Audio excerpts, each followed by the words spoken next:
As Canada stares down economic uncertainty, we're ready with a plan to protect Ontario.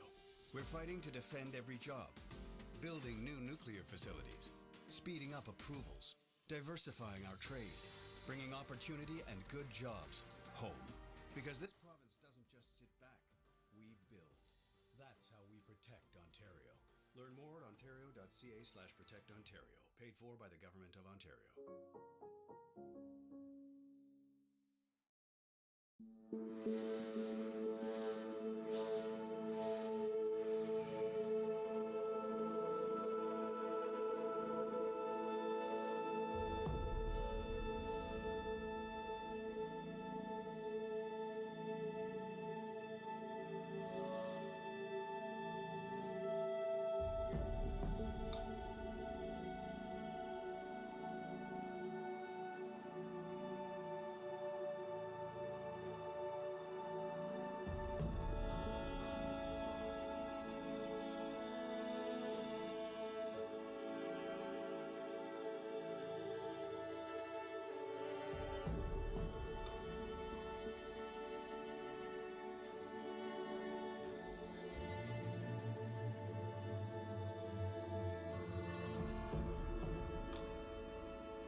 All right, you guys, how are you doing?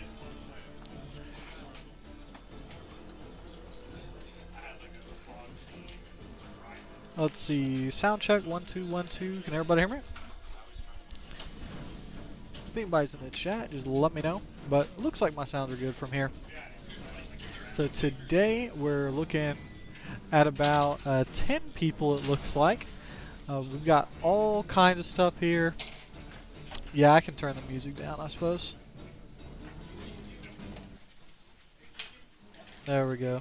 The music should be nice and quiet now, comparatively speaking. There you go. Can you hear me nice and clear, though? Just give me a thumbs up in the chat.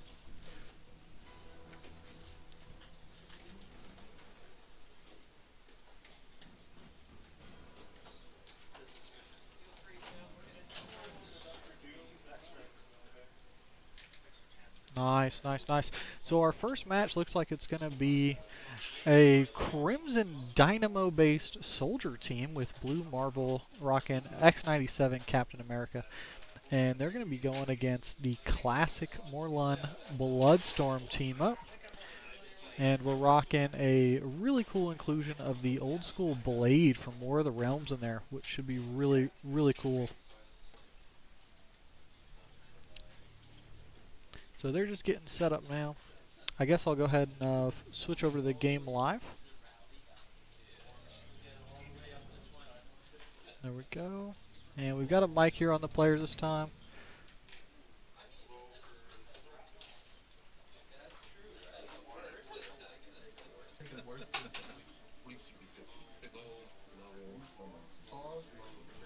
There we go.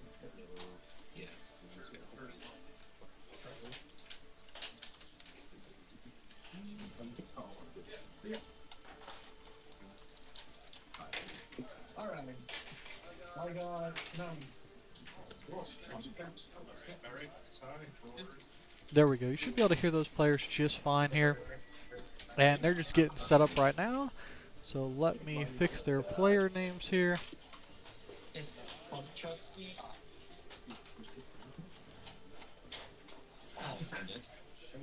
That's right, yeah. Yeah, it's sensible, yeah. Yeah, customized the center. Nice. Again, had the Docracy or Nightwing sensors. I have an Optimus Prime extension. Nice, nice. So that's me. Okay. Like one more? It's like, hey, you guys could generate back like sockets, okay. And then you just stop making it. Yeah. More than that's right, go ahead. I'm scared too. It's like my favorite map. Yeah. Have you seen the map? It might be bad. Yeah, I do wonder if his daughter was doing this or something. Well, they want to trace it. Here. Yeah, that's. I have no sideline. This is my entire giant team. I've got obviously the dudes in the book, which nightmare, and a bunch of soldiers that Ross could generate. For sure. I don't know that there's any. I think they're mostly like just generics. You know, just get a sidestep it up and get a 3 damage exploit, that kind of thing. For sure. And I'll just fail all the rolls and all. Oh, so my luck on that. It'll be fun. My luck on all past me from last night.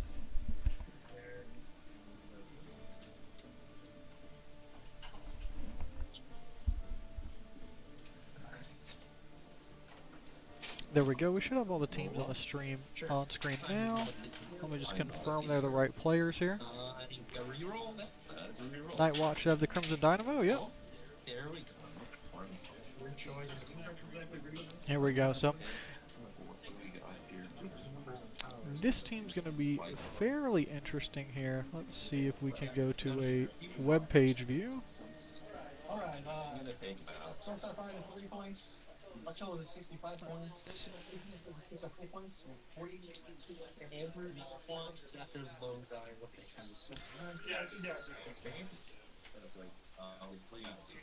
Alright, so here's the first,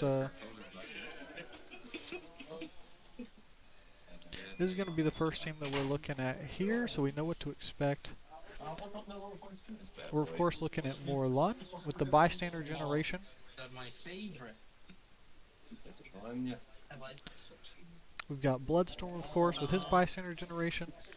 Red Widow, we already is just a good attacker. Dario Augur here is going to be shutting off team abilities. I'll take this edge. And of course, the really cool inclusion on this team is going to be this Blade here. It's a nice little attacker. It's going to be adding in and helping out. We've got Ramonda for the healing. We've got Gregor for the +1. And we've got 2 different ways to heal with Alt-Man Ramonda. So we're not going to have any problems pumping out bystanders.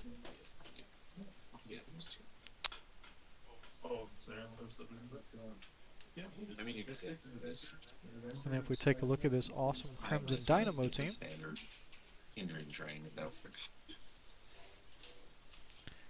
and so Crimson Dynamo is going to be really cool here, protecting adjacent characters. Outwit, Pin Blast for 4 damage, and a nice big running shot. So he's got a nice big range there, a lot of movement.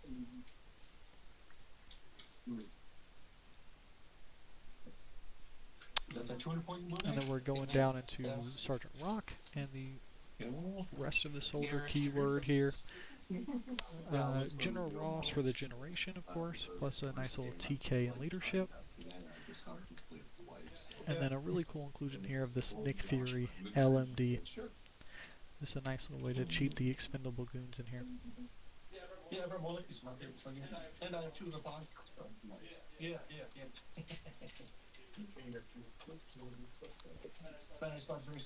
So here we're all getting set up and just waiting for that time to be called here. Yeah.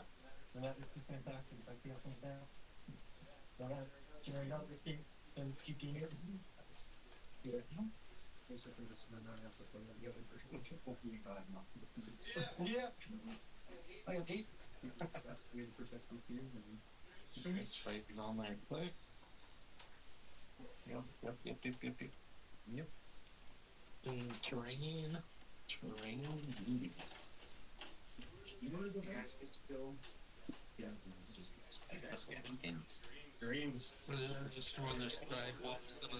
Alright, so you see that this is going to be a very closed-in map here. This is going to be Nick Fury's escape house, or safe house, sorry. And the only way to get through from the in-door to the outdoor is either running through the blocking terrain or on the very far side where you can see the double blocking terrain way down there. These are going to be kind of the pivotal points of how this map's going to play, is who breaks through this blocking terrain first and who actually gets to engage.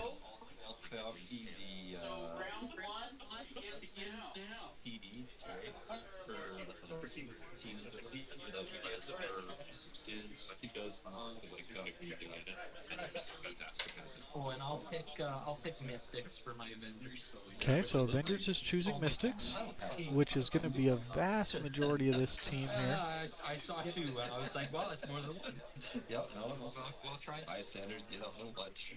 Absolutely. I'm gonna have my Avengers use Mystics. Yeah. So judging from the way this is set up, we're going to have to watch to see which healers get left in the back, who gets moved forward, and of course he doesn't have a clean way to go through this blocking. And so we're going to see how that shakes up and where this engagement's going to be. I pick Matt. That's how that works. I'll roll leadership with Ross. Do leadership and leadership. So this X-Men 97 Captain America is going to be giving +1 defense to all of these soldiers, which is going to be the central defensive core here. As soon as any one of these soldiers dies, we're going to be looking at +2 defense instead, and that's going to be for everybody since they all share the soldier keyword. Okay. We'll get all the keywords of Warland. You'll carry It looks like this is going to be the Goblin Army carrying up here, trying to take control over the center of the map.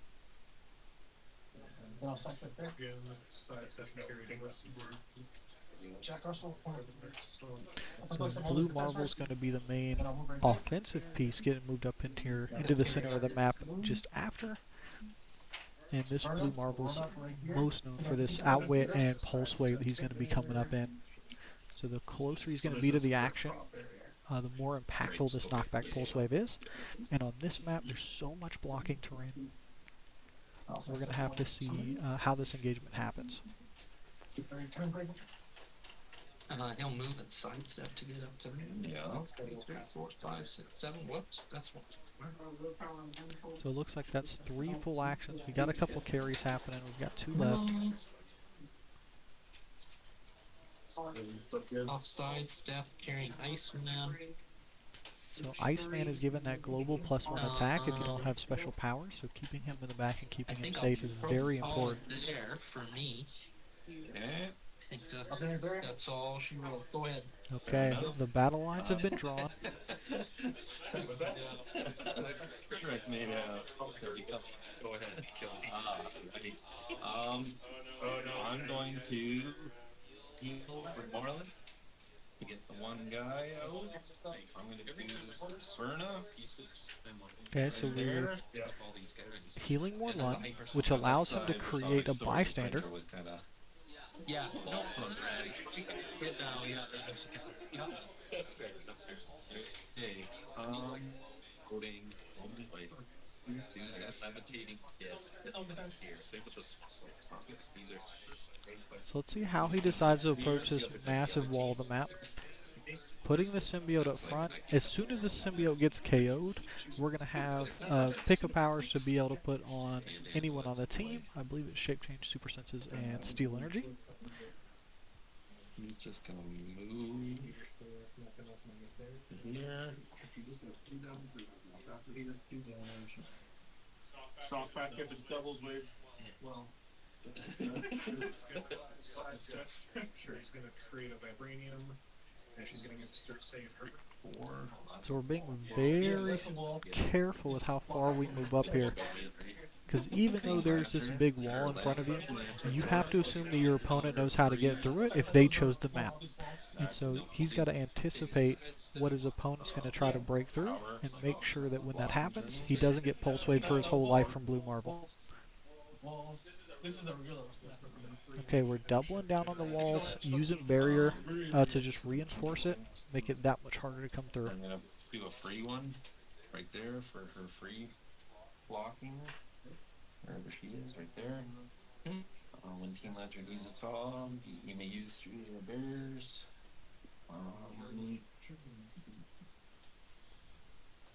What else do I want to do? That's 1, 2, 3. Dario Auger's just going to go right to here. Just into the shelf. So the further up the map Dario is, the further he shuts off team abilities. So it's very important that he both stay safe, but close enough to be impactful. So dropping him in stealth, there's a good methodology for that.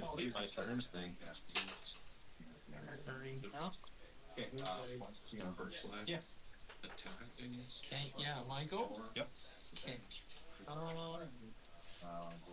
A leadership.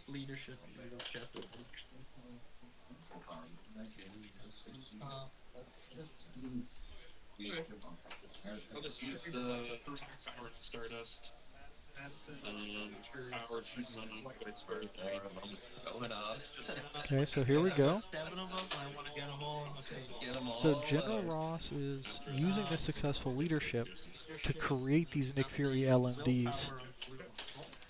This has had a lot of shield, which is going to increase his range and make his range attackers like Dynamo and Blue Marvel that much more dangerous. Especially because you can use your extra actions to shield pump and do +1 damage on the next range attack that gets taken. So this is kind of a longevity play by choosing these figures with General Ross over and over again.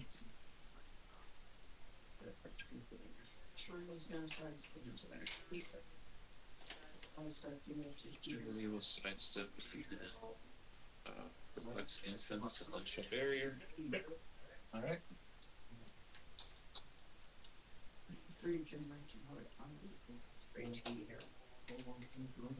So the question is, if he's going to go on offense, how is he getting through the wall? Change gonna. That's it. So we're hitting up this line here and targeting this Dr. Ali Gregor, it looks like. So I might as well go for it. Yeah, get that one out of the way for everybody. So super important if you're facing So I'll these have Blue bystander teams Marvel just shoot out that wall. Okay. to go ahead and take out this support that's going to be doing all the stat mods. So range destroy action, as long as you have 3 damage, you're going to be able to break a wall. Maybe not yet. Oh, I guess I would hate you guys. Now, it looks like this is going to be Crimson Dynamo swinging in here. Needs to sidestep. Destroy this. Yeah, so with the shield bonus, Dynamo will running dot. He shoots through him. He gets a +1 range. yeah, so +1 range from shield, shooting through hindering, so Dr. Ali Gregor doesn't get the +1 defense. And this is going to be the first attack of the game. Let's see how it goes. Oh, That's a good start. Yeah, that's basically. the knockback. Now we can't see it, but based on the reaction, I'm going to assume that's a crit. Like 3. Oh, 3. Oh, geez. That's a little overkill. Fight to Russia. Might to Russia. Alright, with Gregor down, that is going to definitely limit the amount of damage these bystanders are coming out with, because that's +1 attack and damage all gone here in one shot. I was gonna try.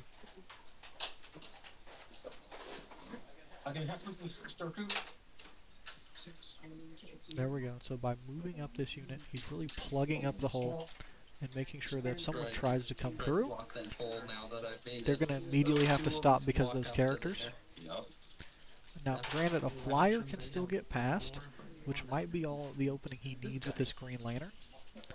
So we might have a little flyer drop-off action coming up here if this Morlun team can surround Green Lantern for this movement.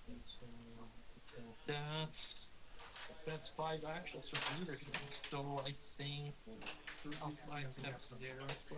And I'll draw ice over there. Yeah, I can scroll down for you there. I'll sidestep. I'll leave it there. There you go. Okay. That should be more visible now. Okay, all my barriers. The last 2 that you can't see there on the Morlun force is the Black Symbiote and the Ant May. 6. No problem, man. Plus leadership. Don't need it. And let me know if you guys need the volume adjusted. We're kind of doing it on the fly here. I want you guys to be able to hear what's happening and then being able to kind of commentate with it so you guys have some extra information. The question is, how do we push through this wall with these bystander team, or do we just fight front to back? This blue marble looks like it's a double token. Oh, that was 2 6s too. Do you mind if So- Go ahead. Yeah, I'll put those on there. put 2 on Blade? Good call. Before I forget. He's never died. He's never done. There we go. Well, let's take a look at Blade real quick, because he just got some rally tokens.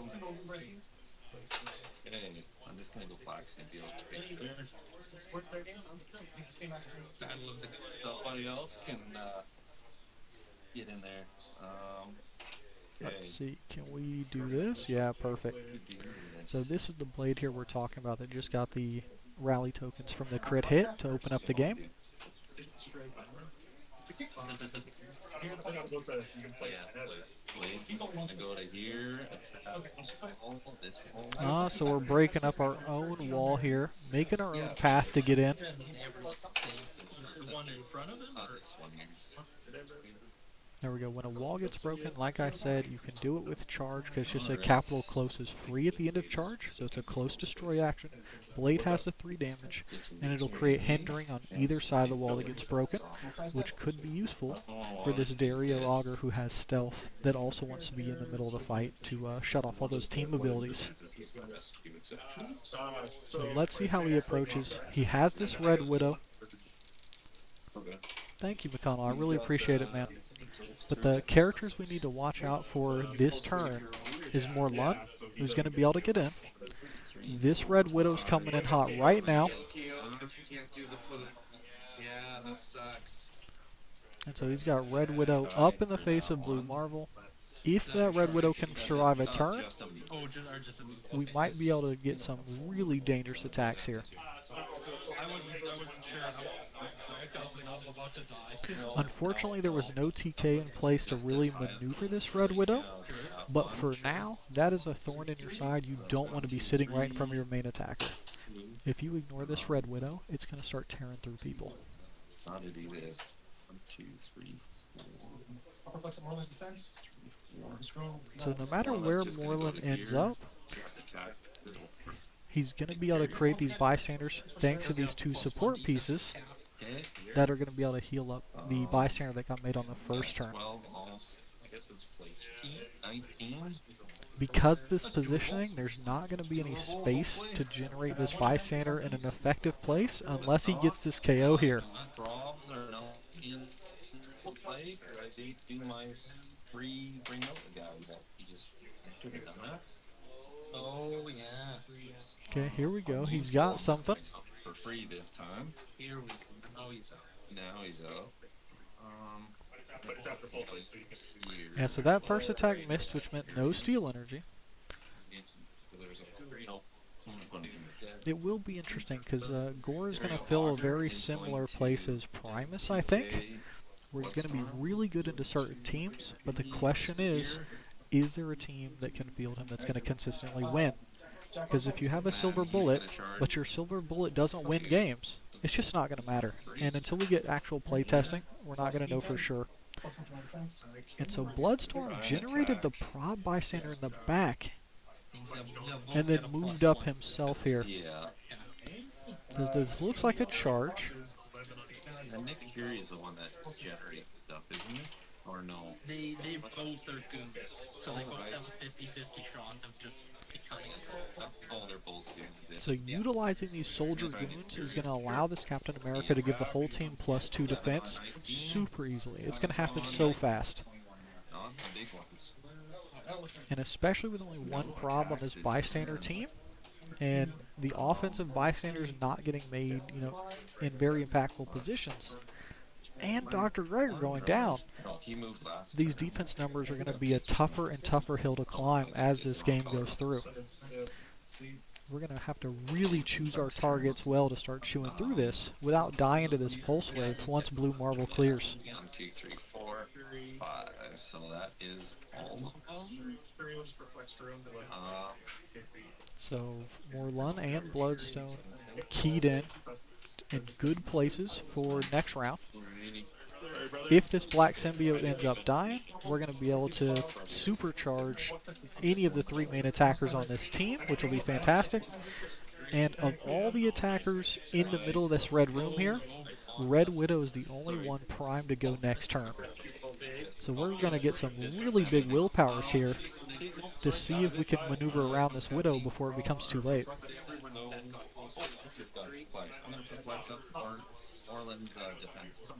Okay, so Morlun should be sitting at a whopping 20 defense here. Very comparable to the soldier team now. No, go ahead. He doesn't have perplex. Oh, sorry, misspeak. We didn't have the perplex in line for it. So no perplex on Morlun. 3 leaderships coming out. Another one coming out. Here we go. Nick Fury, LMD's hitting the table here, I think. more shield, which means more shield power actions. The this Nick Fury LMD is from Strange Tales, which really benefits these Goon and Generation strategies here. Willpower up 2. Okay.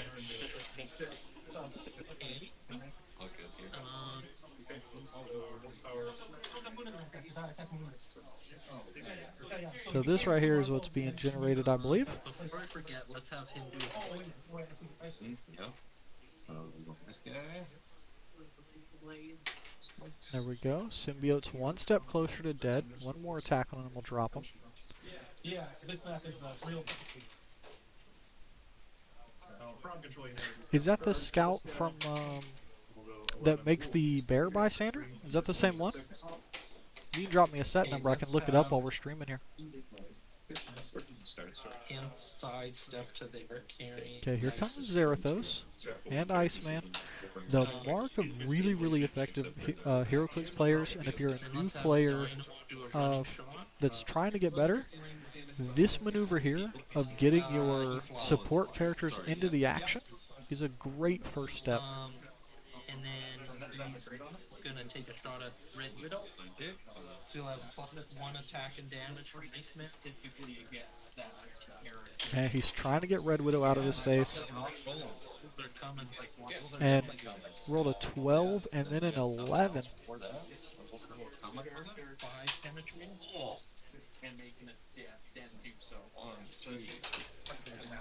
Yeah, I wish that you could generate that Honey Badger as a free action. I believe it has to be at the beginning of the turn.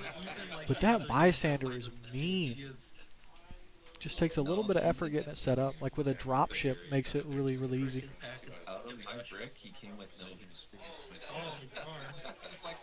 I gotcha.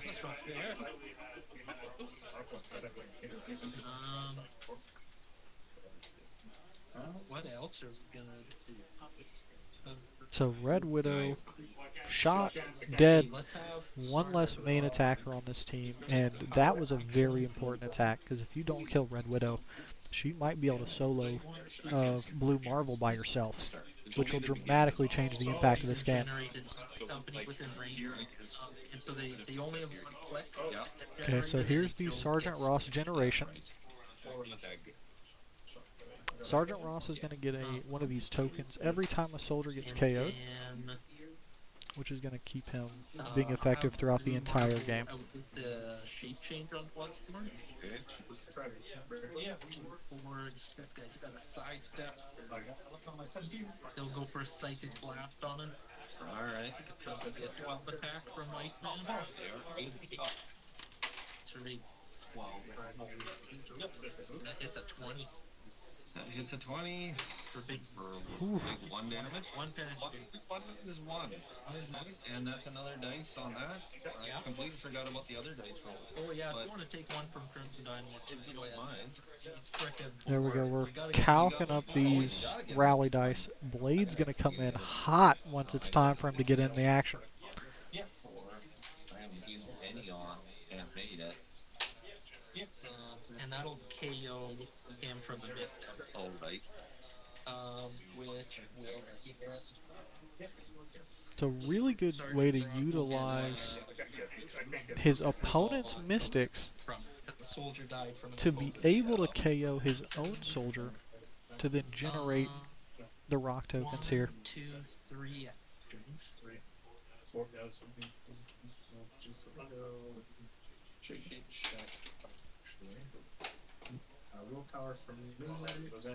So here comes the LMD, using these extra actions very effectively. And this is allowing Crimson Dynamo to swing from one side of the field to the other to wherever he needs to be, and still have enough support to make sure he can do his job. Alrighty. 10, 18. So because this bystander team has been funneled through one area in this wall, it's so difficult to get in. There's a crit miss. That's my 5 ask. I use now wet. He's good on side steps and that. And I think that was last action here. So we have this leadership core sitting in the back, nice and safe. Clear these guys. But don't get it twisted. This Captain America from X-Men 97 can also get damage in. So let's see how long he waits until that happens. But in the meantime, Blue Marvel's cleared. He's ready to go for next turn. How is this Bloodstorm and Moreland team gonna react to it? Because if this Pulse Wave gets out of this building, we're gonna be in for a tough way. What do you think? Yeah, so Manifold is 9. What to do first? Before I forget, I'm going to Smoke Cloud with Shape Change. Unusual.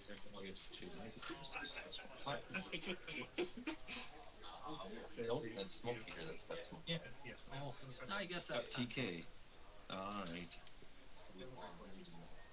Not a problem. You can try to take away clear. Yep. So this is going to be a really tough turn. How do you decide who to go for? In my mind, this Blue Marvel is the biggest threat on the field right now, but there are a ton of free points just floating around. Do you scoop them up? Do you just vacuum all these points up? Or do you play to win the entire game by taking out one of these big attackers and then cleaning up all the trash after? This is a classic HeroClix dilemma you're going to face at every game you play. Here comes Blade. I guess we didn't really need to TK. 1, 2, 3, 4. Yeah, he would have had me. There. Try and attack your Iceman. So just like targeting Dr. Ali and McGregor first, we've decided to target the character giving the aura defense buffs here.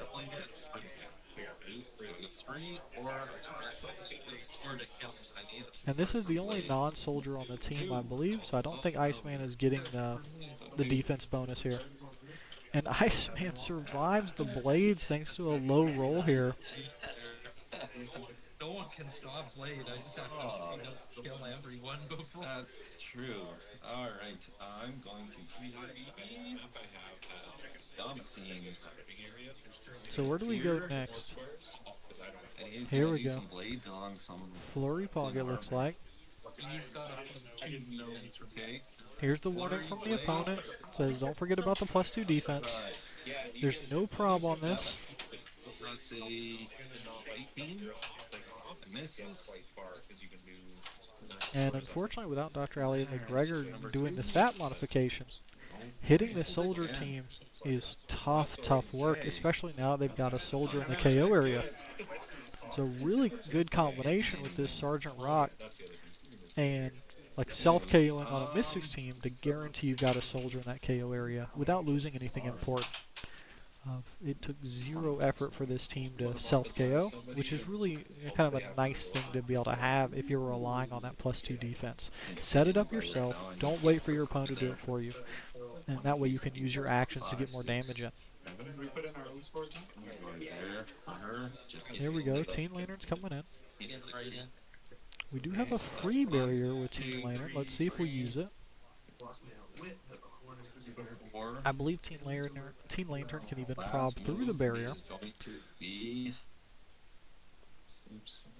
what are we going to decide to do? Looking at trying to find a way to get him up to some. He's my last pick. Orland's gonna just try and attack. Yes, try and get in there. Here comes Morlun. He's gonna go after Fury again.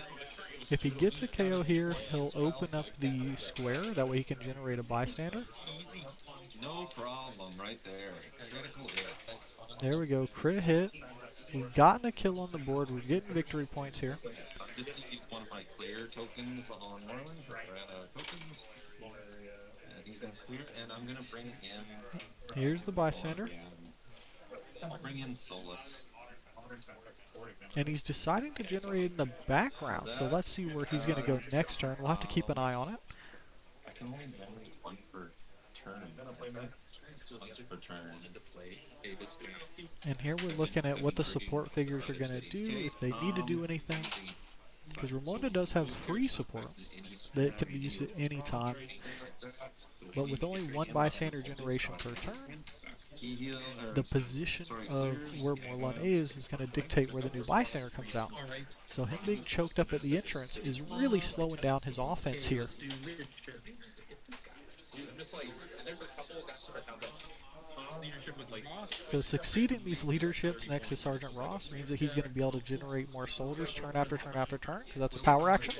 Take him back one square, like throw punches out with like the question. Right? He can like sidestep Green Lantern. And this is going to be the first time Blue Marvel has a real chance to kind of crack open this team. Yeah, I'm gonna knock you back forward again. Well, let's see if he's going to be able to utilize it here. I'm gonna put him on Blade. Okay, so Blade now has access to the symbiote. You have so many choices where you're going to put that. I was super curious where it was going to end up going. But this is a great choice, because this Blade is probably just never going to die. And so now that Blade also has the symbiote on him, he's going to be difficult to even target, much less actually knock out. Super Strength is going to basically give him +1 damage with all the walls floating around, because you can attack, knock back off of a close attack. If they go into the wall, extra damage. All those guys. They are going hard. So, yeah, take some mystics. Now, there's the Nick Fury LMDs putting in their work. And don't forget, we have Zarathos on this team as well. So that means that we're going to be able to sneak in some free attacks as things get KO'd.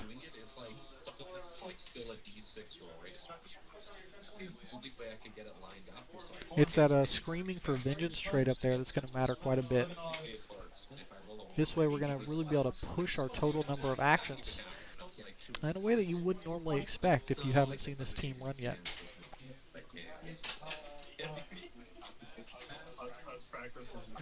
This guy over. Let's have Iceman do a rage out. Okay, return. Okay. Your dice. Big heal there on Iceman, it looks like.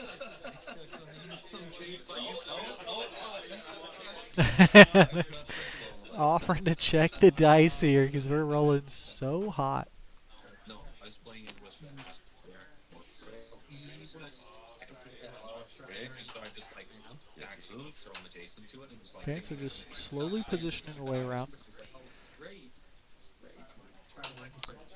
I think there's a lot of really good mind control pieces that are floating around the game that aren't getting used like right now. One of my favorites that I think should see play in this format is Rat King from Teenage Mutant Ninja Turtles. That rare has so much packed into that kit, it could easily be a modern piece today. The problem is that to hit some of these high defense on the soldier teams, with mind control, when you take over their character, you're going to lose all of their aura buffs. So you're going to have to hit that like 20 plus defense the first time with the mind control, and then you're going to have to hit it again with their figure.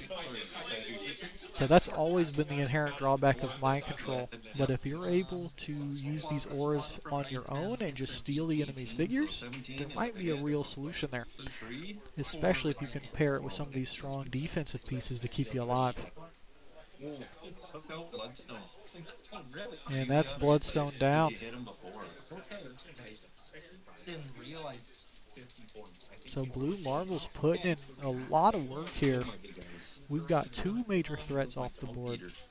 And this is just a good old-fashioned game of Clix, man. We're going front to back. Your big hitters, my big hitters. We're just going to slam into each other and see who comes out on top. I'm gonna throw this guy to the left. Yeah, we're just going to start. We're just feeding Blade here. We're trying to tie him up with these expendable goons.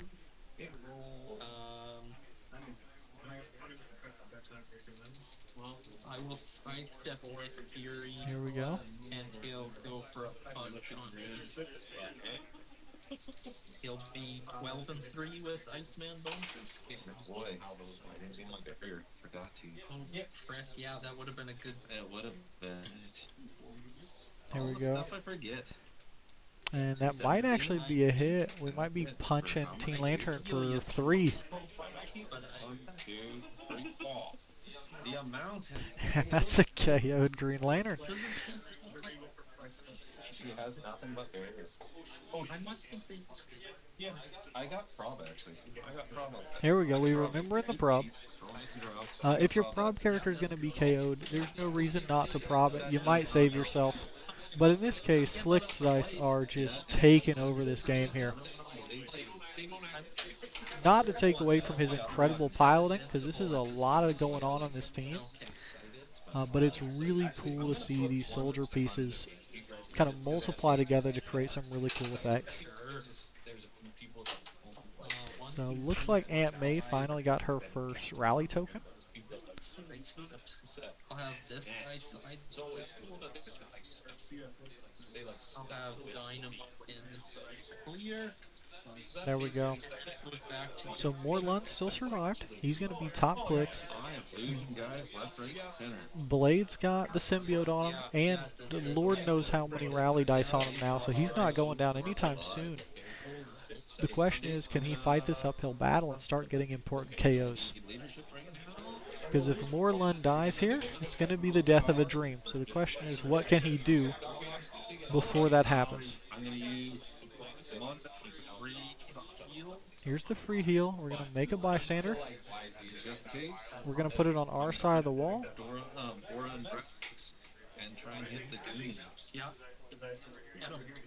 Get him out of there. Okay, here we go. No dice. I can rob, but unusual. Yeah, finally using that prob that we tucked away back there. I don't think we're hitting though. This soldier team defense is just eating these flurry attacks. Because the first flurry. Yeah. And then that's what referenced by that. So I'm assuming that's 17. That hits. Yeah. Here we go. Take him. I'll roll for goon. Yep. Yep, here we go. 3 to 7. Absolutely. Got it. And he's coming right back on the goon trait. That is 15 points secured though. You still score him. He just brings back any goon. Right. And we're going to see what goon ends up getting chosen here. I imagine it's going to be a soldier goon, maybe another LMD, maybe something with poison. Yeah, looks like an LMD there. That seems to be the goon of choice. As they are soldiers, they do get the bonus. Another one of those on the dead pile. And this dead bystander pile is going to climb pretty swiftly if we can keep trucking through them. Actually, Ash, do it on Pulp Thursday. Yeah, I'm not like a huge I mean, with two near unkillable figures on the field, there's no real issue with just collecting these points and just trusting you're going to win overall when it comes to time. The wall of Nick Fury. The wall of Nick Fury's is ridiculous. And near every entrance in has a Nick Fury waiting at the door. The big boy's going to try and attack. So no problems on this one, no flurry. This is just a charge, I think. It's 18, or sorry, what is that, 16, 18? Yeah, so. He's got the 20. Yep, here it is. Right. Hey, So each one of these LMDs is 20 defense from the sound of it. a wall of Nicks, No, we don't have any U.S. players here with us today. Everything is homegrown here in Alberta. This is a Alberta strong event, if you will. We have two major communities up here in Alberta, Lethbridge and then up in Edmonton. There are, including myself, there are 5 people from Edmonton here, so 4 players, and I'm just doing the casting here. And everybody else is from Lethbridge and the surrounding areas. Our normal friends from Red Deer that you're probably most familiar with, the Benedict clan that likes to travel for events, they couldn't show up today, unfortunately. It's always a pleasure to have them here, and we're going to miss them, but we're going to do our best to put up some good clicks with all of our great team builders here. Slick here is piloting the soldier team, is probably one of the most creative team builders that we have, and it's always a pleasure to watch him pilot these. I think in our last broadcast he was piloting a cool multiple man team, also using his Zarathos tech. So this is very much in his bag, and if you're sitting down for a game against these gentlemen, you better be ready for something fun. It's working. Willpower here. That's all for Zerk. Okay, it looks like we're going to get another turn here with Blue Marble. No, it's no problem, man. I hope to eventually stream like a Worlds event. So it's really fun for me to get out here and do this as like practice runs. Because you got to start somewhere. You know, it's like, how do you eat an elephant? One bite at a time. And that's going to be the same way that we get through this Nick Fury LMD swarm team here. Is you've got to just start chunking them off and get inside this building. Here's the Zarathos tech coming in. Nick Fury LMD going against foreign bricks bystanders. So it's just like because he gives the +1 attack and he gives the Absolutely. Yeah, so just stat monsters on this soldier team. Big shape change. Looks like it fails. another 6 for you. Well, it looks like he's using the Sergeant Rock to kickstart the +1 defense. But he'd rather be using those actions to make attacks here. So using the Nick Fury to block the door means that they're super difficult to get through, have more than 1 HP, so they survive the Mystic's damage, when it's relatable anyway. And importantly, you're not tying up one of your actions with Sergeant Rock doing a power action every turn, because these are getting generated without an action cost at all, which is super valuable when you're piloting this many characters.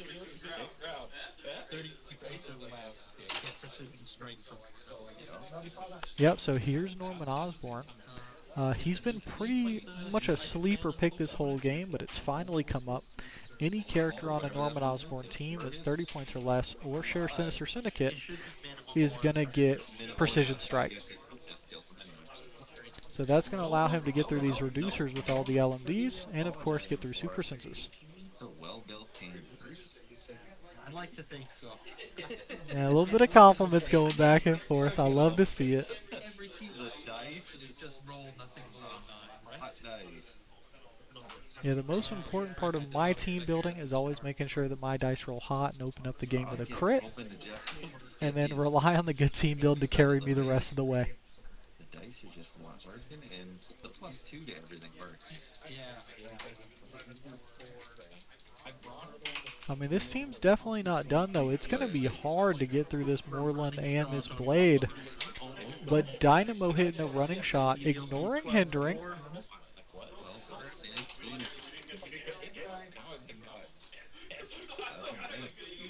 That's going to be a miss.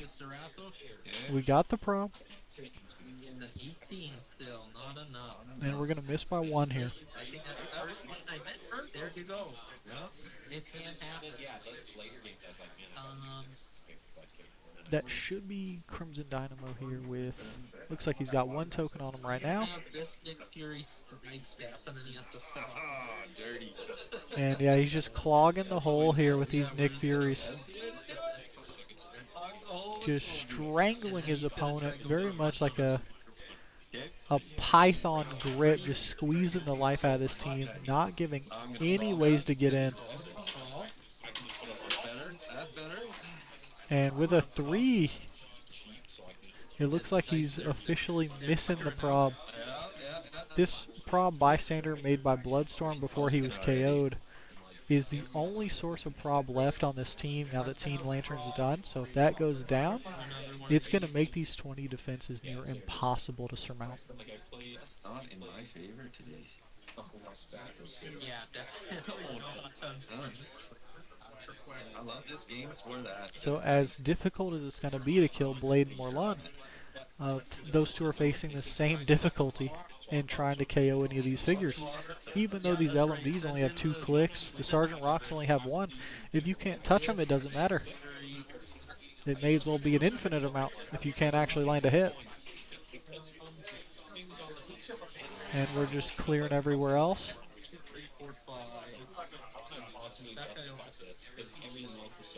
Okay. You're going. My go.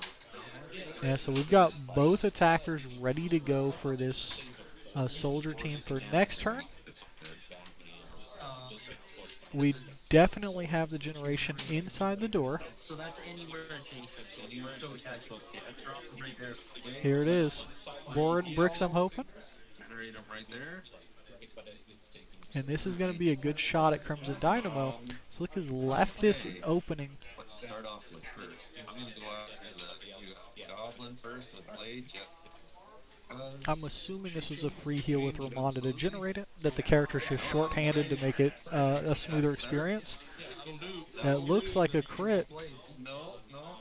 And Blade, oh, he did the attack with Blade first. I'm going for a goon. Yep. Critting the goon. And it looks like we're making another one. Blade is just being swallowed by the swarm of goons here. We'll just keep deading guys. The Nick Fury cloning room is working overtime here. We have 1, 2, 3, 4, 5 different Nick Fury LMDs on the field right now. +2. +2, and his defense powers are unoutlived. Yeah. Yeah, that's the He's 20 and a trait there helping him out. I on their crit. So off by 1. off by 1. Darn. First attack, second attack. Let's It always feels bad when your opponent is also lamenting your rolls. Where's the try? Yeah. But it's just difficult to overcome here. And that's the miss with the vampires. Morland's just gonna try and attack the goon. And now we're going for the goon, since Morland doesn't have any other options. That does it. There we He's go. Dead. Okay. So that's another 30 points racked up this turn. I'm gonna do Deimos. I don't know if we rolled the goon roll. Goon on him. Here it is. Oh, shoot. And there's another goon coming down. Well, you would get to do your Yep. Okay. So And then corrected by the do all opponent. plays wherever If after. it's your turn, your effects are going to happen first. So in this case, Morlun killed a goon bystander, and when a goon, they're not bystanders, and when a goon dies, you get to roll a d6 to see if you make another one. Well, at the same time, Morlun healed, and he gets the option to make a bystander. Sorry. And so the An orange. person whose turn it is, they resolve first, Your last turn. and then the bystander gets made, which is super helpful here because now you're not getting forced out of this doorway by the bystander. I think all your guys go. What's up, Dylan, man? Try and attack him, I guess. With this Dylan is actually participating in this event, but I think he's texting me from the bathroom. 20 again? I gotta get back there, but I can't get anybody. It works. It works. Here we go. 3 damage. Enough to KO him. That's another 15 points. That's 45 accrued this turn. There is a... Yep. Good. Well, I guess after you put your guy down. I believe there's a limit of 1 per turn. Goon roll is nothing. Let me go double check. Okay, we're up to Just since we're on the stream here, I want to make sure we're doing everything correctly.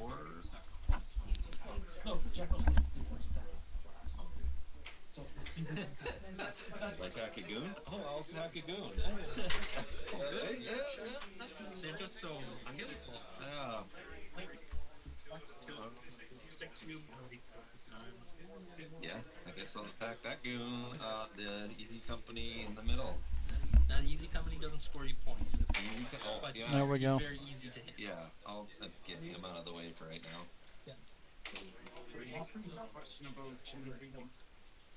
Nope.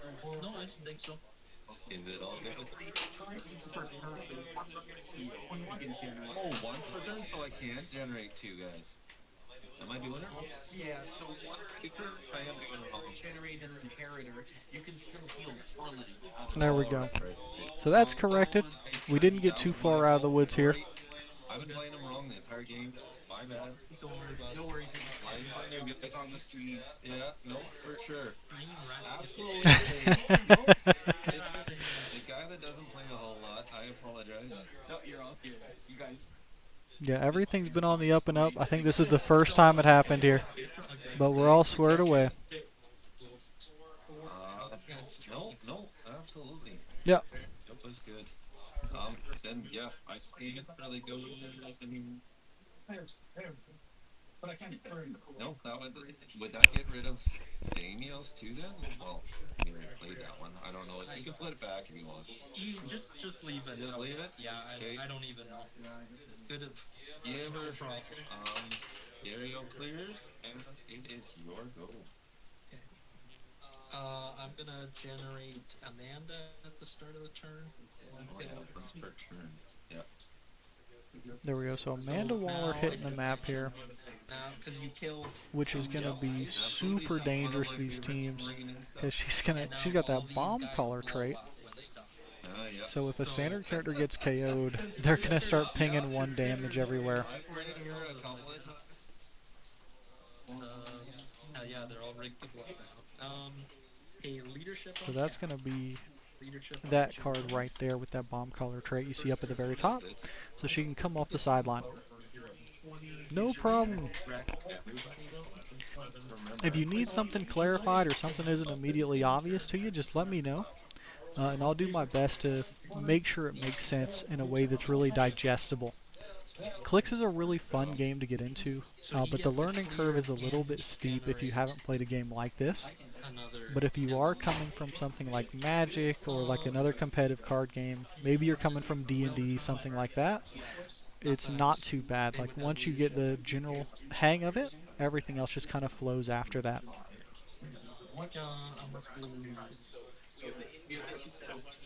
That guy's where is it? Let's do the Zarathos attack. Okay. Dry punch 4 and bricks. Yep. So we're using that Zarathos effect to get a free attack because the bystanders got a KO here. And we're definitely hitting, I think.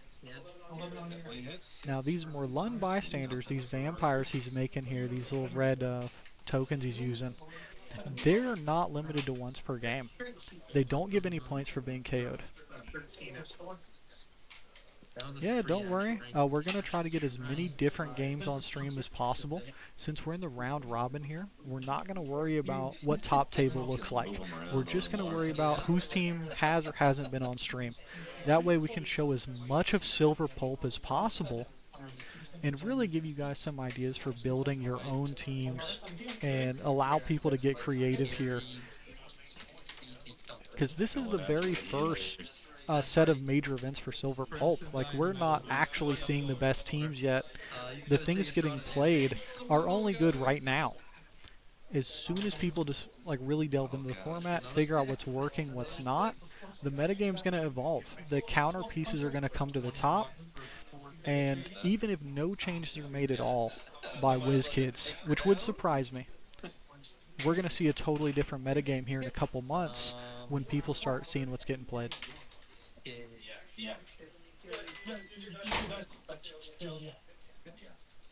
So Crimson Dynamo finally getting into the other half of the team. I think he just nuked Aunt May off the map. Absolutely, the more sets that come out, the more games that get played, the more people that view these games, the better and better and better these teams are. And people are going to start trimming the fat. Like, what character's not doing anything? Okay, get out. Let's get a character in here that matters for the meta.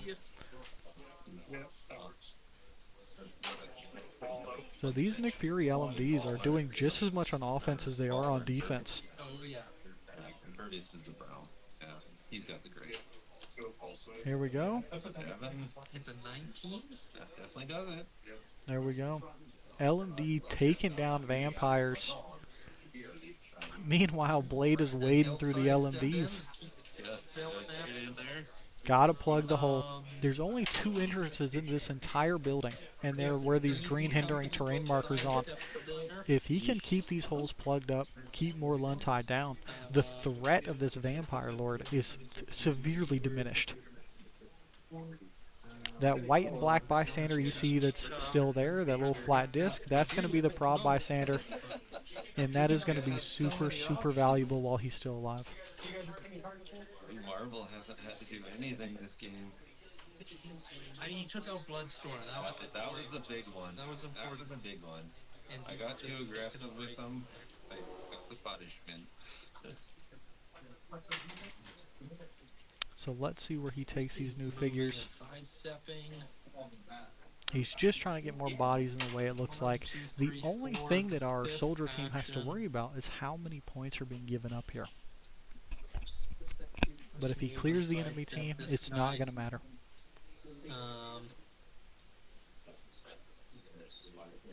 Here comes Zarathos. carrying up the support Carry. figures. Iceman gives +1 attack, but he also has enhancement for +1 damage from range attacks. So even though you want to keep him in the back and keep him safe because his effect is global, he needs to be next to the range attacker if you want an extra 1 damage. So he's doing a really good job of keeping him in the fight, keeping him relevant, and spreading that damage around wherever it needs to be. Okay. It might work, it might not. With my dice, I don't know. I'm gonna breakaway charge Heck yeah. With Blade? with Blade. Yeah. We gotta risk it. You can't afford to be tied up the whole game. 6. And he gets the breakaway. 1, 2, 3, 4. When you try to break away, you roll 1d6, and on a 4 through 6, you successfully break away. So it's a 50-50 chance. The downside is if you fail, The whole point of this was that entire charge that you used to move is now gone. So you don't even get an attack if you fail. That's why you're going to see a lot of characters use a free movement ability to try to break away first. But in this situation, you can't afford it. You've got to get your attacker into a place where he's most useful. Because if he just sits there swinging at this LMD, it's not going to matter. Okay. Nope, I'm gonna try and. So here we go. Blades on Crimson Dynamo. 20 on 11. And remember, this blade still has the black symbiote. So close. Oh, I think he misses by 1. To look at. So Blade is trying so hard to get into this game, but I think this time he sided with the vampires and he's paying the price for it. Yeah, I think that Strife from Deadpool Weapon X is super, super valuable, even outside of bystander teams. Because even though he does give plasticity to all bystanders to help tie people down, him giving you an immunity to people re-rolling using probs if you have no action tokens is not limited to bystanders. I should clarify. Oh, that's all right. It was on Nick? Yeah, on Nick. Yep, so this is vampires on another LMD. Get a nervous guy. That's. He's gonna explode. Oh, right. And you take the damage anyways. Yep, here's the bomb collar. And take over. Yeah. Because it would people. Yeah. But we're gonna, It is what it is. Have to. Already did it. there it is. That was me. That was me. I just have to get rid of some dooms that are. So that was a successful hit from one of the vampires, which means instead of healing itself with steel energy, Which I think that steel energy can go to Morlun, and anytime Morlun gets healed, he can make another bystander once per turn. So he had an opportunity to make one here, and it looks like he chose not to because of that bomb collar. Should be able to see in this. Yeah, absolutely. So I got. And this is just turning into a really scrappy battle here. Lose her. I'm gonna do more than just trying to get rid of. Here we go, on to another LMD. Nothing. And it looks like we're going to miss that one again. Well, my choices are limited now. We do still have Ramondo's free heal in the back. We can heal the bystander, which will do the same trick. The healing goes to Morlun. Morlun can decide to make a vampire instead. I cannot get to now that there's no way. There's a lot of small tips and tricks with this Morlun team to really leverage his generation. And if you're kind of mentally in the tank, just trying to figure out how to tread water, sometimes it's not immediately obvious. If you move away with your hyper. So here's the hype. Because what? Oh, because I would finish my actions before. That's what I wondered. It's after resolution. When they're KO'd, deal 1 penetration to each opponent adjacent to the last square they occupy. Okay. So once you move into that square. Yeah, so we're double checking. To get away from this bomb caller, if we can attack and then move with something like hypersonic, and it looks like we rolled a critical miss, but here's the prob.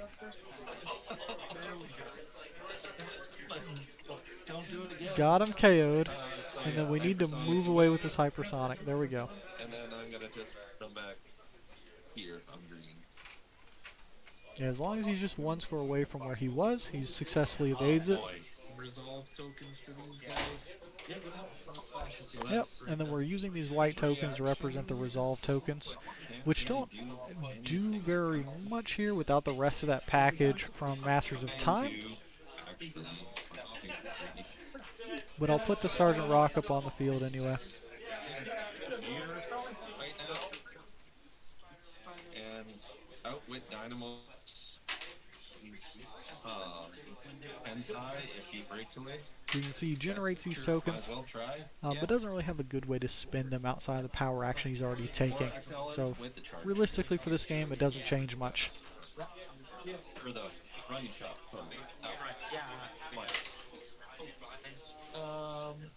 My go? Yep. But the longer we go in this game with Morlun and Blade still being alive, the higher the chances that the points from these bystanders or these goons are going to stack up. And we might be able to squeeze out a win here on points just from killing so many of these small units. No, that is heck of a team. Could have seen that.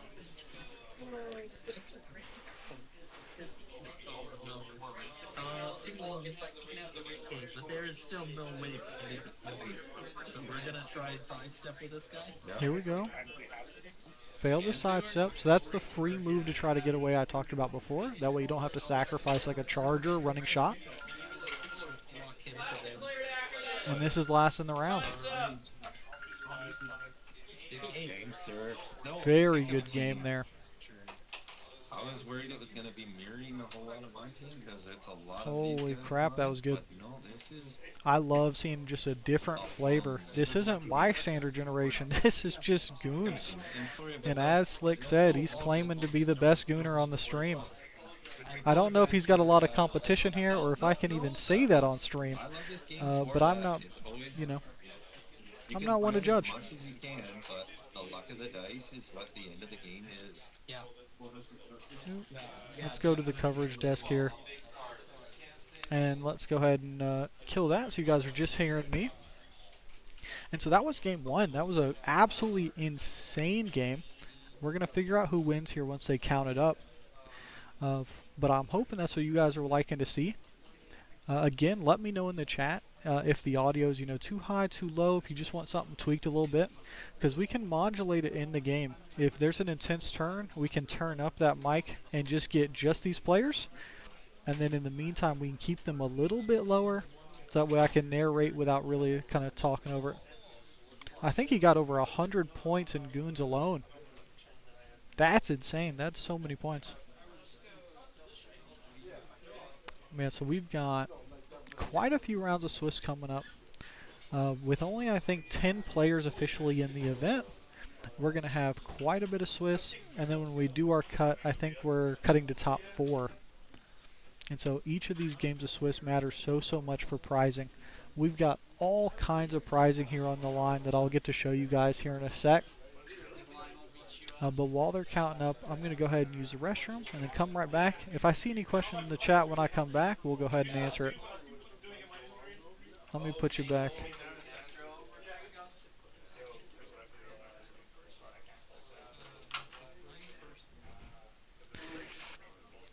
Let me just put you on some light music here.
Lionel versus Dylan.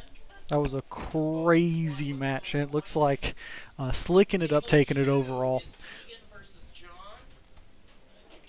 So just doing some more matchups here. I'll do my end and go ahead and grab Table 4, all father the versus son. good visuals to make sure I can show here. Somehow. Let's see. Table 5 is Ryan Yeah. versus Ben. So while they're doing that, let me open up my page here, event standings. Here we go. Looks like we've got Leo here, or Lionel, and of course Dylan. This is going to be a classic matchup. Both of these players got 400 points on their previous games.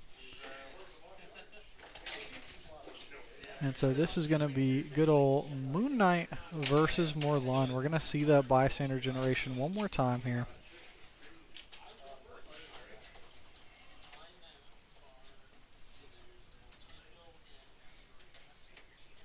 So let me get these teams up and live for you guys. That way I can adjust them accordingly on the fly as we're going. So we've got Moon Knight with a rescue on it. Falcon, Teen Lantern, Nathan Richards. So that way he's going to be given this rescue Pulse Wave, it looks like. Black Symbiote and a fan favorite for me. We're going to have multiple man on this team. And then for Lionel, looks like this is going to be Morlun with Ultron from AV60th. Arkillo, Jack Russell, Sinestro Core Recruit, Jeff the Land Shark. Definitely my wife's favorite character in the game. She cannot wait for the Venomized Jeff to come out just so she can have a little pool of sharks to choose from. We've got the Star Sapphire from Wonder Woman 80th, the Rare Madison, Green Lantern Recruit, and a Timebreaker. So very unique take on the Morlun mob. But Lionel was one of the players to help pioneer Morlun as an offensive piece in Modern. So he's no stranger to this character. Unlike a lot of the players that are just picking him up here for Silver, Lionel knows exactly what this character can do. He's no stranger whatsoever.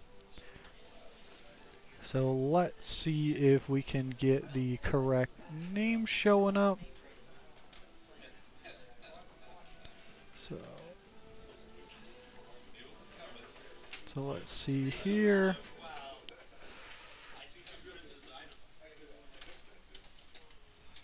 Copy that. Nope. Paste it there. Ooh. There we go.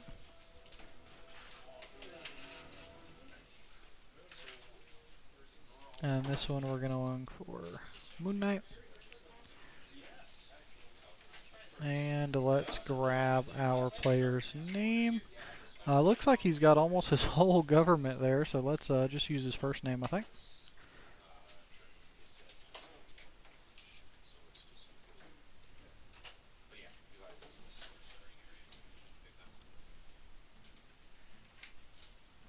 There we go. We've got the teams up here. I'll do the same thing I did last time for McConnell. I'll kind of scroll down on this Morlun team so we can see a little bit more of it.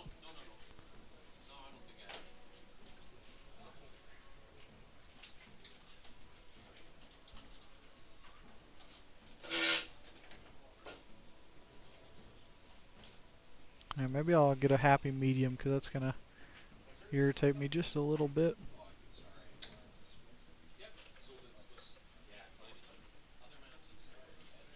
There we go. Well, there's a couple of players here that definitely believe Arkillo has a place in the meta just because he's such an offensive threat. But the question is he worth the full meal deal at 145? You get a lot of the same benefit. You just lose out on one attack. But if you have, you know, a whole extra character to put in there for the point difference, you know, that could be the make or break. It reminds me a lot of Modern, because when Hidari Yao first came out, of course that's one of Storm's best figures. She has a 100-point line and a 60-point line, And for the first, couple months of her play, people believed you could only touch her at a 100-point line. Now in our local metagame, we've really delved deep on that character and discovered that the 60-point line is just a little bit more effective because you can pack in that much more support. You can help her out, give her additional offensive threats in the form of a better teammate. And I think we might be seeing something similar here with our Kilo as the metagame develops. Especially going against these bystander teams, it is not hard for these bystanders to just KO a figure. And so if they're KOing the majority of your team in one fell swoop, maybe it would have been better if he was at 60. Especially if you're just relying on the offensive pressure and you don't care if he dies. If he does his thing, that's all you ask for. But hopefully the proof will be in the pudding here as we figure it out. So we've got Dylan here on the right-hand side with that Moon Knight team. We see the Nathan Richards object there. If Nathaniel Richards is able to pick that up, he can give a special power to another character. And let's go ahead and pull him up because it's definitely going to matter here.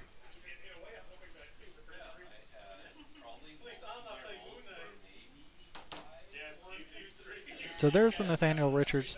This is a pull all the way back from Fantastic Four here. And he's going to be able to use one of the standard objects that you're able to start the game with, pick it up, and then spin it to give a special standard attack power to a character next to him. And based on the way he's set up, it's going to look like he's going to be handing out Pulse Wave to Rescuer, which anyone who played in the Worlds Silver format last year is going to be familiar with, because he's got a nasty little attack combo here where that double slash there halfway down says once per game when Rescuer hits one or more opposing characters, you may roll a d6. If you do after resolutions, deal each hit character damage equal to the result. So you could be dealing from 1 to 6 damage. And what's really cool is all it cares about is rescue hitting. It doesn't care how you did it. So with this formation, it looks like we're going to have Falcon carrying him up, maybe get a big pulse wave, and see if we can't get a huge hit to start this game out. Let me double check with the players here, see who decided to go first.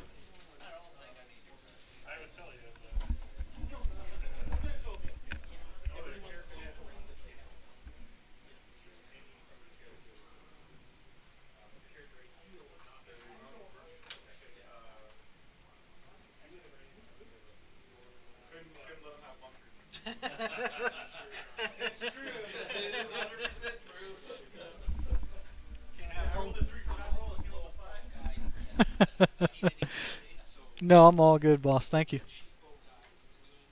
Alright, let's get you guys the player mics up again. Testing. Testing. Okay. They fixed up our voice pretty good, or what? Yeah.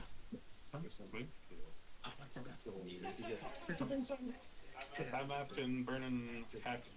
Yeah, it's really. Yeah. I guess I'm going to go ahead and pull up our Kilo for you guys to see, because some people may not be familiar with our Kilo at his 60-point line. There you go. So we see, even at 60, he's a little bit less solid defensively, but we still have the Perplex, and we've still got the full speed charge. Of course, after you hit the charge, you can close his free, which will then let our Kilo give a close action to other characters that share the recruit trait, which in this case isn't a huge list. We didn't delve fully into it.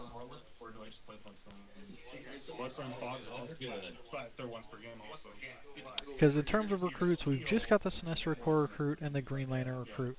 Skipped out on the Red Lantern, maybe ran out of modern points because he's 195 out of modern.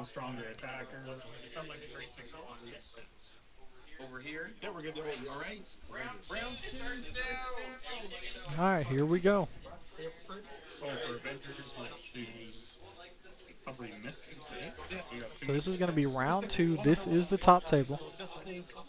one in And we're choosing our Avengers team ability. Both Rescuer and Falcon have it, and whenever they attack a character with the team ability that they chose at the beginning of the game, they get +1 attack.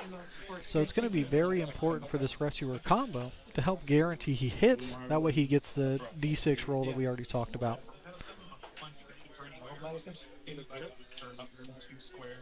Okay, this is a roll for Madison. When she begins the game, when she begins each turn, you roll a d6, and on any roll except a 1, you can move her up to 2 squares. So a really good way to keep her maneuvering throughout the game. But just something you're going to see him roll at the beginning of every turn. It's honestly not going to change too much in the grand scheme of the game.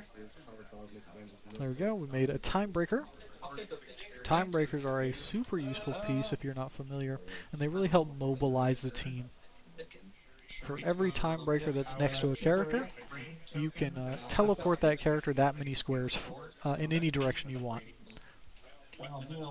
So you're going to see that being a really effective way to mobilize his team. Okay, looks like we've created the Verna bystander from Morlun in the corner.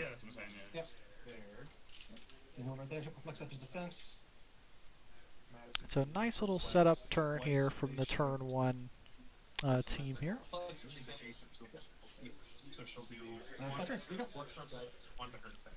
So everyone who's moved out of the starting area or was generated after the game started are not going to have their first turn immunity. So we do have a couple of options here to launch the attack, or we might decide to just kind of wait. See what the enemy team's going to do. Maybe throw out a character as kind of like a bait to see if you can get some engagement without losing anyone important. But this is always one of the toughest toughest choices to make here. And we're choosing to barrier. Free barrier right there. So we're just going to play very defensive here. We're going to block it all up. So barrier, you have to see 1 square within range and line of fire to start it. Because we're on the low ground, he's choosing to make it up on the high ground, and then the rest of the barrier have to be touching in some way. You're just making a big wall, and Teen Lantern's one of the best ones to be able to do it.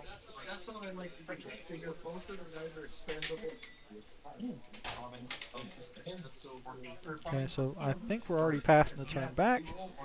Importantly, Teen Lantern can also use probability control, which is a way to re-roll your opponent's dice, or your own, from one of the barrier markers. So very defensive piece if played properly, while also being a nice taxi. So a very multifaceted piece for only, a couple of points. I think it's like 30. Super useful. So Lionel's here sizing up the enemy team, trying to decide how far forward he needs to go, trying to see if he can do full map. Maybe he just needs to move up a little bit and set himself up. Looks like he's made a choice because he started his beginning of turn.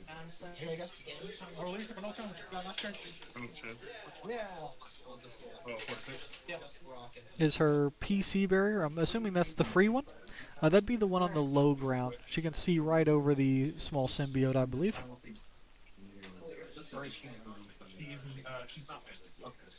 I believe she can probability control from any of the barriers, but let's double check.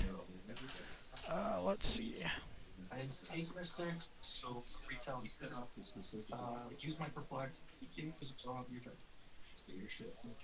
Oh, that is the wrong Teen Lantern, my bad.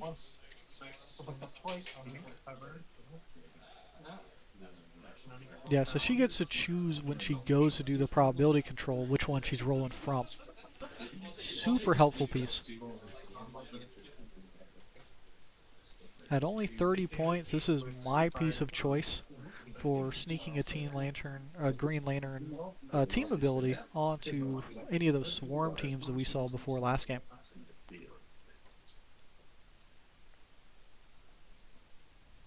Okay, so we're counting out squares. We can get pretty deep into the enemy team. None of Dylan's figures have first turn immunity. That's completely over now, so they're all up for grabs. In Hero Clix, on your very first turn, your characters are safe until both characters have taken their turn. So it's a little bit more helpful for the player going first, and you lose first turn immunity if you go out of your starting area. More than? Yep. So the second player Right there. is going to be in harm's way as soon as they pass their turn. So here we go. Morlun's getting TK'd up. So steal energy, 1 click, healing above the stars. Or no, not those. Yeah, no, that's what it's not. On this map, if you look at it visually, the more brightly colored sections of this map are the highest elevation. The more dull colors are lower, and then outer space is the absolute lowest elevation. So we've got Morlun all the way on the low ground there. We're setting up some time breakers next to him. He's going to fly. Here. Okay, getting things into place. It looks like we've decided it's not going to be worth trying to attack here. But this team's got a lot of range, and since you can heal the bystander in the back line and make one wherever Morlun is, it has a surprising amount of range if you've already taken a turn to set up, which we got. There's that strife. We talked about the strife at the chat last game, but let's bring it up for you guys. 3 defense already? Yep, I'm doing it. You have any reflectors? I do not. Alright. Try to attack. There's that strife.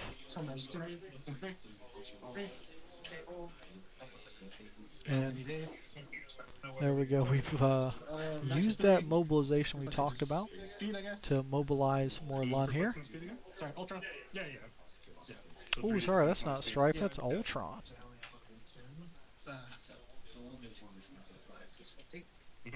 I'll come right there. Yep. Here you go. I'll free heal Verna. Yep. Generate burn bricks. Here it is. Board bricks will 3. Yep. So we've found a way in, targeting Falcon here through all the barrier. And that is a heck of a roll there. For 3? Yep. So, 2. Second attack? Yep. Here's the second attack. Hit again. You know, with those dice, that looks like a crit, but I guess not. 1, 2, 3. That was a side step. That was the one. He has it. So that's going to be 2 damage done to Falcon so far. Sorry, 4 damage total from the 2 attacks. So Falcon should be sitting there on click 5. His aerial extraction ability is a trait, so he hasn't been knocked off of that at all. But losing that 2 speed value, you can see at the very top line there, he goes from 8 down to 6 onto the 5th click, is really going to limit him. But Morlun's exposed on the other side of the map with no support to speak of. If there's enough damage on this team to KO Morlun, we could be looking at a much easier game going forward here. Or we can decide to still slingshot our Pulse Wave Piece, the Rescuer, into the back line and wipe all those. I'm not sure which one I would pick here, but it looks like we've already made the decision.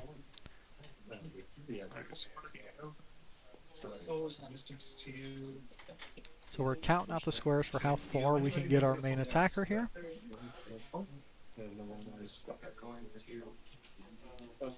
So these tokens that are on the map here don't actually indicate anything beyond just our player here just thinking, mathing it out, how far can we get.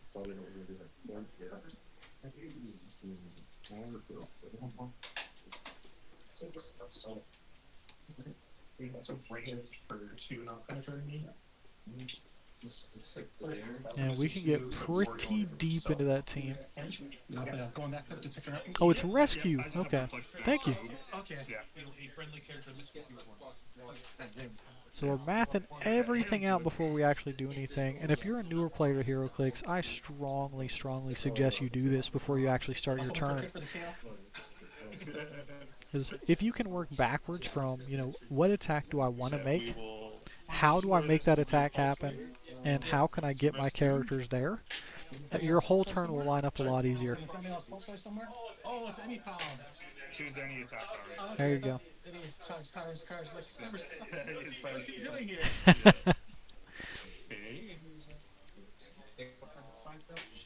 Do we need to? I guess we can do that.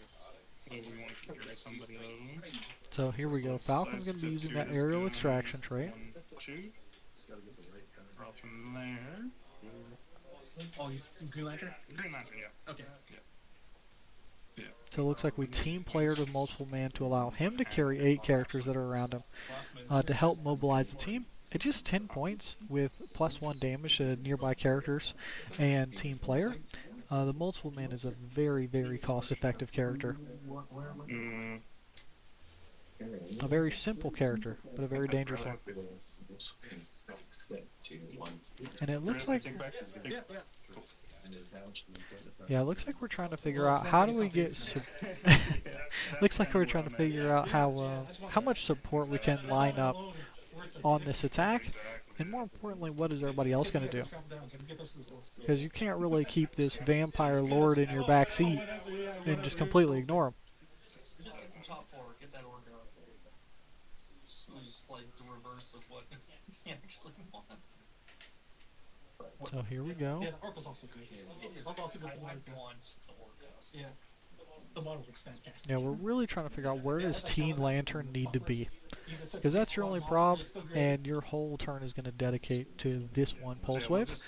You can't afford to do this without a prob on it.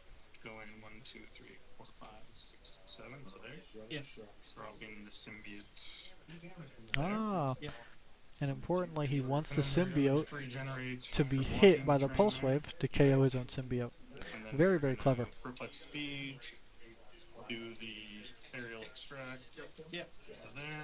There we go. Because it's already mathed out, we can shorthand this a little bit because the opponent already knows what's happening.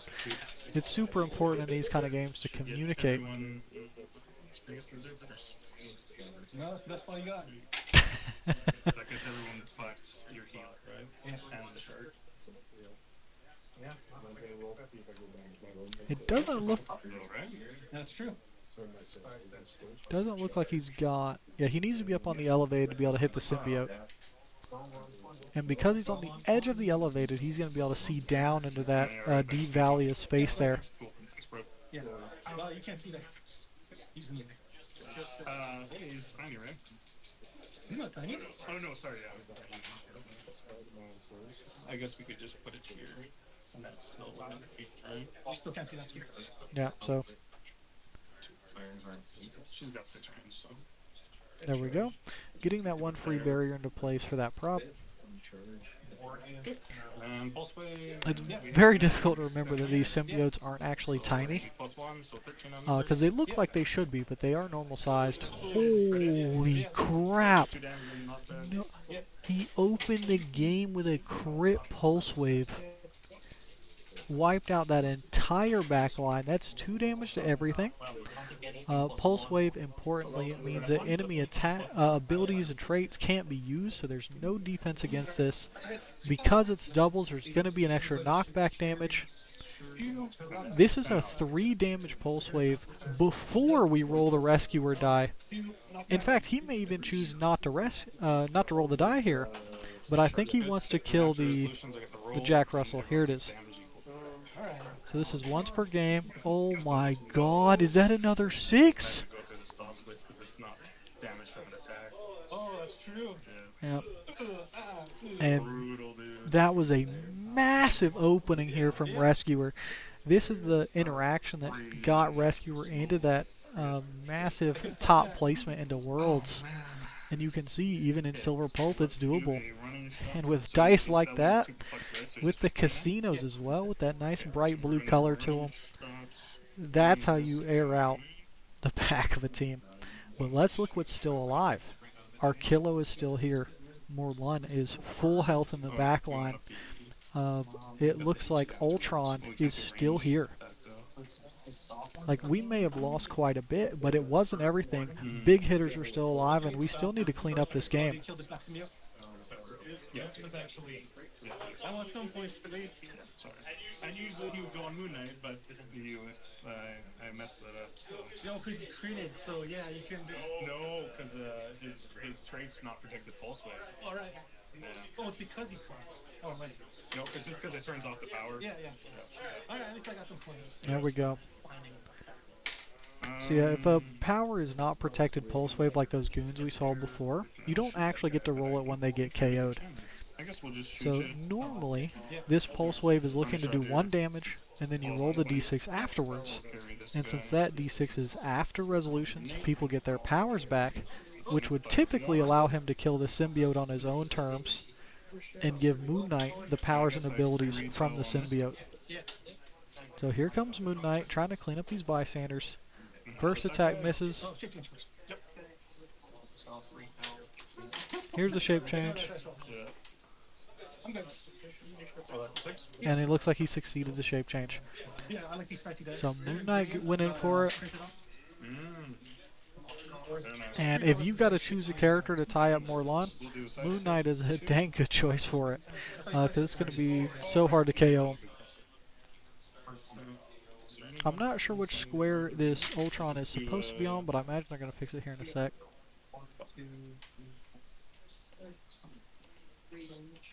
Flash. Flash opens.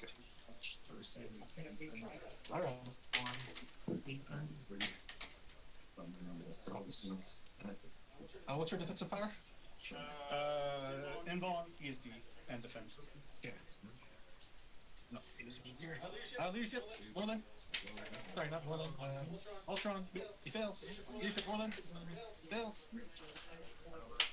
So how are we going to recover from this? We still have all of our attackers. But without the support, it's going to be much, much more difficult to get through. Because we can't do the free way to heal Morlan to then just generate a bystander for free. So Morlan now has to land an attack or one of the bystanders and do it with steel energy. This Ultron. Side step right here. Okay. Here we go. I'll perplex the Kilo's attack. He'll perplex his movement. Yep. Yes. Here comes our Kilo. Should be carrying the recruit. There it is. Fire. He'll rescue. Try to indeed. And we're going to try to collect Rescuer here. Prop through this. Oh, you can prop through that? That's the whole thing, yeah. The barrier. Yep. Yep. Oh, there we go. I will allow it because you allowed me a lot of stuff. Oh, yeah. Yeah, that's her whole thing, yeah. That's why I put the barrier down here so she props to her barrier. Okay.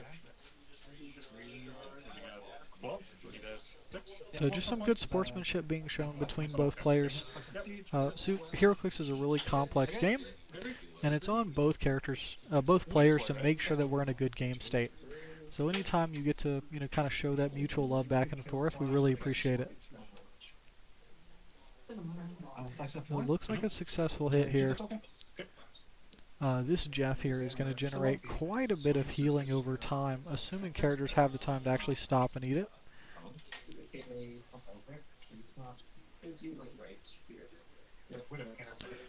And I'm going to throw Jeff the Landshark up on screen just because my wife's going to be upset with me if I don't. This is easily her most favorite character. And he's a very simple character, just a little sidestep, just a little guy. And that first tree he's got definitely won't be you, probably. Lets him make a free pizza if he's next to someone who shares a keyword with him. And the pizza just heals you 1 click. And you can eat it for free. So just a nice little way to keep your team up and healthy. Yeah, go that way. Yep. 1, 2, 3, 4. So we see Morlan here had a pizza from the first turn, and by eating it, he's healed himself, which has let him make this other bystander. So you're doing 3? Yep. And that's it for, looks like Falcon. That's a nice little 50 points. We're up to 65 points here.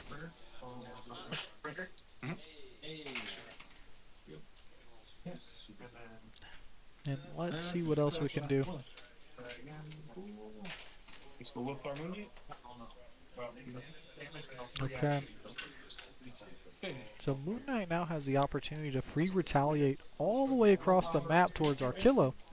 And it's going to be up to Dylan here to decide who he wants to commit towards. He's going to. We'll talk about 2 of them. Unless I do if I buck it, I'm like, yeah. I'll explain to that. I'm not going to. We're going to free people. Yeah. We are going So here we go. Yeah, Sean. great you're able to drop in here. The Growing Hides are always great players. Always fun to see them here. I try not to drop anybody's full government, but I think most of the people watching are friends or family of people that are competing. So it's always fun to see people cheer for people they really like. So here's that retaliation from all the way across the map. It's that Khonshu's Vengeance trait that you can see there. And this is a massive 4-pin that's also with Precision Strike here. So there's not a lot of ways to get around it. See, that's why there's stick damage and then one quick to herself. It's anytime you deal. Right here? No, I'm going to shot here. Yeah, well, Dylan's a big fan of Dice Throne. Oh, okay. He's got all kinds of memorabilia. He loves playing the game. And if you end up at his house doing a testing event, you can better believe you're getting a game of Dice Throne in as well.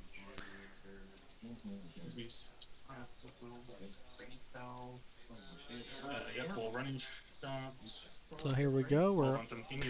What we're really trying to do here is mobilize yourself to where you can still reroll the attack roll if you need to, and squeeze in as much damage as possible. And that's a dead Archillo.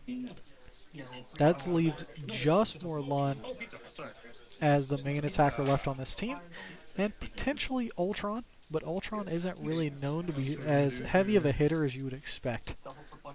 Let's go check out that Ultron, because that's not going to be a figure that we see very often. Let's do a sidestep, 1, 2, and then move. He will perplex up his attack. So just a big leadership piece that's going to make additional Ultron drones, and he's going to be played down at 75, so he's not going to be mobile enough to keep up with his Moon Knight, jumping back and forth across the entire map. So here's a big Charger Falcon. Oh! Okay, well, we'll extract. So one of Falcon's traits allows him to do that aerial extraction. And they do have to share a keyword. We'll just bring him. Yeah, good catch. 12 and 18. But since those two don't share it... What is it, 12? No, it's 11. Yeah. Jesus. 11, need a second. Yeah. There it is. 3. And that's another 15-point KO there. So you can see the offensive potential of this team, in large part due to Falcon being able to mobilize all the way across these big maps. So while some teams may need to take 2 or 3 turns to really get in position, this Falcon's able to just swoop in, drop someone halfway across the map, and then they can still act. When normally if you carry a character, they can't do anything after you put them down. Like they can't take costed actions, which is usually very limiting. This Falcon gets around that in a super meaningful way. So here we go. What are we going to try to do? The biggest thing that a HeroClix player can do in this position is secure as many points as possible. So we might be looking at lining up an energy explosion, just trying to clean up the field. More Lun is way in the background. This vampire, which is this red circular token there in the middle bottom of the map, these guys are way too far away to do anything. They need to take a turn to get into the fight. Here comes Jeff. And Jeff the Land Shark unfortunately misses. That's a fan favorite there. Here comes Ultron. Gotcha.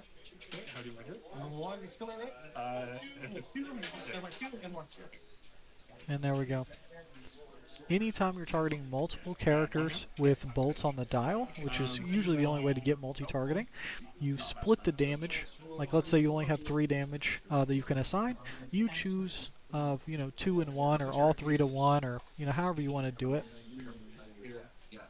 And so it's always worth it if you're in that position to just ask the opponent, how much do I need to KO this character? Like how healthy is this person? That way you're not making a choice blindly. And so that was a really good way to weaken one character, KO another.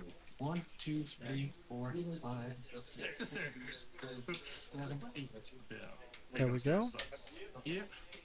So a character that can't fly has a lot of trouble on this map, because you see where all those red lines are on the map. If you can't fly, you stop moving right when you go past them. And the exception is if you see these little red diamonds with the white line in the middle, anywhere along there, those work like stairs. Anybody can go up the stairs without stopping. And so this map becomes very convoluted if you don't fly, because you've got to take this zigzaggy path to get wherever you want. We are double tapped over there.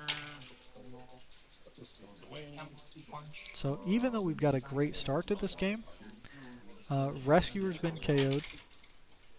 Rescue has been KO'd. Falcon is, I think, 2 hits from dead himself. Nathan Richards is gone. All we're really sitting on is a full health Moon Knight, which is quite a bit, but Morlun can do that. So this game isn't over, it just looks like an uphill battle. Because if Morlun lands 1 hit on him, you can bring in a Flurry Vampire, and that's potentially 2 more hits. He could get through this Moon Knight in 2 turns with well-placed attacks. So let's see if he's going to be able to find a way to it. It is Dylan's turn though, and he's got to do the same thing. Find a target he wants to get off the board, pump every ounce of damage into them. Now Ultron was the only person that successfully landed an attack onto Dylan's team, which means he's the only choice for Moon Knight to jump to and make a free attack. So he's trying to decide what he wants to do after the fact. Maybe line up a reroll. Free barriers there. There it is. And we'll perplex attack. Yep. So here it's coming in. Free. Oh shit. I have to hit Ultron to freaking resell. Yeah. If I knew what you were doing, I'd tell you what you're doing wrong. So we've got to find a square that we can place this barrier. They can still see the square that Moon Knight wants to go to. I mean, there is a couple of very clear options on the low ground there. Just mastermind to a pog. So bad. God, I think I'll make this impervious. I know, right? But we want to use as much multi-targeting as possible, so that way Ultron can't just pass this damage away to one of the smaller figures next to him. Mastermind is a power that helps keep figures like Ultron alive, where once you get hit, you get to decide if you want to take it, or if you want to throw one of your henchmen in the way and they take it instead. You can't do that if both of you are targets of the attack. So Lionel putting that extra pog there gives him multiple options to pass his damage away to. Yeah, that's why I don't want to make a mistake. Yeah. Our player's being a little bit nervous being on stream, but I get it. That was me for the ROC for sure.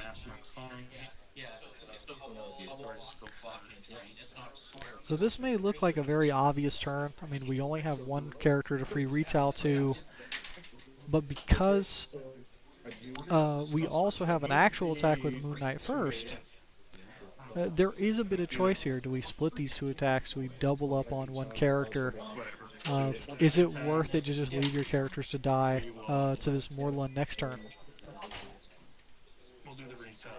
Here we come. We have a perplexed up attack, I believe.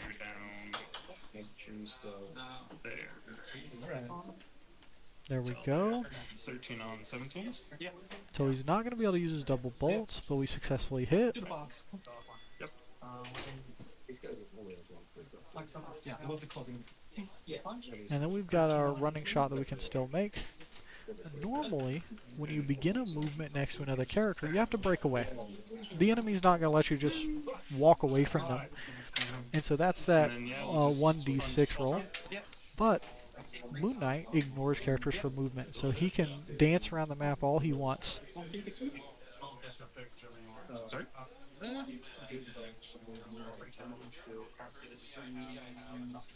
Looks like Dylan's decided to just stay in place and do this actual attack, which does mean that the Ultron drone behind Ultron wasn't targeted, which means it was possible to mastermind to him. Sidestep carry this guy. Although we've gotten through all the Ultron drones, Ultron could still make one next turn potentially. But he's got to succeed this leadership, which is 4 through 6. I'll roll leadership, Ultron. Oh, nope. No go on that. No extra drones to save the day here for Ultron. We've got Morlun in the middle. He's looking at some juicy points. And the question is, do you still think you've got the juice to take the whole game and gamble it all by trying to go for Moon Knight? Or do you kill everything else and try to take Moon Knight at the end of the game? Here we go. One to take Falcon.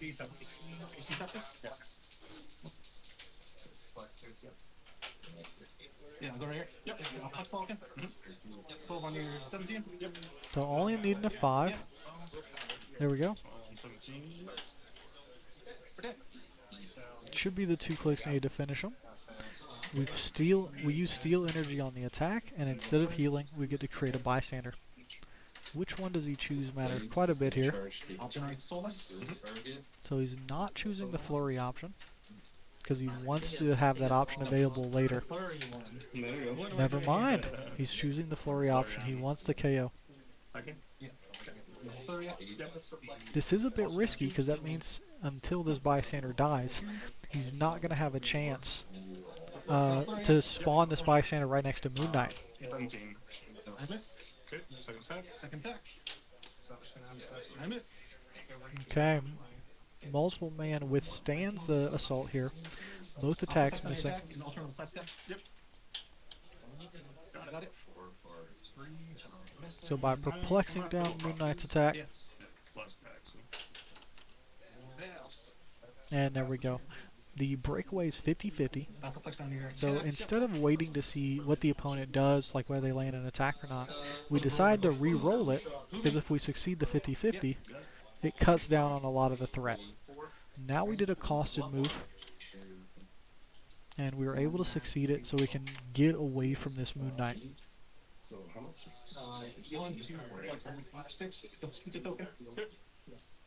It's a really good job of scrambling in this endgame, keeping your team together, and slowly chipping away at these support figures.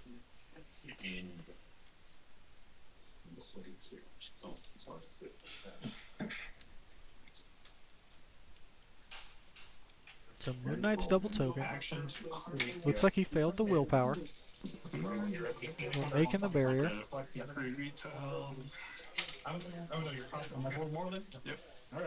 So Morlun's the only option for the retail, because no one else successfully made an attack. Now multiple man has empower, so it adds 1 to the damage. So that's a big 5 damage onto that Morlun.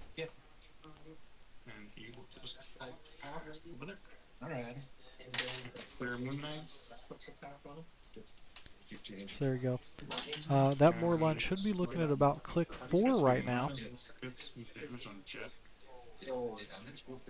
And one more big hit with exploit could be enough to seal the deal here. So this is a very important turn.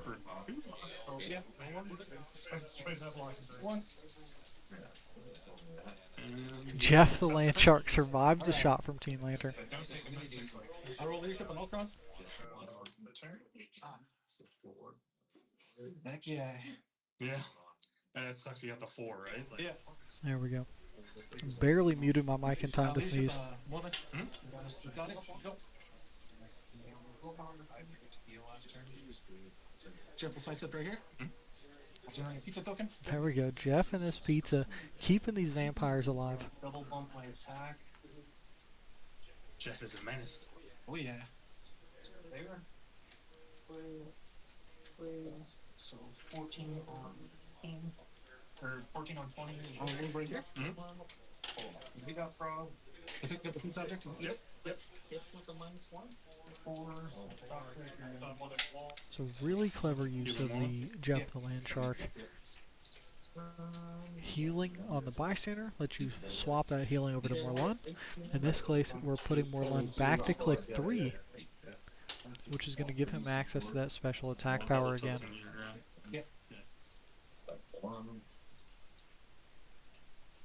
starts getting that So invincible that back. special attack powers the precision strike, and more importantly, he goes up to that invincible to reduce his damage. Upper butts in front of Steve. Touch on it. 1, 2, 3. Correct stop.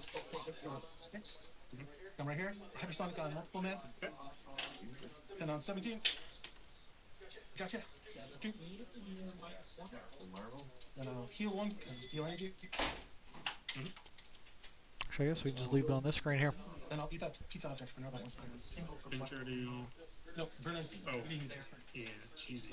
I eat 1. So Morlun is all the way up to the top. Yeah. Healed 3 clicks total this turn, Then I clear proving off how Ultron. difficult it is to deal with him. Okay, Michael. Here we go.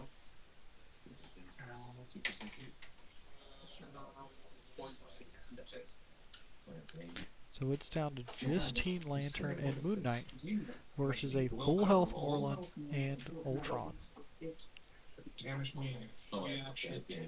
and Jeff. How much to kill Jeff? He's on click. 3. If you shoot him, he'll die. Shoot him there. No, if you shoot him, Yeah, yeah. Okay, we will run Oh, clear.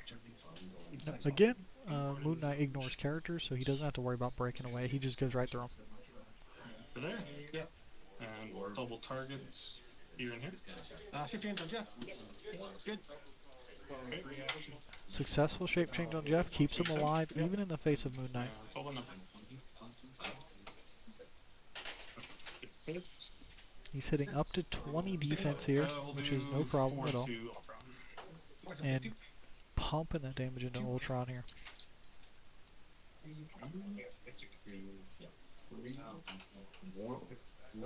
gonna do score.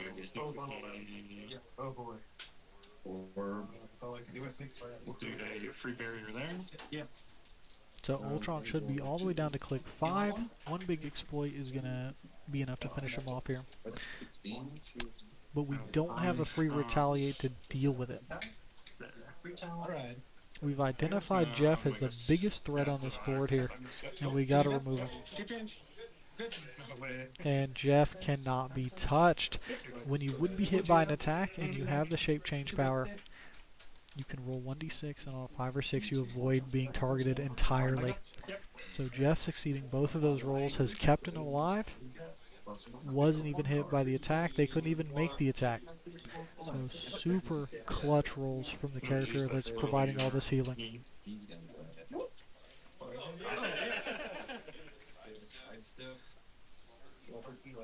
I guess. Stack and stuff. Ultron. Morlun. And we still have not generated that Ultron drone that makes this Ultron so much more difficult to KO. We are knocked off the Mastermind click right now, so we can get through him anyway.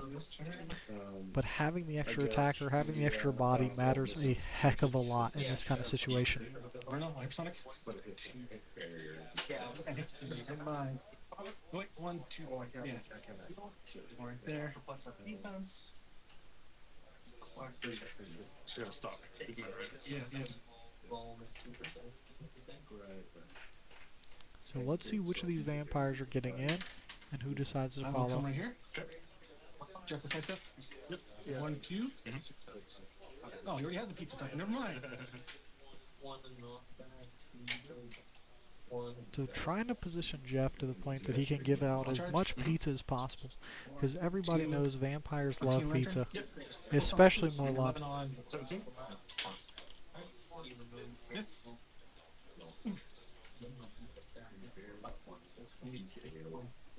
So it looks like Teen Lantern is staying alive through this onslaught from Ultron. I'm not adjacent to you, so I can't match as a people you, right? Yeah, exactly. Alright, then I'll eat the pizza token of Gary. Okay, that puts Ultron right back up to his Mastermind Invincible clicks, reducing penetrating damage thanks to the pink defense power Invincible that Morlun and Ultron both share, is helping so much against this Moon Knight because he deals penetrating damage. So normally he can chunk right through these big health bars and click straight down these dials, but thanks to that defense power it's slowed down tremendously. You cannot. It's one free, yeah. One for free. Yeah. Reaction move there. So if I Two. Yeah, superheroes and supervillains may be able to shove a whole pizza in their mouth for free once, but they definitely cannot do it twice in the same turn. Good catch by Dylan there. Need a 5.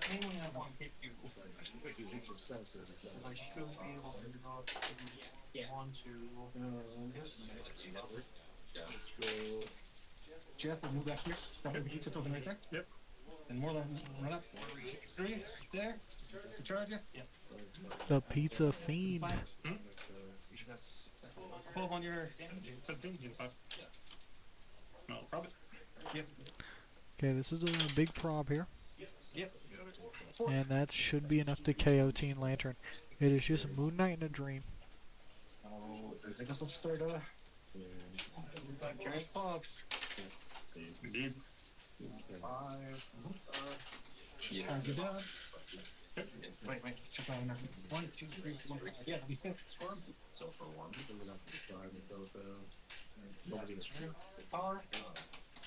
So what's on Moon Knight? Yep. Here we go.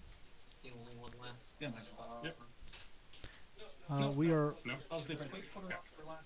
He's deciding not to attack Moon Knight just yet. Jump up there. My 5th act.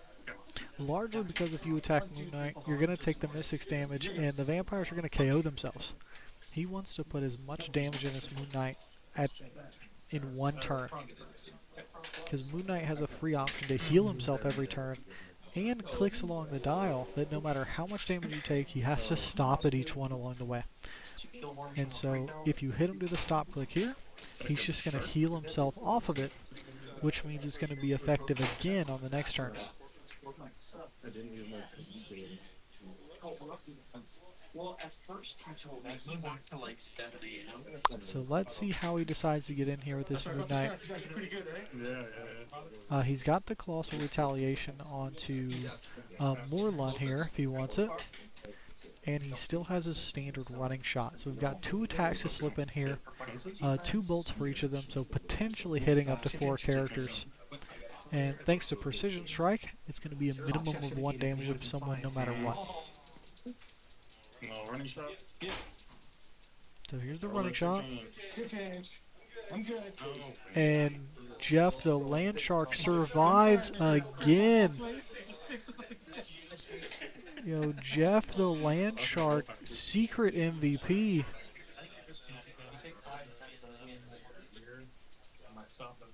Here we go. Alright, leadership. Ultron. Leadership. So it looks like we're still not making a drone here. Disappointing, guys. You're a little disappointed. This is a 50-50 chance to make a drone, and Ultron just can't put the pieces together. So I do 3, and then that's usual. Yeah, we'll generate a feature token as adjacent to a monster. Level side step. So 1, 2. So he's trying to keep Jeff away from this Moon Knight as much as he can, but Moon Knight with his improved movement and his running shot, being able to move and attack at the same time, is very difficult. Finish right attack. But I guess I just have to get in. So how do we approach the actual turn to attack Moon Knight? And even with the complex attack, Morlun will eat the pizza object to generate the enhancement guy, the empower guy. So Morlun's still on top click. He'll charge. All the vampires are out. And Amos over here. Yep. Deciding to carry the enhancement. 2. He's 13 on your 19. Yep. This is going to be his best chance to hit him down to that first stop click. Wait, did I get you? 13 on 19. Yeah. Yeah. For 5? 5. I'll knock you back so when you don't stop click, you open 1. Oh, they're not. Yeah. There we go. That would be.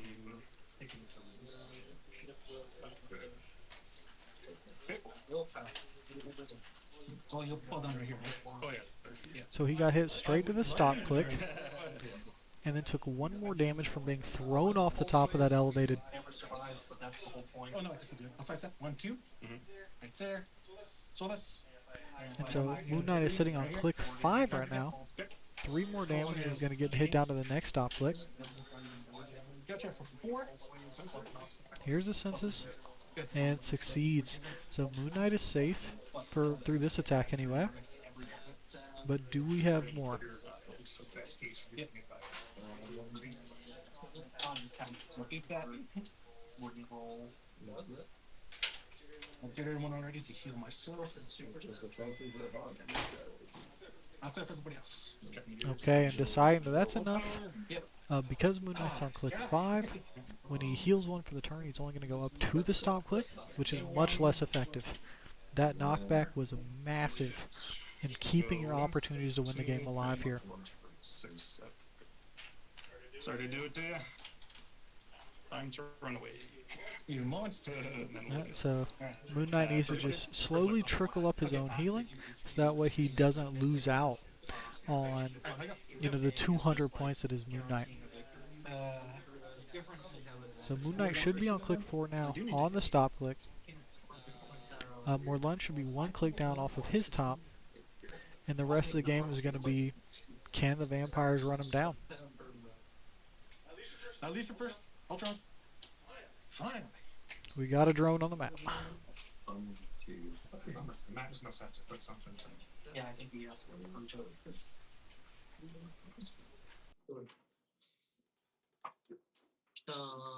Smoke eaters. Just Yeah, all right, let's do a I guess. Well,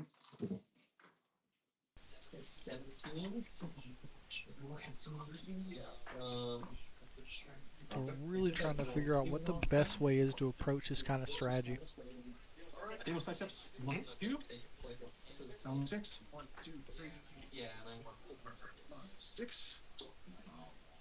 Ultron drone. Run up. 1, 2, 3, 4. just that. Demos, Oral, and Bricks. So it looks like the strategy we're going with is just splitting the forces, trying to keep everything else centralized in the middle, and just cut off 1, 2. the escape routes here from Moon Knight. I should have ate it first, then. Yeah, I should have ate it first because it's monster.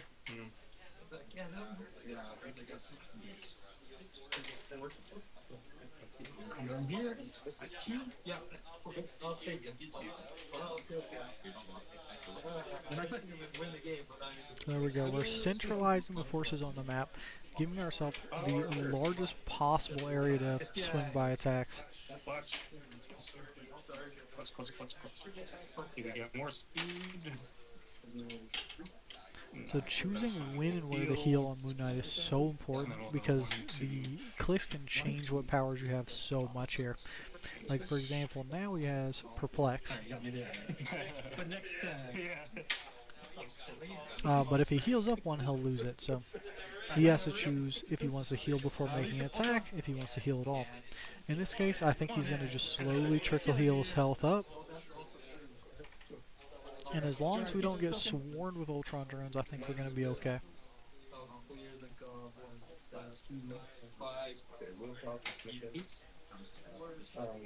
So here's Morlun centralizing himself, trying to make sure he can cover every avenue. The issue is that the vampires are all still on the map, so there's no vampires to generate. There's no clean way to create more. So what we're waiting for here is for Moon Knight to fail a willpower roll, and then once he can't move for a turn, that's the opening to just go buck wild and try to get through that dial. It is still very, very doable. We just need a failed willpower roll. So the vampires are there. They're ready. Unfortunately, that one is double token, but maybe we can get a leadership there to help out, just in case. 2 with the sidestep. and I'll deal 1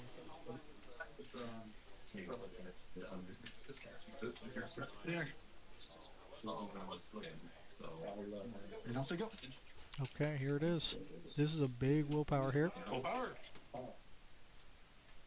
And it looks like it failed. So we're going to heal ourselves up. We should be on click 2 total if we remembered to heal last turn. I barely beat the Marvel. I can't beat the Hulk. So one click short of the full meal deal there. Alright, leadership, Ultron. Yeah. There's the leadership. Another drone hitting them out. Oh, Ultron. I spent the entire game. So let's see how he decides to actually approach this. I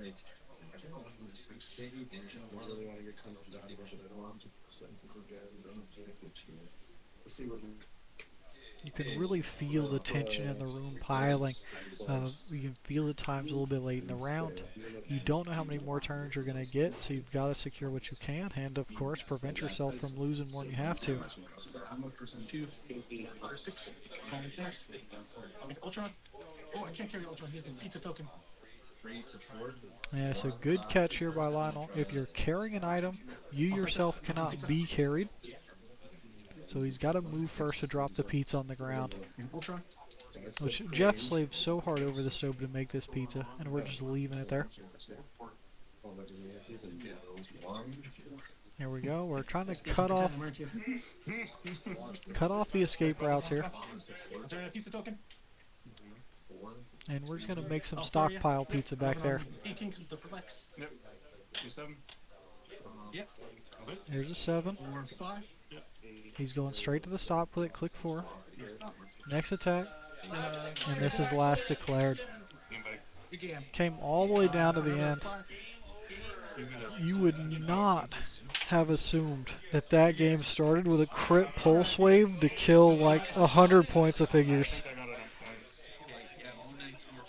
That's crazy work.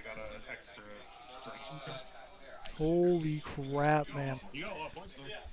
That was so many points. And it all came down to the willpower rolls on Moon Knight. Like if Moon Knight doesn't get to keep running away, he just gets clobbered by the vampire horde, man. Like there's just no option for him once he gets surrounded.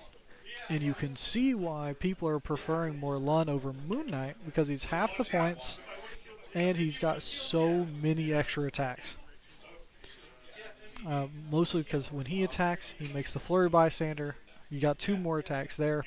And overall, you can see you can end up with all the bystanders on the map and putting a lot of pressure on. So that was a crazy game there. Good on Dylan for recognizing that his win condition was just staying alive. Just don't get KO'd. And so he backed up as soon as he saw his chance, once he realized he wasn't going to be able to secure any more points. So backing out, allowing himself to heal up, succeeding the willpower, letting himself back out again to a different spot.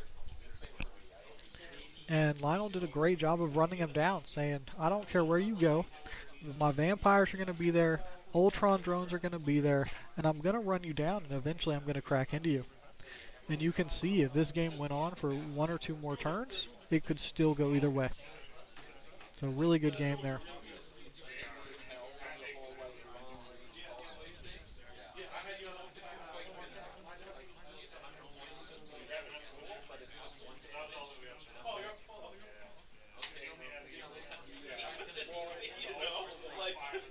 There you go. So crazy good game there, man. Super, super exciting. We've got all kinds of games still here going. Looks like the Crimson Dynamo team also went to time. Looks like Slick also went to time again, so good to see that.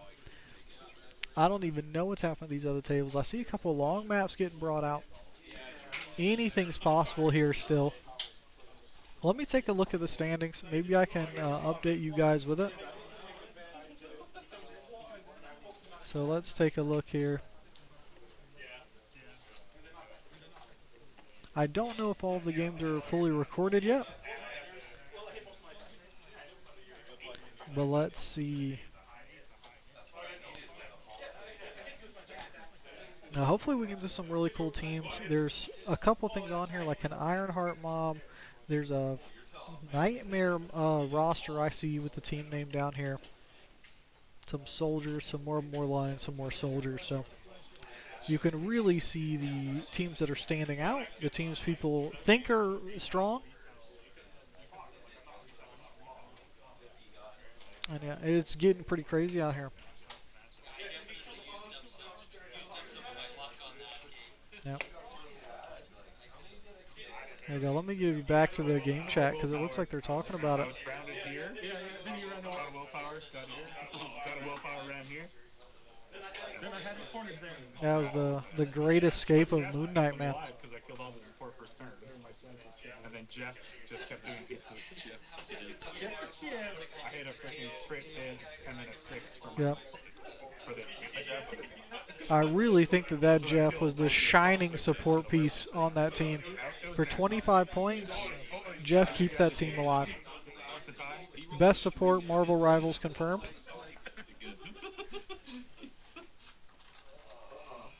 crazy good game. Yeah. I hate running away. I was like, yeah. It's a bold decision to decide to run away on stream as well. Lose my willpower here. I would have been so mad at myself. That's the hardest thing I have is to pull back to try to get the win instead of. Yeah, whatever. I already got spaced down. I don't care. I'm two wheels off me. Whatever. Yeah. Let me go ahead and mute that. There we go. They're figuring out the top 8 here now. Actually, what am I talking about? We're only like 2 rounds into Swiss. They're figuring out next standings here. We're at the halfway point. 2 Swiss rounds done. 2 more to go. So if you want to take a minute to grab a drink or go to the bathroom, we're setting up the next 3. Feel free. Table 1 John versus Dylan. Both undefeated. Ooh. Table 2 is Lionel versus Keegan. Table 3 is Ben versus Wade. Wade, you don't even need to move. Table 3 is Brad versus Ryan. Table 5 is Slick versus Moon Knight really is half the field. Holy crap. Yes, real close. Moon Knight and War Machine versus Moon Knight and Cersei, and one missed attack on my end. His Moon Knight killed my Moon Knight. That's crazy, man. Let me see. It looks like I'm going to be doing... Let's see. It looks like we're getting a second run here by Dylan. Oh, that's close. And then John's going to be top table as well. So it'll be first time seeing John. Where's the bell? We have... It's going to be pretty tough here. Yeah, man. Especially when people get their announcements for like where people are going. Like, it gets kind of crazy in here. Oh, there you go. I'll go ahead and mute them real quick. Because they're just going to get louder and louder while they talk over each other. But this is going to be Moon Knight versus Moon Knight. Mirror matchup. And more importantly, of the Edmonton boys that came down here, Dylan drove the 5 hours, and John was in the front seat with him.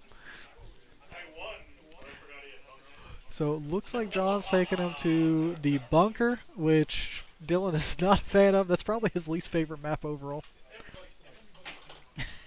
But this is going to be a long drive home if one of these two knock out the other. But with both of them being top of the bracket, I think we're pretty safe here. So let me do my job here and get the everything running here.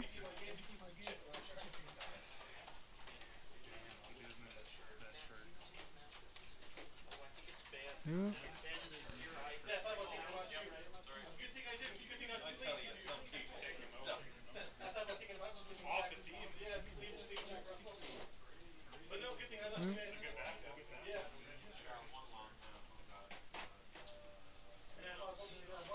Let's see. Sorry, we gotta do this live here. There we go. Player 2 team. Let's get that one live.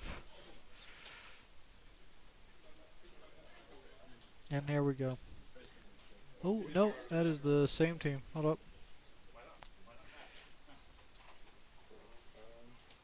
There we go. So the big differences we're looking into these schemes is how they approach this Alpha Strike. We see a very similar matchup. Falcon to mobilize. We see a Pulse Waiver. In this case, it's going to be Spider-Punk as the flavor of choice for John to open up this attack here.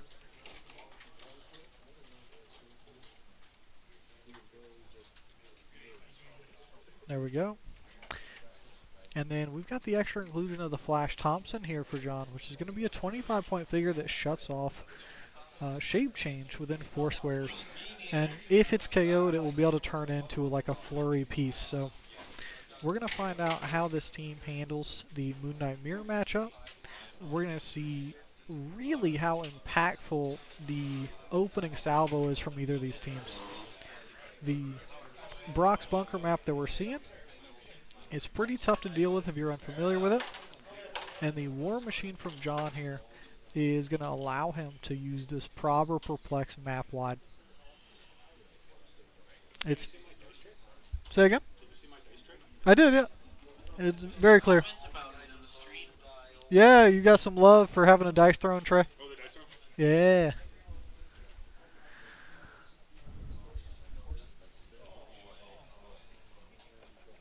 There we go. Let's go ahead and we're going to let them keep kind of BSing in the back, and then once we actually start the round, we'll turn on the mic over there again.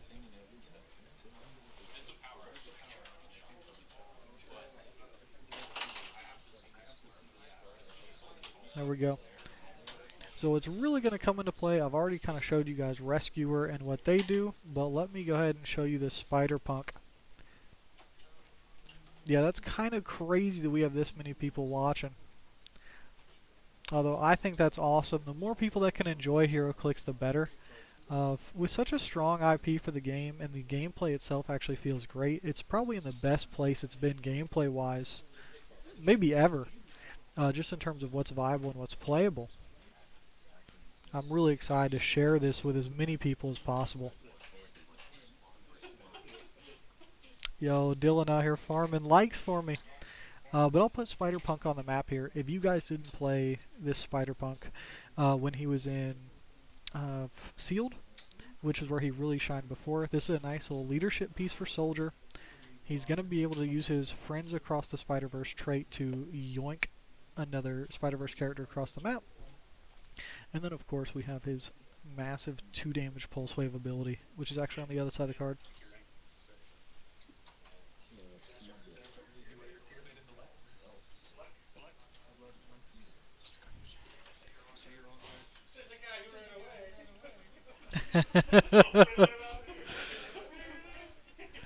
Getting some shade for running away on stream. Alright, let's turn it back on here. Winner's table or catalyst?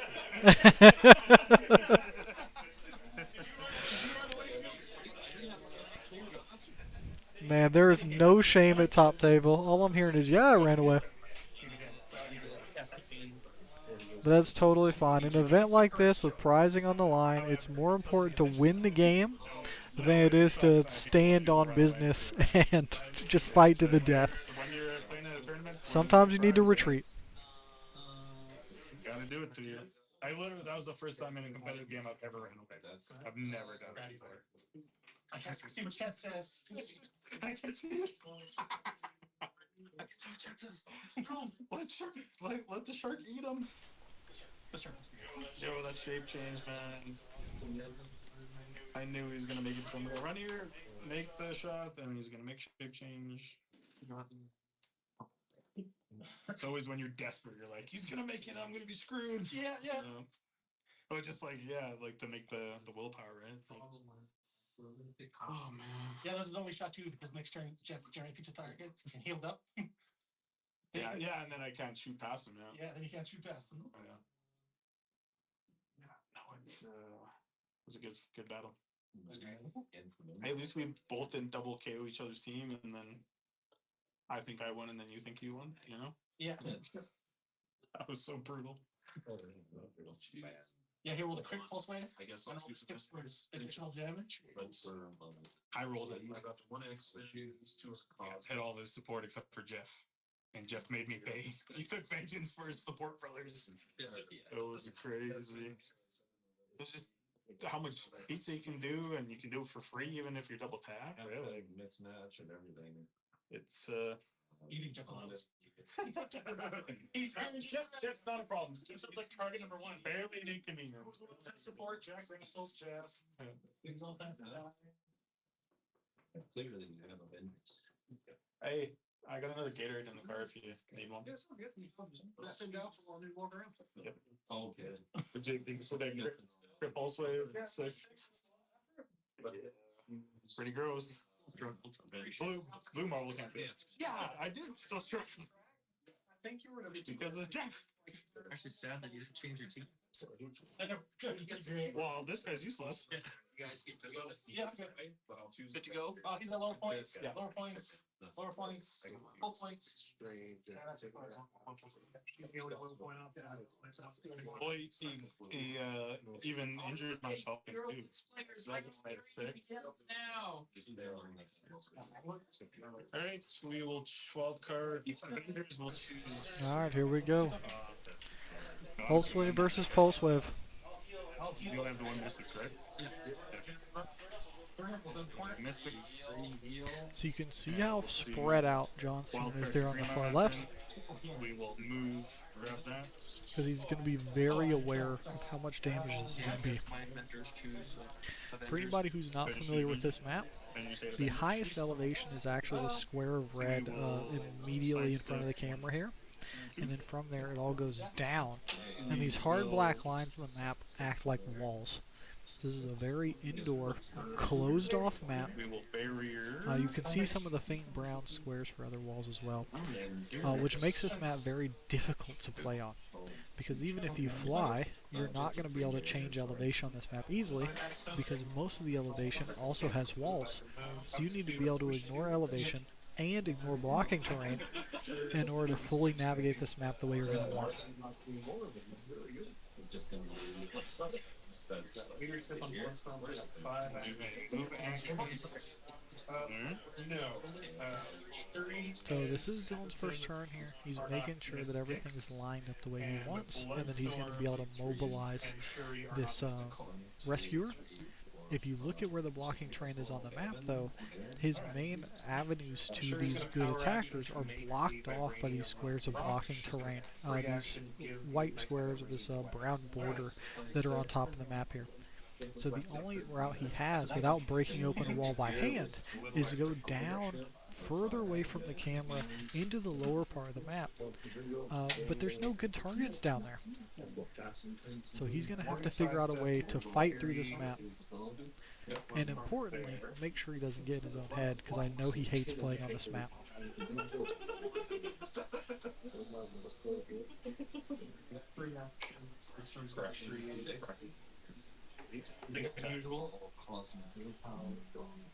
So bringing Team Lantern up to the rest of the team.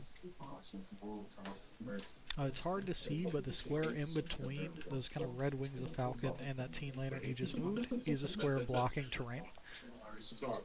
He would really like that space to be free if he wanted to carry people like a taxi, because you have to be next to someone to be carried by them when they start the move. So really deciding here,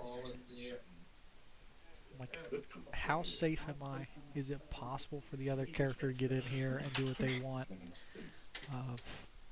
Like, how can I make my position as safe as possible? And he decides he's safe enough, he's going to pass.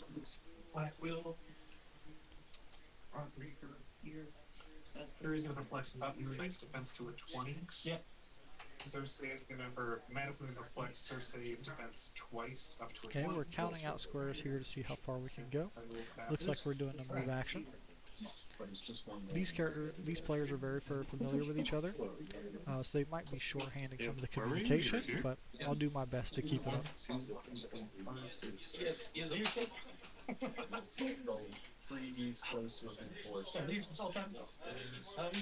So here was just a move. Looked like that was just a carry. Maybe it was an aerial extraction. Who knows? And we're just trying to maneuver. You're going to see these first couple of turns of both teams just kind of circling each other, trying to figure out a way in. The Team Lantern, you can just barely see on the other side of them, on the right-hand side there, put another square of blocking terrain on the one set of stairs that goes up into his base. So both players feel fairly safe right now. That's pretty exciting. The bear is going to come down at the start of the turn. And now that door's open. So let's see if he can find a way to get in. Worth it.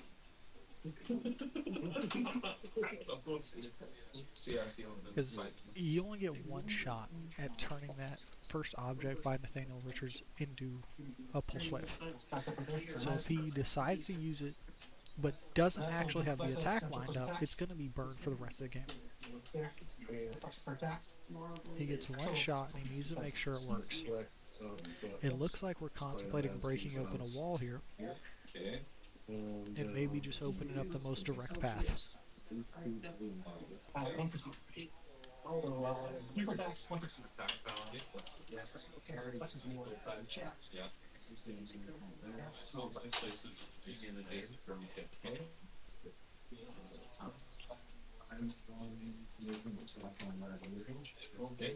Yeah, 3 for attack. 1 for speed. So how's he going to do it? He's kind of working out the math in his head. I don't think he's got a very clean way to break the door open. Or to break that piece of that wall there. He's going to have to get creative.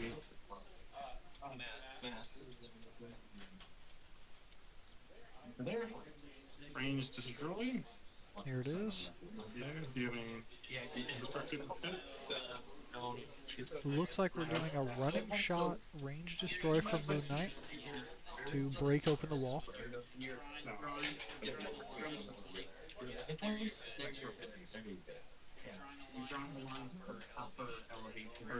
So a shorthand that a lot of experienced players like to do, especially for destruction and debris, is to just place the debris halfway in between the two squares like that, and that'll represent that both squares are debris. So you'll see that in a lot of games here. So the doorway's open. He needs to get the blocking terrain in place, that way he's got the prob on it.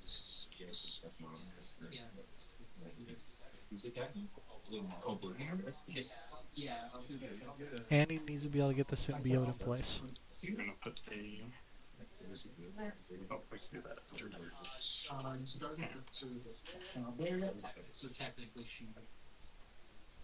There was one pretty clear square that I think will cover where he's trying to get to. But the question is, can he see it, and is that where he wants I it? guess I would be. No, I wouldn't be able to.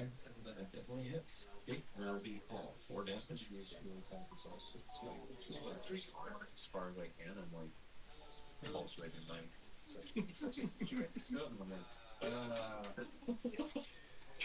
Let's aerial extract.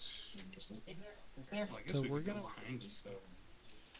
move up the extract first. So that's going to be 8 squares, and at least one of them has to be through the character that he's going to carry. One, 2, 3, 4.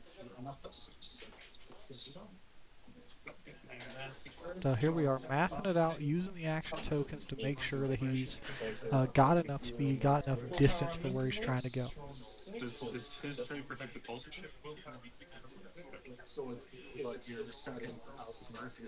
Importantly, if you look up in the top left of the map there, that war machine only has 1 click of health. And he's been very carefully placed behind that wall, so any location that can pulse wave these core 3 characters isn't going to also tag the support. And as long as he's out of the 4 range of the pulse wave, he's not going to be caught and KO'd in just 1 click. Which has been a thing on other figures. So here's the extraction. Here's the symbiote. He's positioning to where it has to be knocked back, so that way it can get the KO. And we're just raw dogging it. We're doing it without a prob on it.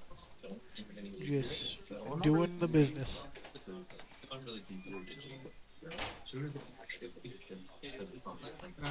It's only hitting a 16.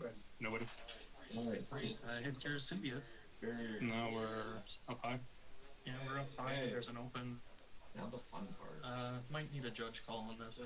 I don't know about line of fire. Wall elevated down through the. We're on the map. Right here. This this square to this square. There's all There's sorts. elevated here. Should be able to see so each that's other. a perfect diagonal, so you've just taken the least restricted path. That's a wall that you can't shoot through, but this would be totally fine. So rescue can see the Stenbia. Yeah, so I could have had my crowd there then. He definitely could have. Right? Well, yeah, if I can get this square can see that, I can add my things. Well, you didn't get her, but you would have had her in line, so she wouldn't have been able to. No, I can put my blocking there. Yeah, but if you put your blocking there, there's no. Oh, yeah, What do you mean? This square sees that square. There's all there, so it would be the same thing to her. So she would have been in free too. I don't know what you're talking about. Oh, like You had perfect line to team. Yeah, he had a couple of options there for it. I can probably do this. Yeah, but he's still using draw 5, and she went in for first. Oh, I see. Yeah, so just a couple of positioning mistakes here. Teen Lantern was a little bit too close for the pulse wave. Didn't fully grasp what the line of fires looked like here. If you're ever going through a diagonal on a line of fire, like the judge said, you're going through the path of least resistance. You get to, they call it rounding the corner in the little handout that you get for Hero Clix in the starter sets, and that's the easiest way to think about it. So anytime you're going perfectly through the intersection of multiple squares, you choose which side of the intersection works best for you. Man, as soon as I didn't get my problem. Yeah, still over 3 thingy. So we'll just block it. Okay, so deciding to block the path with the barrier here. And that may be a really good play here. He's just abandoning rescue, deciding that there's nothing I can do to help you anymore. I might be able to prop through it defensively, but you're going to be on your own. Leadership. Successful leadership there. They share the soldier keywords, so they're able to take the token off there. 1, 2, 3. We're gonna flex up his attack from way back. We're gonna use ignores characters and Falcon to aerial extract. Whoa. That barrier is going to block that path there. I can't. I guess then I'm going to start the aerial extraction.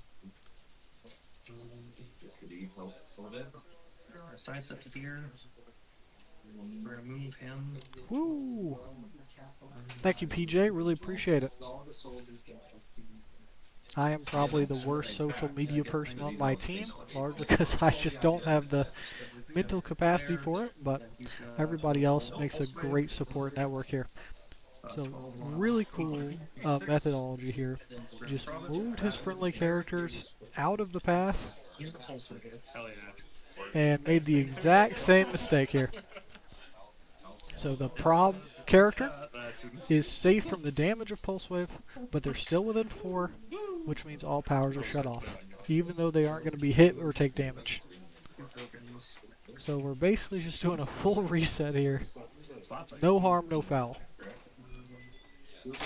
Both of their big Pulse Wave turns ended with no damage taken on either side, which means Moon Knights can't retaliate. And really just showing how tough of a job it is to get through some of these maps. And you've got to have a good understanding of line of fire to play on some of these and really see success and mobilize your team where you want. So there was a slight miss there because Spider-Punk has an ability to re-roll his own Pulse Wave, and it seems like John just forgot about that entirely, just inside of his own head there. So hopefully he'll remember that one for the future.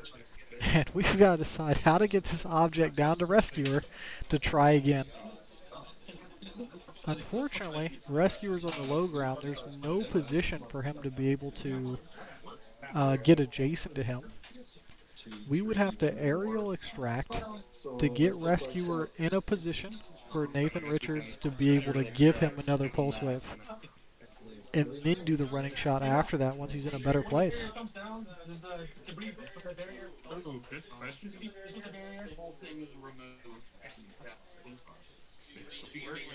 So this is going to be a really creative turn here from Dylan to try to figure out how to launch his offensive now that he's got another chance at it.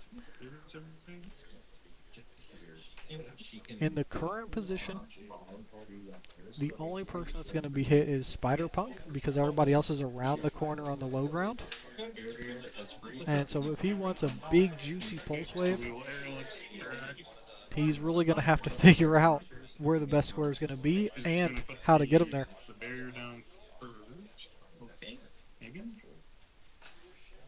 Oh no, it's got to be. I still think they're wrong.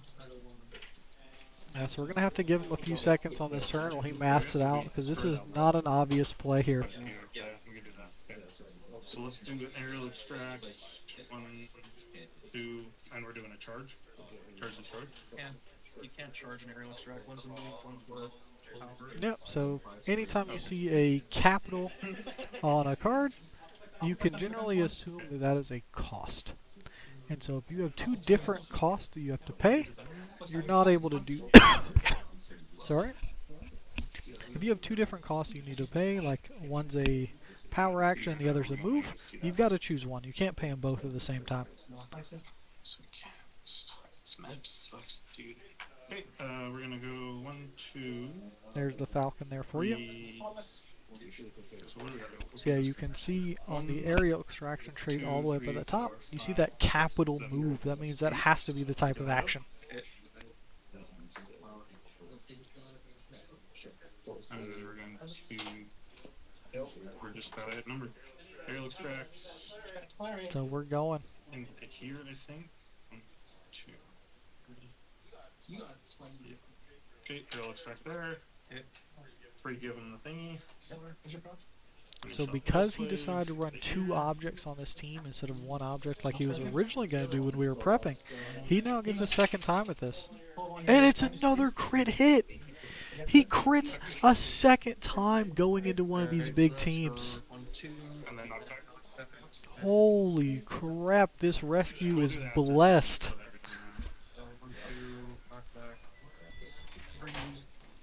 I can't believe that. A critical hit pulse wave means that the enemy team doesn't get any powers to begin with. You went. Well, it's up though. Is it 2 and a 3? And even after the damage from the pulse wave, the crit hit adds an extra damage onto it. So this is 2 damage plus knockback. And if they get knocked back into a wall, then they're going to take another damage because they still don't have powers. Not to mention, Rescue now has the single D6 roll, and it's for 5! Holy crap, what a hit. 1 action, 3 KOs, and took out the biggest threat. The emotional roller coaster of these 2 turns is incredible. Going from missing the pulse wave to eating a pulse wave on the other side, and then going back into hitting his own critical hit.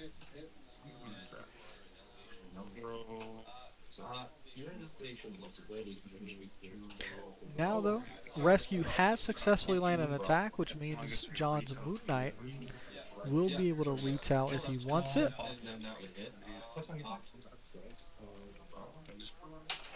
just thinking I could just put it here. Let's see what he decides to do here.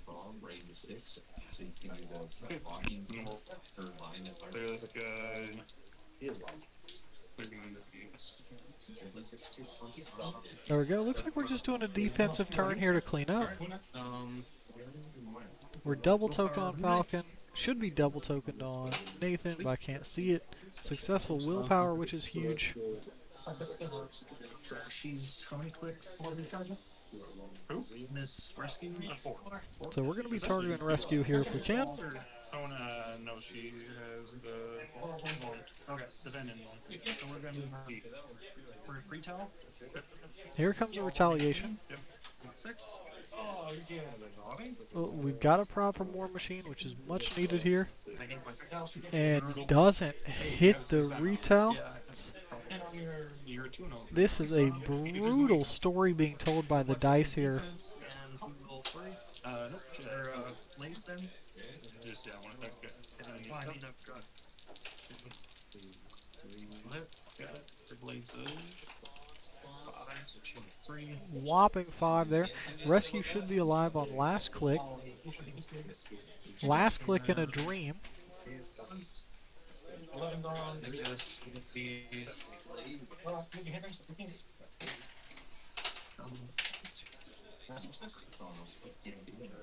So let's take a look at this rescue here for people that may not be familiar with it, because I haven't shown it in a little while.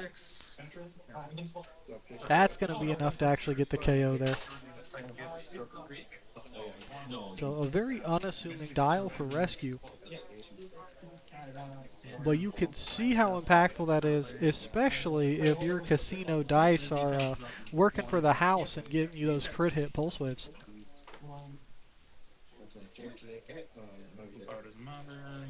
And as much as I would love to take credit for anything, Brian, I think it was the player that ran this rescue at Worlds that really showed what is possible here.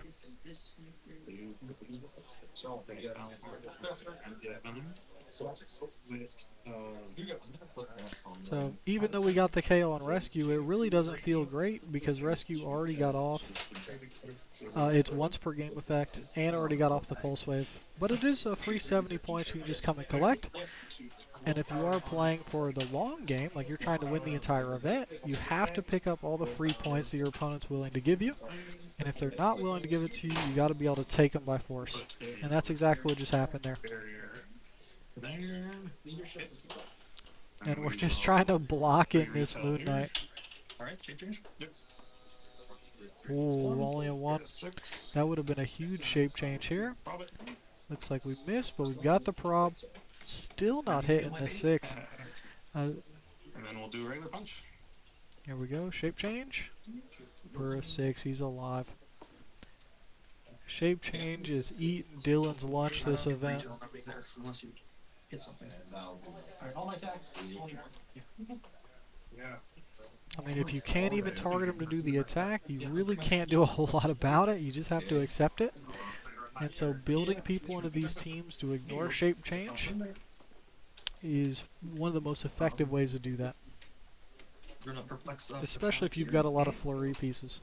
That Flash Thompson that was on John's team before it got turned into this symbiote character here is why that figure's on John's team, so he doesn't fall into that same trap.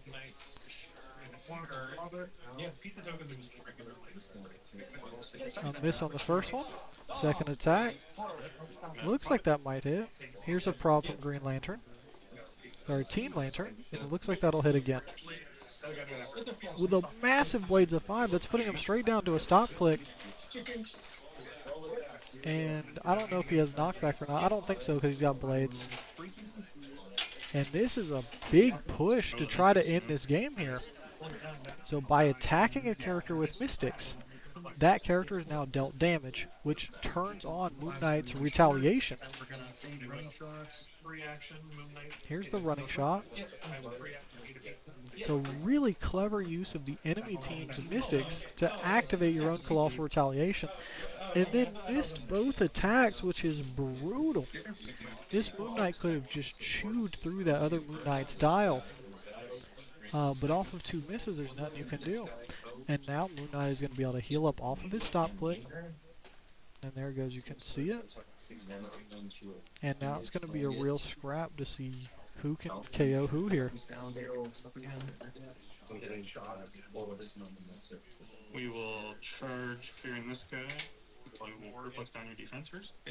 1, 2. So here's the man of the hour. I may as well leave him up on the screen here.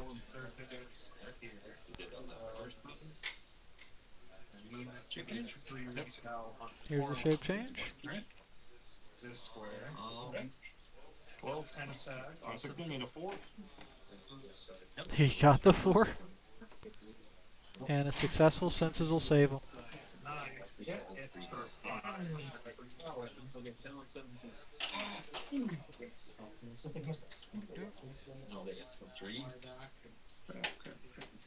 Okay, we will free heal.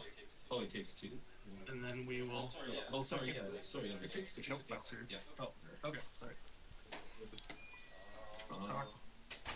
Okay, so here we go. Alright, consensus. On off of 6. Since it's only on a 6, the precision strike is going to get through. And that's going to be double token on the Moon Knight. Oh, I guess that was retail. Reactions of Sunday. I'm seeing.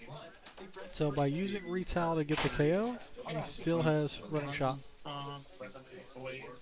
Yep. Ooh. That sushi was so good last time. Is that the same place? This place is amazing. 19? Yes. For one. Okay, that's enough. And so we've just got Moon Knight versus Moon Knight action here. And it's going to be a tough choice for John, because do you take the heads up while you've got the health advantage? Or do you need to KO the rest of the support and allow this Moon Knight to just kind of run wild, attack you on the back end while you're trying to clean up points? Yep.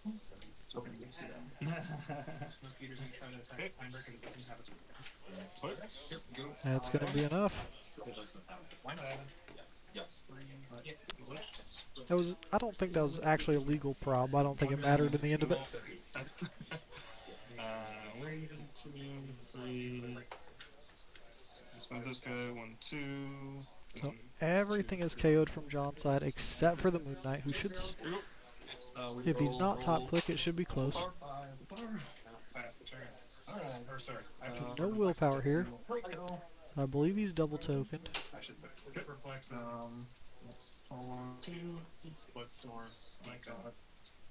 And man, this is a story of the dice here for sure. The question is, can we actually KO this Moon Knight? Because he should be back up to top click or one off of it.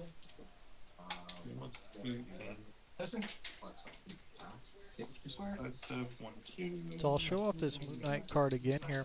In a Moon Knight versus Moon Knight mirror matchup, it's really important when you decide to attack the other Moon Knight. And not just because he has stop clicks, but because you're going to be taking Mystic's damage as well. And so if your Mystic's damage puts you onto your stop click, it's not useful anymore. Now you can just take a full 4 damage. So you need to be at least 2 clicks above a stop click to be able to go on the offensive. For 5, for 4. 1, 2. There's at the stop click. Or, sorry, 3. Stop click and you take Mythic. Perplex up 4. Alternate. So both of them are on or very near that 4th click.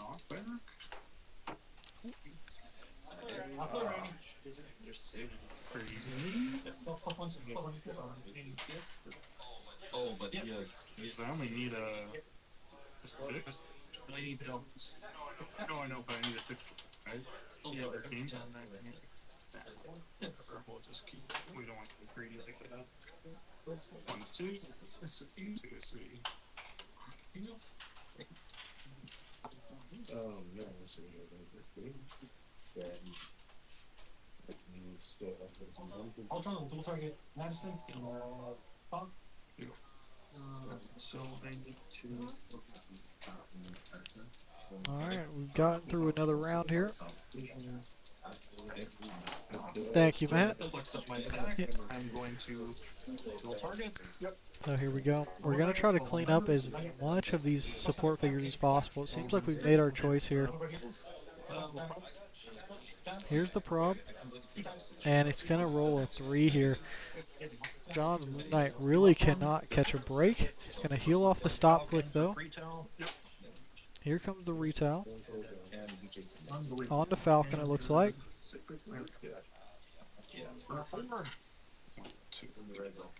Now, I don't think that's enough for the KO here. Alright, your turn. Here it is.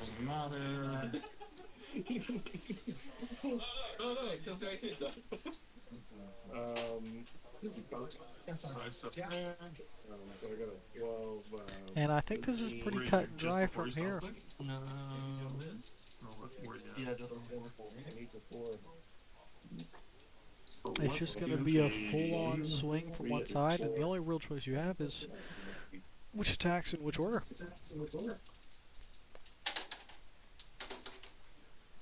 I hardly believe. Yeah, you had it very bad. 15 on Tyson. We're gonna try to roll sidestep. There you go. Successful breakaway with the sidestep. Trying to keep the probability control piece alive, so that way he can keep re-rolling these attacks on this high defense. Alright, Well, there. We'll perplex down your defense. Can shoot on you. Need me? Yep. That's not going to cut it, and we're going to definitely save our prob for some of these higher damage attacks here. Free. Free. To there. Here we go. Successfully hits it. Gets put right back to the stop click there. And so that's one mystic damage to the Moon Knight. Should be taking another one here. Senses. For 5. 4, 3, 4. Another mystic. 3 damage. 2 mystics. We'll heal 1. So Dylan's Moon Knight should be on click 3 since he had mystics, or had precision strike. And John's Moon Knight should be all the way down there on click 8 onto that second to last stop click there. He doesn't have much to go, but this Moon Knight still has Perplex to modify attack. We can heal one onto Exploit, which is I think what he's doing. And then we've got no action tokens, so we can hit 2 close attacks at charge, and of course with the Retaliate. That actually does hit him. He's still gonna kick. Should get him there. Sorry, I'm gonna steal energy too. Here we go. Looks like we're dropping a little bit of frames, but it should be okay. Yeah, nothing too crazy.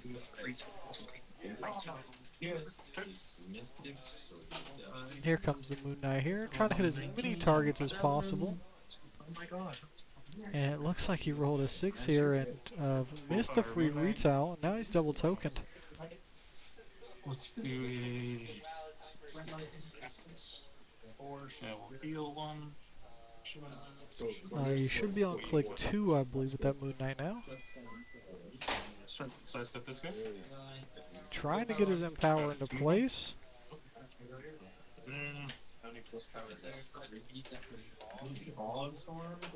And granted, he's got just enough damage to kind of get through all of it anyway, so I don't think the Empower is going to make too big of a difference.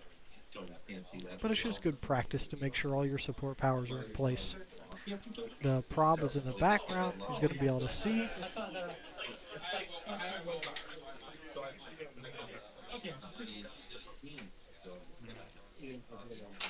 Looks like we're trying to decide where that guy's going to go there.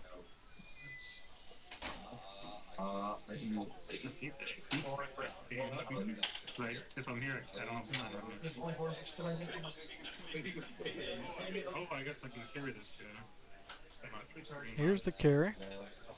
Go here. I'm down to 3 in there. Yep. Range attack over there. Need a 8. So really shuffling around these pieces, getting as much of the action as possible. Mystic. So this Moon Knight should be down to click 10 if my estimation's correct here. Hang on, just stop quick. Yep. Okay, we'll do a free retail with our boy. Here we go. Need a 6. Double hit. Senses. On a 6, and that's not going to quite cut it. 1, 2, 3. And he's going to be on that final click now. And last one. Here's the prob to try to finish it. Hold on, Senses on a 6. Try to give the early GGs here. There we go, it's all wrapped up here. Oh my goodness, man. That was a crazy series of attacks. Like, You were missing granted, the every last of one it is just kind of scrapping, cleaning up the pieces, but those first 3 turns, Since rolls. No, yeah. yeah, those first 3 turns of just trying to figure out who's gonna pulse wave who, rolling low enough to miss everyone, trying to recover with aerial extraction to reset the pulse wave attack, because rescue doesn't have it naturally. You've got to get her to Nathaniel, or got to get them to Nathaniel Richards to be able to give them a second pulse wave. Surviving the offensive pulse waves, and then following up there with a critical hit to clean up all of those points in one big attack, and then rolling a 5 on the rescue afterwards for even more damage. I mean, back-to-back games, crit hit pulse wave. It's just an insane way to be at the top of the bracket here. He's trying to claim all the points available here. And just an absolute blowout there. And you can see how tough that is to actually KO that Moon Knight if you don't have the sheer number of attacks to do it. Because Moon Knight versus Moon Knight, I mean, you're going to be taking damage, healing up off of damage. It's so difficult to get through those stop clicks unless you've got 2, 3, 4 attacks to do it. And so we're seeing here in our little meta game now that Moon Knight is actually coming up on top over Morlun, sheerly because of mobility. Being able to hit and run, being in the right place at the right time, and then retreat back if needed has been the difference maker here. And he's going through it with the judge here. 6, and I missed it. And then he went in, and he pulsed with my guys, and he missed With Spider Punk. Spider Punk, and I came back, hit a crit hit, killed his support, and then his Moon Knight missed, mine hit. Didn't hit anything after. Like, I fought some 16s. And a couple. But after that, Well, me deciding to kill this guy, I was so glad I seen that. I'm like, wait, can I get around the corner to kill your? the worst fall of my life. So you're 3-0 now. Yeah. So you should be in top 4 for sure. I think at that point. Yeah, if no one else is undefeated, then. Yeah, because like there's just us regardless of how the next game goes, and then you're 2-1, you could have a really good chance of getting in still. If you win your next game, I think you'd be in for sure. Yeah, especially yeah. Hey. Oh man. Man, you're still in a good spot. That was a tough game though. Like soon as I did it, I was the cry guy. It's like, yo, I missed the pulse wave. I need a 4. I need a 6. Could have sidestepped him out. He could have been out if I didn't sidestep him. Like every. Oh, because the prob, yeah. Yeah. And we did 2 pulse waves with no prob. Yep, that works. Does he have mystics? 3. Does not mystics. Never mind. What a game. It's crazy. Sure. Yeah.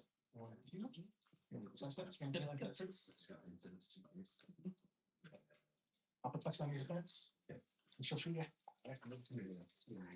16. Yeah.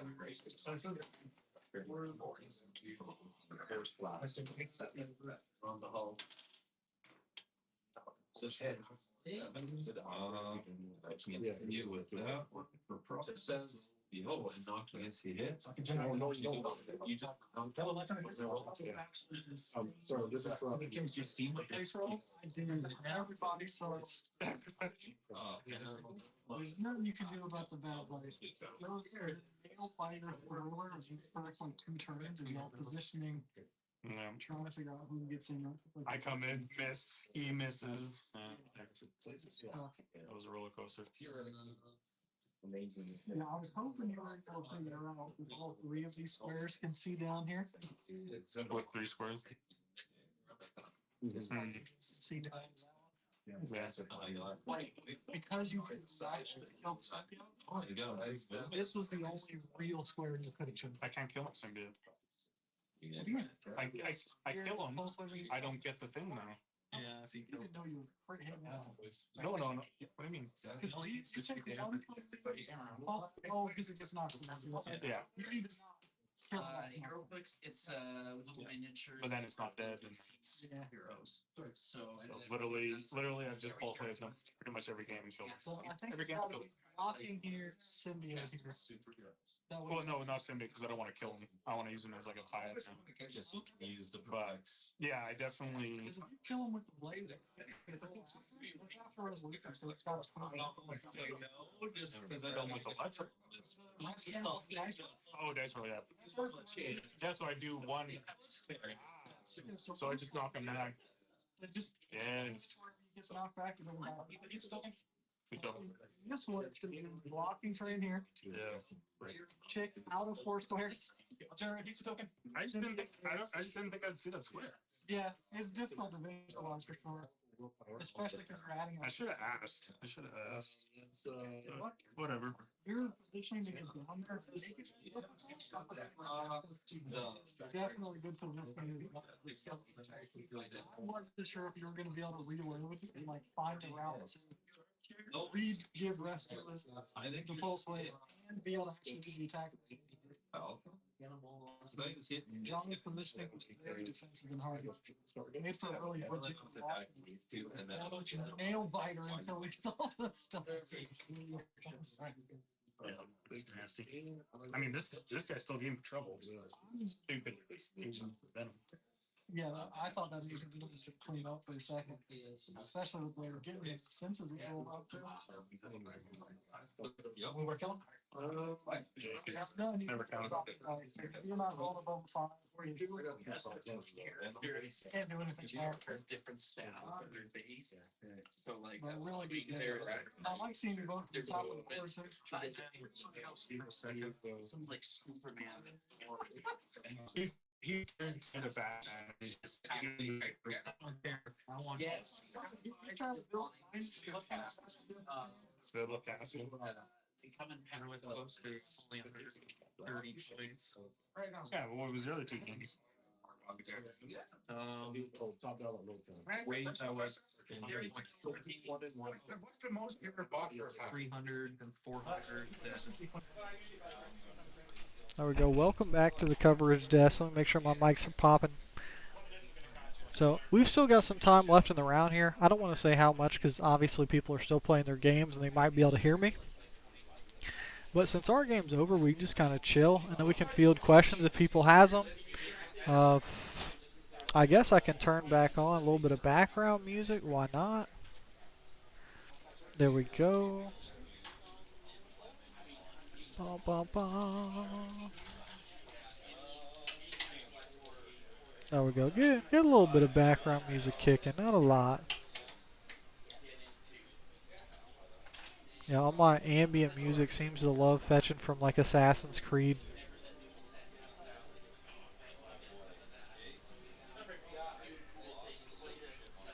There we go.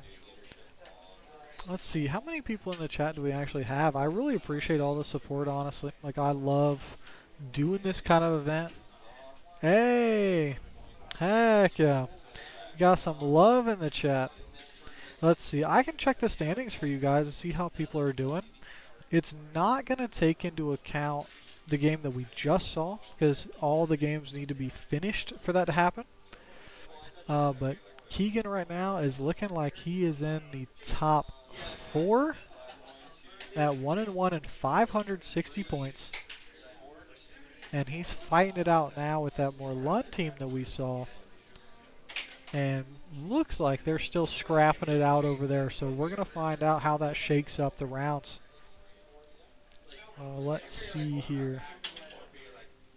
Can I just give you the web page view? Let's see, properties. Let's give you event standings. And that should sort us out. So this is what we're looking at here for you guys back home that have someone you're rooting for. We've got the top of the bracket there. We already know how this shaped up. Dylan ended up taking the 3-0, so he should be the only undefeated player. And then John is looking like he's going to be at the top of the 2-1 bracket, depending if we get full clears down here. And then going into the 1-1s, we've got Leo, Keegan, Ben. Some Growing Hide love in the chat there. We see Nick down there with that Crimson Dynamo crew. And overall, we're doing pretty good.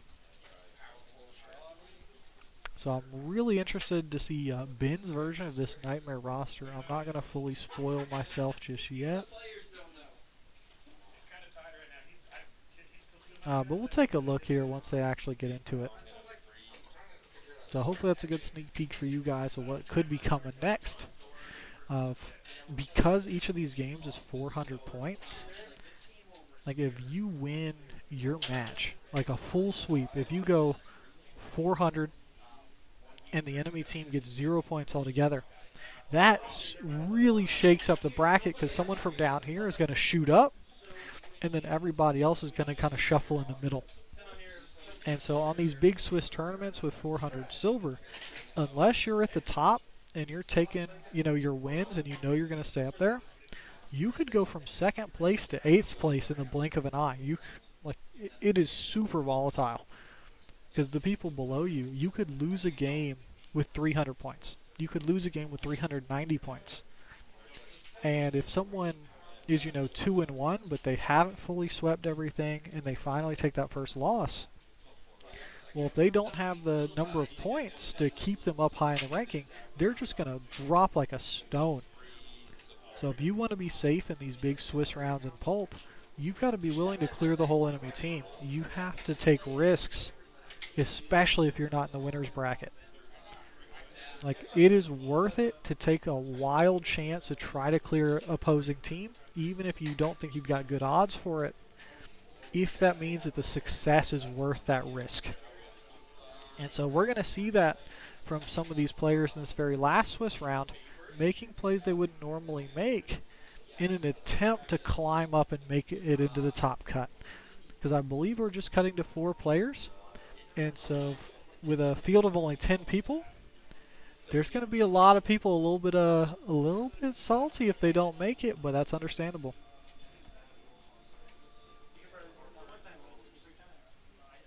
And so it looks like more people are starting to finish. The games are getting really, really scrappy here. And there's so many of these games going to time. I'm a typically very fast player myself, so usually if my games go to time, it's because I'm playing a really complicated team. And it looks like that's what we're seeing from these other players. The sheer number of characters on this team just creates complexity, even though the characters are a little bit simpler, just because they're commons, uncommons, and rare figures in Pulp, so easier to attain. This is a very approachable format if you just want to pick up and try to play some Clix. Because even if you used to play the game and are now coming back, your old collection is probably still good in silver if you played back in 2016. Yeah, exactly. If you make a tie on this bracket, it can be volatile. So I'm seeing here these people playing teams that are relatively simple, but because it's just 400 points, it's slowing down the match. And we're seeing, I know someone just got a bad roll across the table. I just saw some very clear body language for being upset about dice.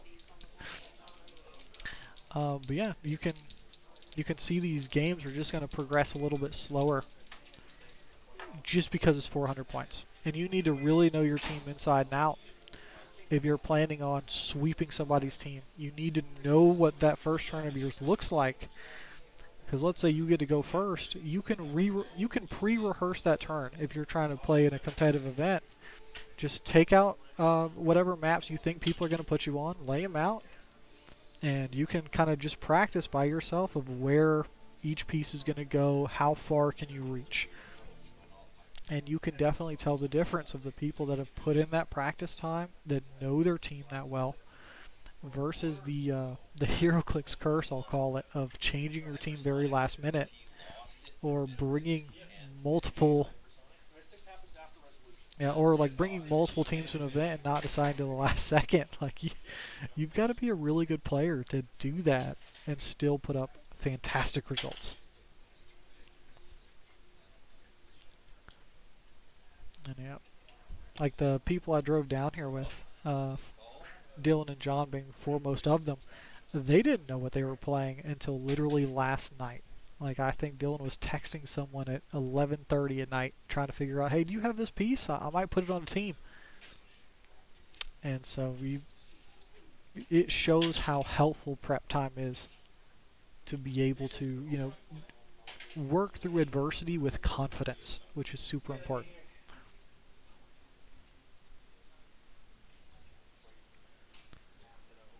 And man, there are some tough struggles here to finish out these games. That top cut is going to be 2-1 with a lot of points, or 3-1 with a lot of points, I think. Because there's a couple players that there's going to be a few players at 2-1 at the end of this round. Let's double check the standings here.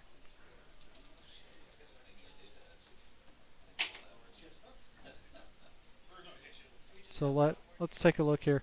If there are 1, 2, 3, 4, 5, 6 players here at 1-1, about 3 of those characters are going to become 2-1. So we're going to have 4 2-1 teams and 1 undefeated team going into the next round of Swiss. And so those 2-1 teams are going to have to fight really hard to make sure they have enough points to make the final cut into top 6. If you're in this next game and you decide to take your foot off the gas, that could be it for you. Like, there's going to be 1 or 2 players that are cut off points that have the winning record to potentially be available to get into this cut. But I'm sure someone with better math numbers than me could figure out what that line needs to be.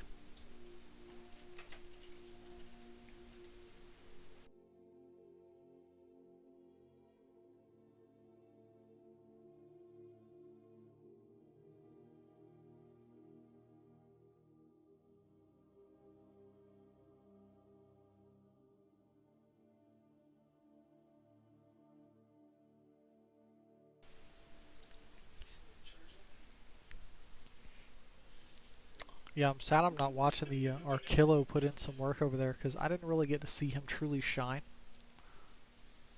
But it looks like he's still alive and still kicking. There's a couple of Moon Knights still floating around, still alive. It's just so hard to kill that guy. So close.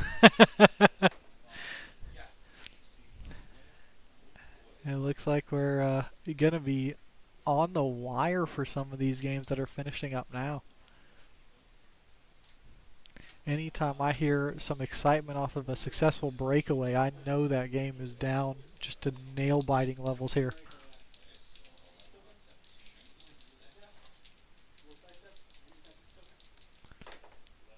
I guess we can, when they go to lunch, I'll probably take some time to show off the some of the prize figures so you guys can see what we're really battling for here.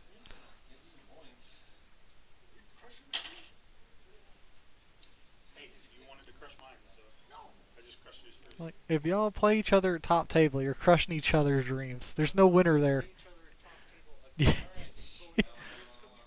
That's true.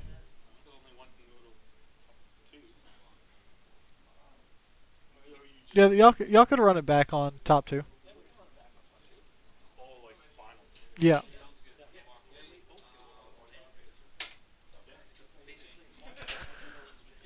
Oh my goodness, though. These kind of small tournaments are really, really tough. And I know that Anthony's been on Facebook quite a bit. I haven't talked to him directly, but it would be cool to do like an interview with him in the future. And he's been trying to figure out why the events haven't had as much attendance as past years. Oh, thank you. That looks incredible. What's this place called again? Bon Sushi. Bon Sushi. Y'all are spoiled by this place.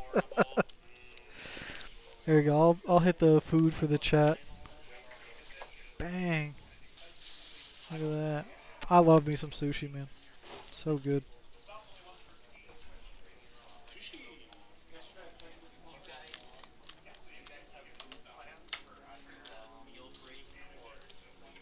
Yeah, we'll once we're done with the Swiss rounds, I'll definitely stop the stream and restart it for top 8. Or sorry, top 4 for us. And that way, if you want to go back and watch this event, you'll be able to see the clear break between Top Cut and the main event. Plus, it really helps me on YouTube, to be honest. As much as I would love to claim that it doesn't, it truly does. Because then YouTube thinks I'm doing multiple videos and getting viewership across more than one video at the same time. I guess it's kind of cheating, but it is what it is. But I will just help you guys out and not eat into the mic because that would be really rude. But they are grinding out there, man.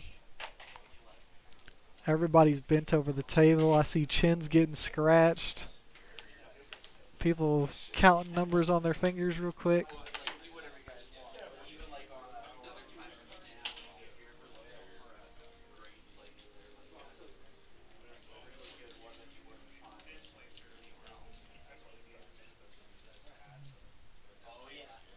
We're just looking for any route to victory here.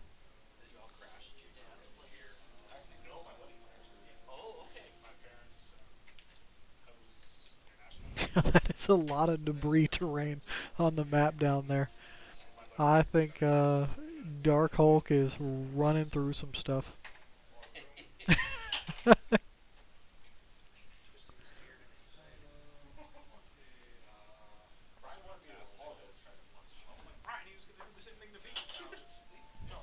Yep.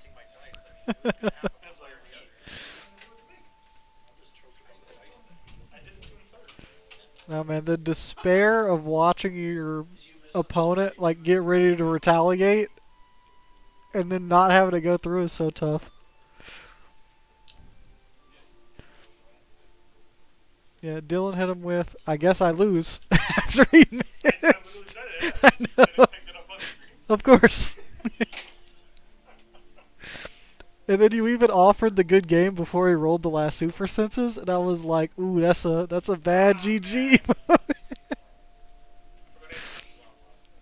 No, that's just bad luck, man. That's how you guarantee he makes it. Yeah. No, it wasn't with ill intent. It was obviously all are mutual.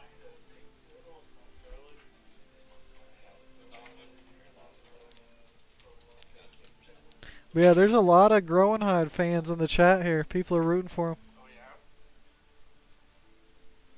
Got some shoutouts for Bailey.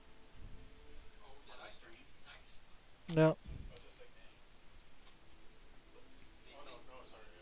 I'm trying not to give out people's governments as much as possible, but that's last declared. Handshakes going across. We had 3 games not finish in time of the round, and it looks like we're going to have to get into calculating some points here.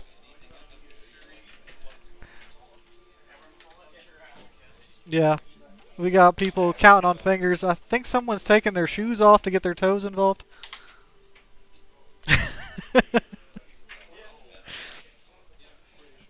But they'll figure it out here real quick, And once these get categorized in, we'll take another look at the webpage and see how people are stacking up in the standings. And we've seen a lot of the players at the top table, so if we have a really exciting matchup or teams we want to see, we'll put those on the actual stream here.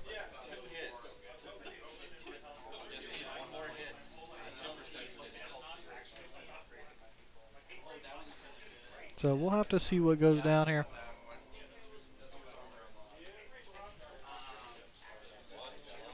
There you go. I'll give you the game live channel so I can walk around and say hello to people. Make sure people are still doing good and just checking on the general vibe of the room. Because even though it's competitive, everybody's here is friends. So we want to make sure everybody's having fun. We'll make sure everybody's having a good time. And, playing the game and having, enjoying themselves while they do it. Winning's, just a byproduct.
help with insomnia and other sleep issues too.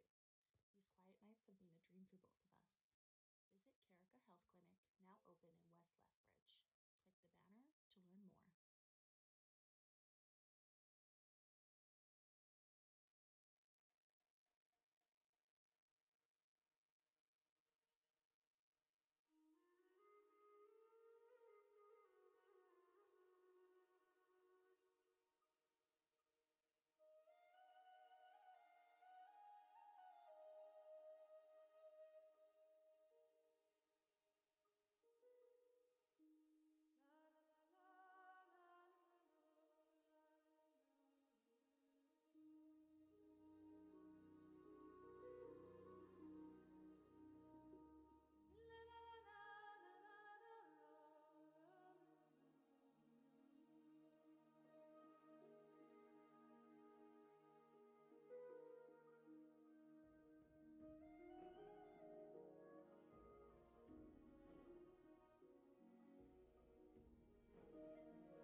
For this round, and that's going to be Dylan versus Wade.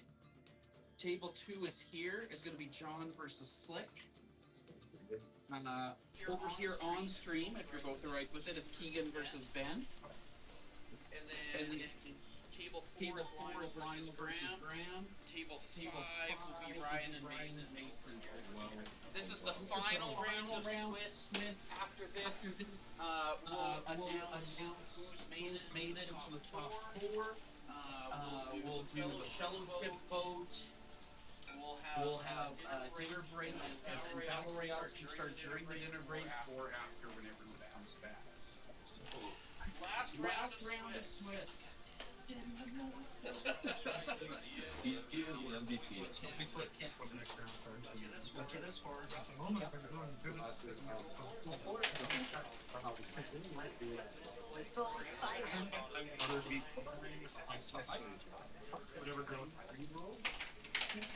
Okay.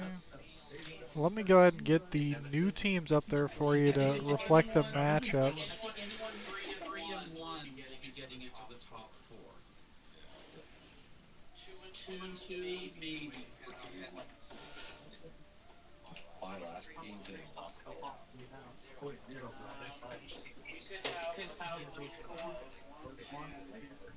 Worry. or we could have a 4-0 at the end or game There we case go. a 2 and 2 can Look at that, we're doing this live. But also work out that we have the 4-0 So I can justify Various but I didn't get how it and this is like the best movie. I agree with you. Let's get... Is that already live? Yeah, we're good there. There we go. There we go. We're doing that live. There we go. The next team are lined up, ready to go. Sushi's done. We just pounded that, and it was delicious. There is smaller figures too. And then let's take a look here at the web view. Let's see what we're cooking.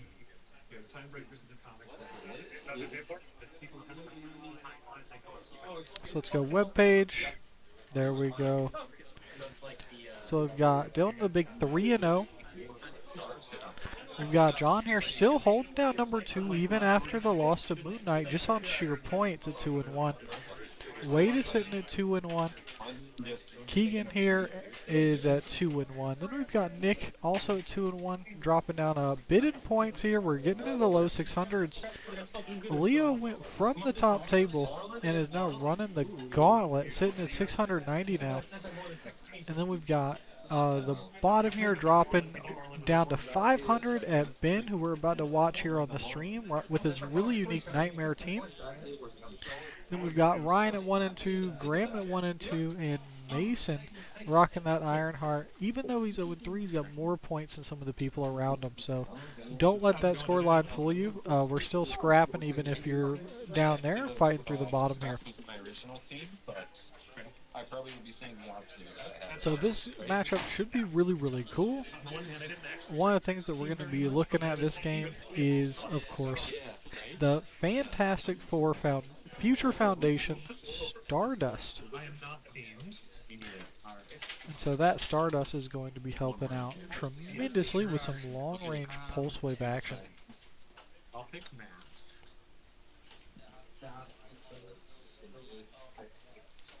And here we go. I think we're selected map off of successfully winning the die roll. Yeah, I like that Matt. Just like messes with weird little.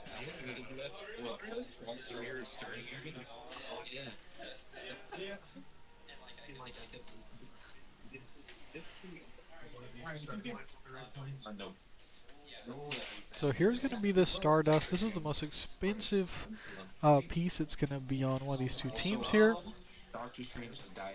And you could see from that create black holes at will ability, this is going to be a really long dial, really long range, long running shot.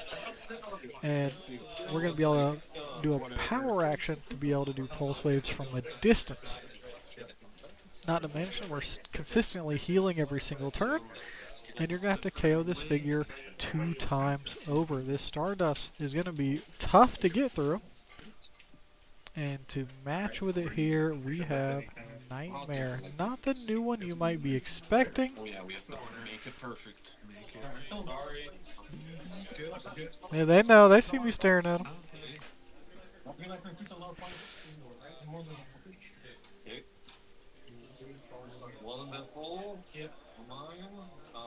See, that's why we put the tape down to fix the map. Oh no, it's not that Nightmare. Sorry, it's this one. Do you know what Stardust does?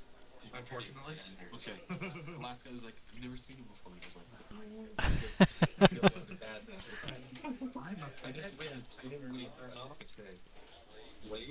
So these are going to be very good games here, I think. Yeah, but every time he brought up Stardust, I could not hear much about it. So we'll see how this goes. oh, it's Yeah, we can see all the teams there. Mr. Fantastic does. So just doing the basics here that you can expect in HeroClix, talking to your opponent, saying hello to people, and of course making sure that they understand what the teams are doing. There's not a lot of gotchas in HeroClix. They do a good job of reducing those as much as possible, Oh yeah. and kind of introducing your team to the opponent, and they do the same for you. Sometimes you'll even just give all your cards to your opponent so they can look through them real quick. And that way you can get an estimation of what's going to happen. The only option is Morgan, which is low. First is technically low, but she's the starter pack on the 7 starting line. Ooh, that is a very cool inclusion there.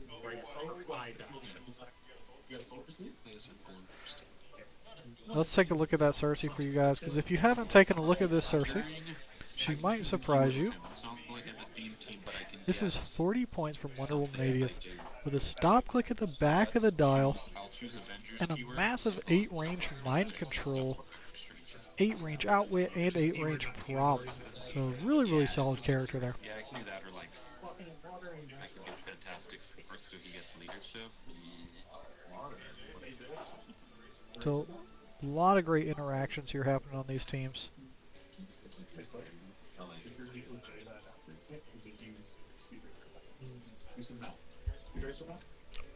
No freaking way.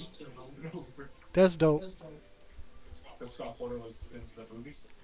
Bruh. Was that why they made that? I never did that connection. Yeah, he's Racer X. He's young Rex, yeah.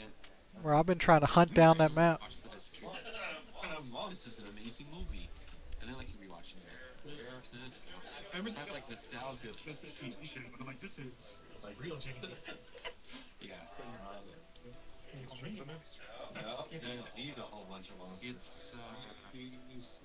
kind of long and So everybody's getting set up here. Let's take a look at the Mr. Fantastic here as well while we're here. Just so everybody who may not know what he does can check it out.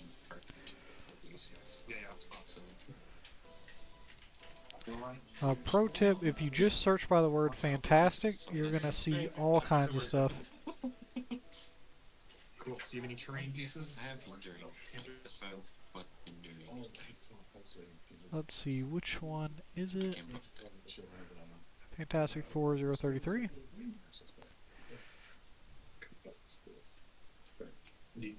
There. Through blocking. Almost. Wow. Of course, it's going to be on the next page. What?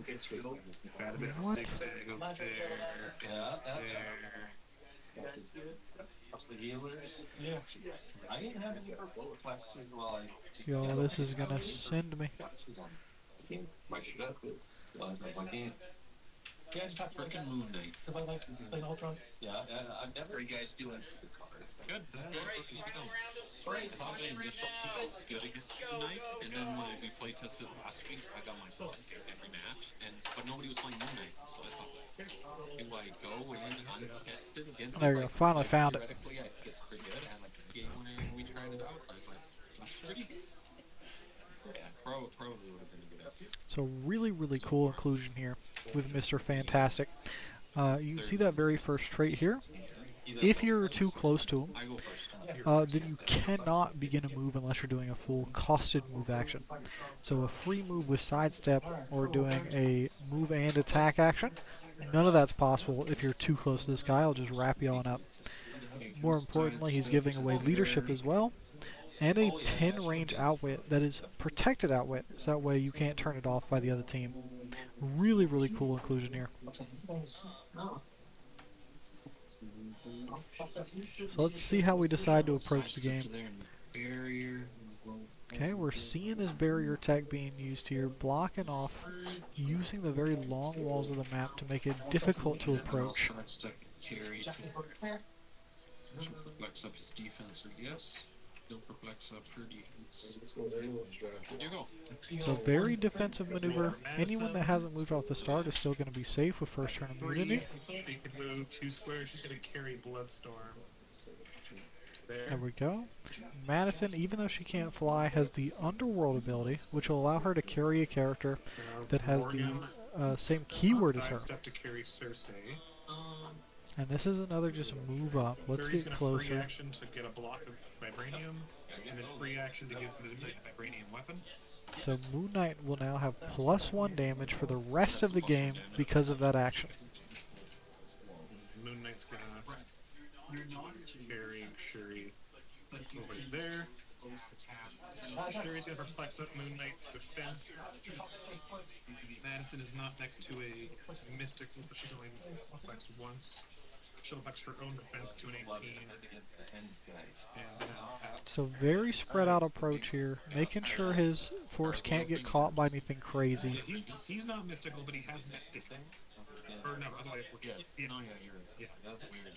And then she's mystical, but doesn't have mystics. Okay, I just kind of assumed. Well, it's a good thing I didn't do that thing. I'm just thinking at some point I was like, mystical-ty, let's start. Okay. Okay. Orland, I almost played Orland's 5 points more, and it is mystical. Yeah. Okay. So let's see how we approach. We've got to decide if we want to move up with just a standard running attack. There's a couple of diagonal lines that are available here. But of course you can't be too committed into the enemy team. This Nort and Mr. Fantastic together create a really cool core of a defense that affects things within 4 squares of either one of them. So this is a team that's going to want to be close enough to engage those abilities, but far enough away where those abilities are actually effective. So the 2 to 3 square range away from a character is where these guys really want to be, especially that Mr. Fantastic. I don't know if there's anything else for it, but to just give her. Yeah, there's a lot of wall there to get through. Put her free walking over here. Let's see what the play is here.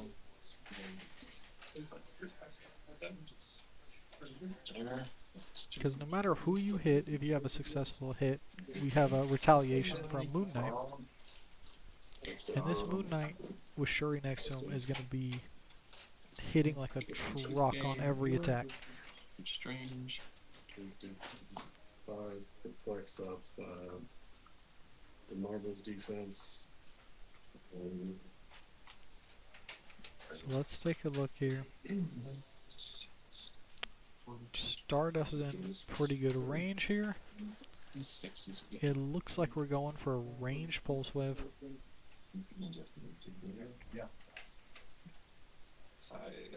She'll go there and pump up.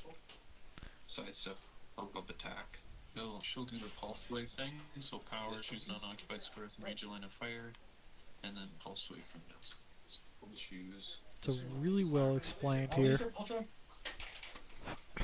Nope, ball attack. So that's where the pulse wave's happening from. Is just it's Cersei? I think we've got a prob on it. Let's prob it with Dr. Strange. There we go. We won a little bit more in Cersei. So just Cersei and Moon Knight? I should have her as well too. And then afterwards, place all hit characters adjacent to the chosen square.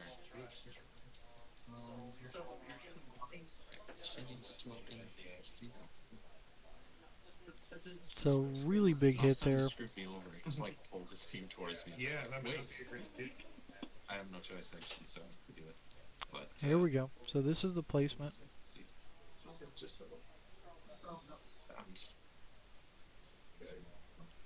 So we're able to hit that range pulse wave, draw the team out of cover to line up the follow-up attacks here. It's with Sarah close to there. Nightmare was pretty placed within 4. Here comes the Nightmare Mind Control. His attack. So we get the +1 range from him. We'll do a triple target control there. Ooh, ouchie. Yeah. Okay, if it works. 14. I'm gonna prop control you with Cersei. Yep. Here's the reroll here. Even though Cersei got brought up, Just these two. Unite. Super that means that Cersei now is able to actually use her prop to reroll the attack. Oh, okay. Okay, she works. Oh, but he's adjacent, so we just hold on. I guess she'll punch Moon Knight forever. We'll try it. So we're going to try to punch Moon Knight, use that Mystics to his own benefit here. That'll hit. 3, she'll take 1. Cersei will take a Mystic. And then at the moment, how does that work? Yeah, I think There we go. Range after resolutions. Yeah, so it was opponent opposing when the damage went through. Then after resolutions, I can heal a friendly character with Mystic Heal of 1. Yeah. So she It's a becomes mine really again, neat and then interaction. heal herself. Yep. And then everybody he hits gets an action. Just does this straight. 3 hits, get character. And I'll highlight that character here because some of you may not have seen that Morgan Le Fay. This is not the older Morgan Le Fay that had a pretty dedicated player base. This is one of the newer ones that is designed to work around the Mystics team ability and is really, really effective in keeping Mystics healed every time Mystics damage happens. Yes, so there's a character who damaged me, so currently I've got for only 1 target, because everybody else that damage was... Yeah, there's nothing I can really do about it, Brian. As much as I would love to. It's just the problem of having to live stream off of Wi-Fi, unfortunately. But we take what we get, and we deliver the best product we can here. So let's get you back to the live game, because we are just getting into this. The initial volley of the long-range placement and then the mind control follow-up hasn't yielded as much results as we want, but here's this tag team duo of Norton and Mr. Fantastic getting themselves within that 4 squares. This is clearly a very practiced attack because we have the exact amount of movement we need. We knew where our props had to be ahead of time.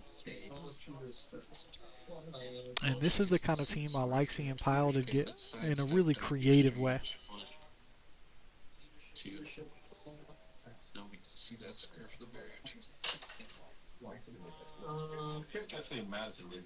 Yeah. Okay. Alright.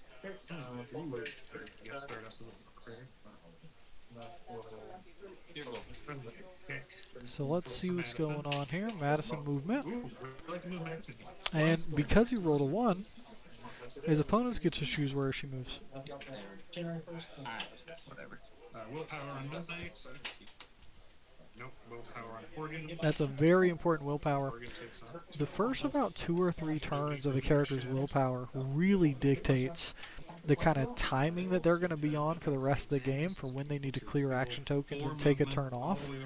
And the later you can delay that turn where you have to stop acting, the more impact that character is going to have on the game. I also feel like he should be defense. He looks at it. I'm pretty sure he's... So let's see how we're going to approach here. 14 on 3 got. We have the Colossal Retaliation from Moon Knight, but because of the barrier around Starbrand, there's no place for him to go to make the melee attack. This is a really effective way to stop that retaliation from happening.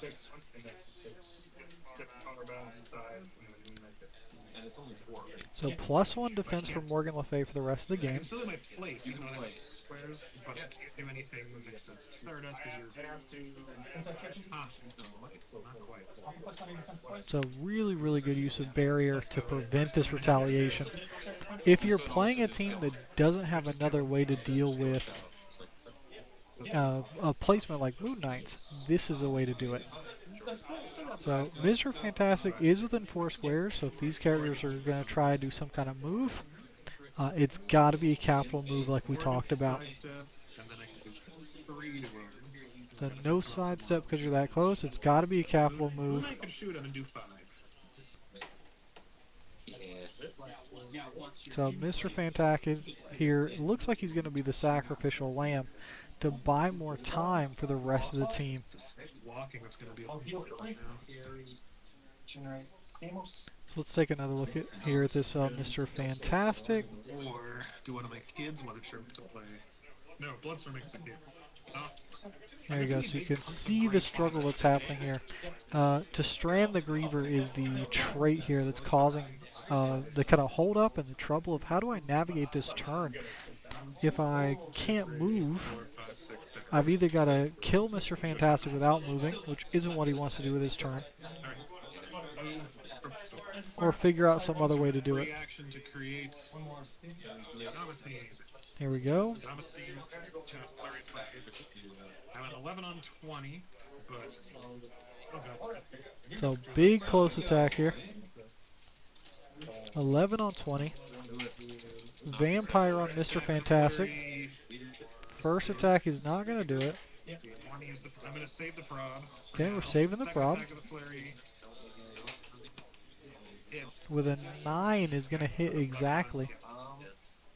Here it is. Blades them for 2. 2 blades.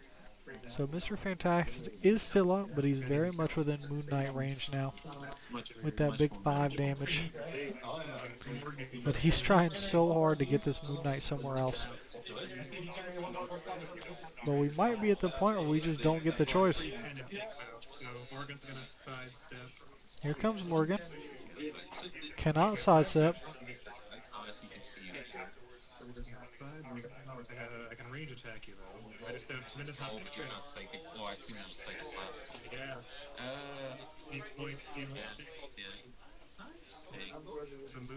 This Mr. Fantastic has thrown an absolute wrench in the plans here. Taking away all this movement that's baked into these modern pieces is super detrimental here. Because if you cannot move and attack at the same time, you're losing a lot of tempo. And in this case, Morgan's going to take a power action to destroy. Let's see what we're doing. So we're doing a range destroy action, which opens up the barrier here so that Moon Knight can do his placement.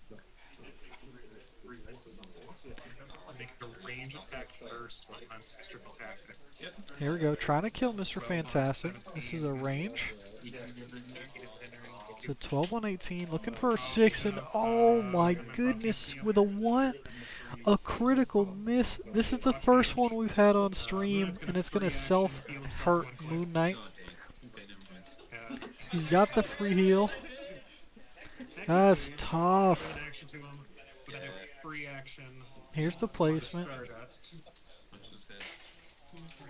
And remember, he's still got the weapon on him, so this is going to be 5 damage here if it connects. Now we got the prob. Zaratho's downtown, and it's still going to connect here.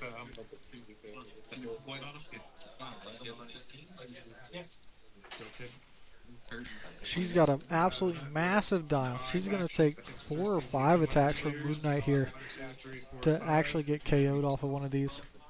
Don't use Shuri's perplex yet. She'll perplex against defense. So we've survived the first major attack from Moon Knight. Let's see if we can keep trucking here.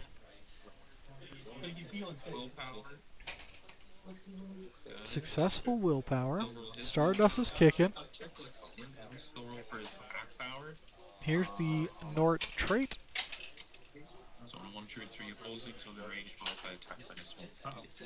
So all opposing characters within 4 squares of Nort now will have -1 attack. Comboed with this Mr. Fantastic. Starting up a new hashtag. Hashtag Nort. Put him in the chat.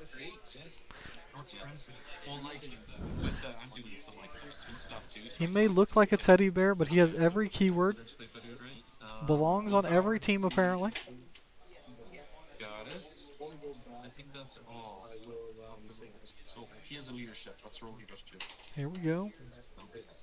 So all the beginning of the turn stuff is done. All the willpowers, leaderships, the heals. No pulse wave out though. But we've gotten hit off the special pulse wave. This team's pretty bad. Let's see what we're gonna do next. He's terrible after he gets hit, and I just every game I'm like, man, support.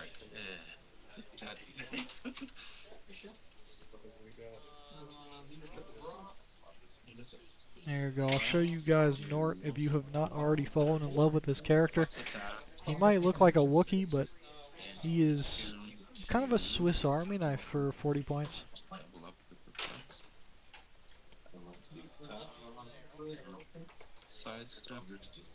Okay, we're creeping in closer.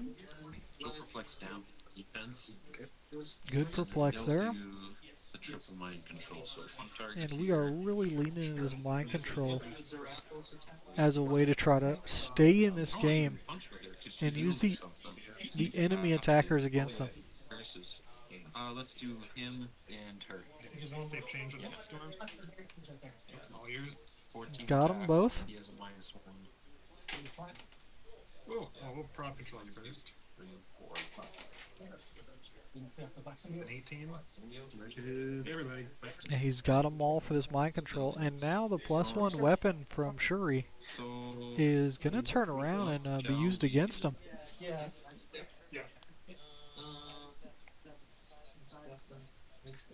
he has a stop.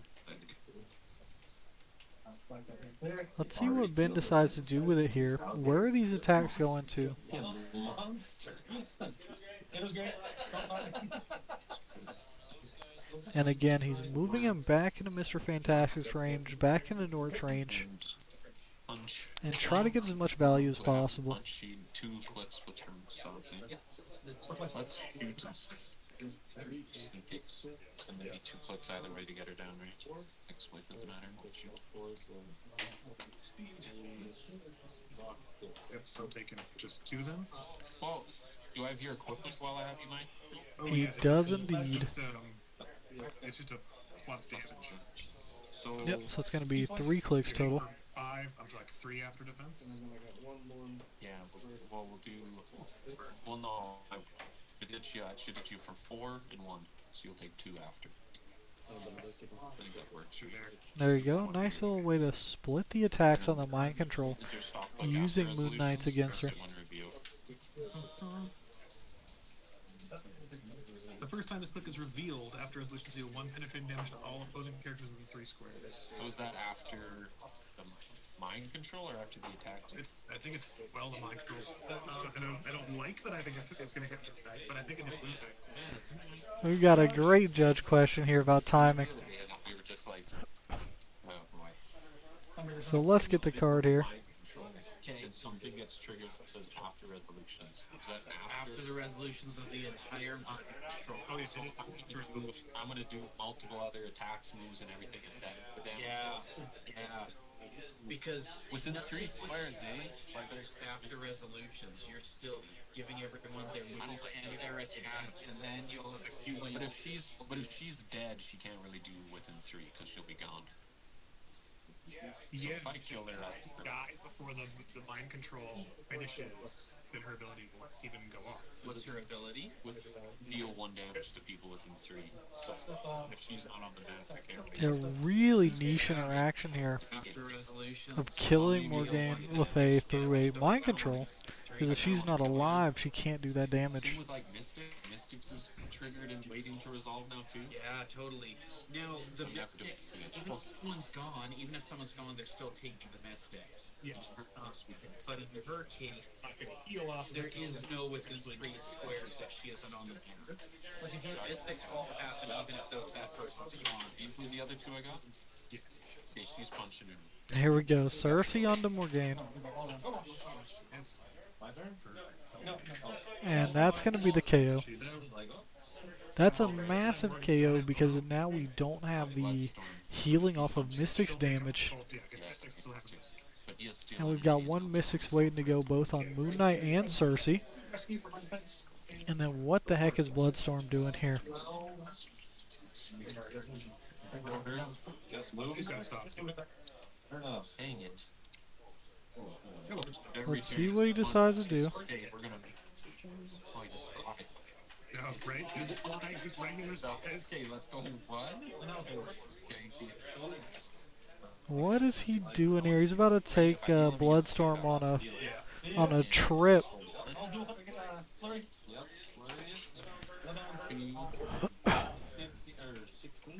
So where is he going to go with this? He could go in and attack Moon Knight. He could attack Cersei.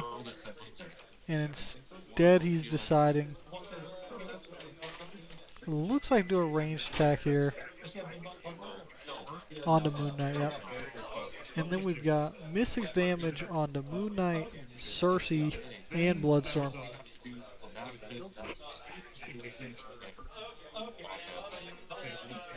There we go. And then because all of this happened within Nightmare's mind control, they're all going to get action tokens as well.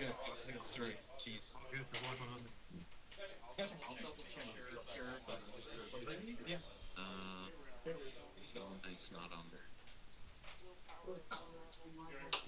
It looks skipping over the action token action. They hit me with 3 attacks. Yeah, so I could get a set. And here comes the Sentinel coming in. Moon Knight has a strong. Nope, he's got 3 stuff. He moved it up. Mystic win. Oh, right. I was like, he should be higher up. Okay, that makes sense. I guess it was. Okay. I don't like it, but... Sorry, I also... He hits... Here we go, we're remembering.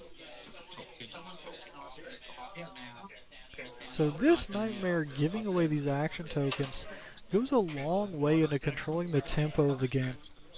Because even if you only hit one before Nightmare goes down, that's going to slow down quite a bit.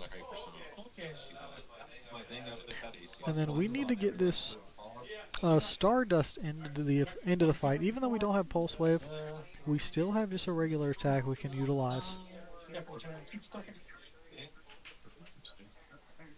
So here she comes. Sidestep Doctor Strange. Sidestep Zero. Getting active here. 1, 2, 3 to here. Shoot Moon Knight. Okay, we're going on to Moon Knight here, trying to put him down to that first stop click. So twice, I guess. No problem. Zarathos prob here. No problem. Strange prob. There we go. Now it looks like we finally got it. Super senses. Oh. 3 or 4. That's going to be a pretty big hit on the Strange there. There we go, and we retreat back at the end of the Hypersonic. Hypersonic is one of the only move and attack powers in the game where you are able to move, attack, and then move again with the rest of your speed you didn't use on the first movement. And being able to move after an attack gives you a massive positioning advantage if you're willing to utilize it.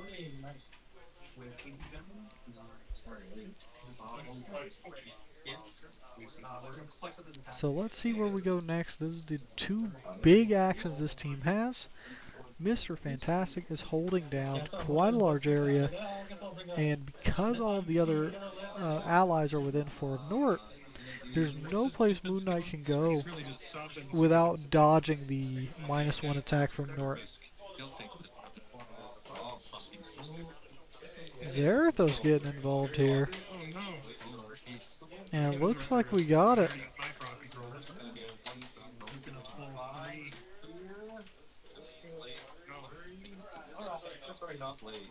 There we go. A great hallmark of accomplished HeroClix players is how well they're able to get their support characters into the fight.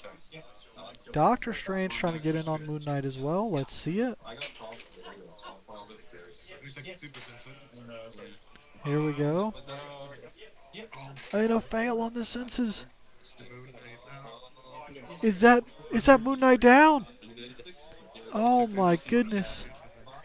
It took the whole kitchen sink, but we finally got Moon Knight down.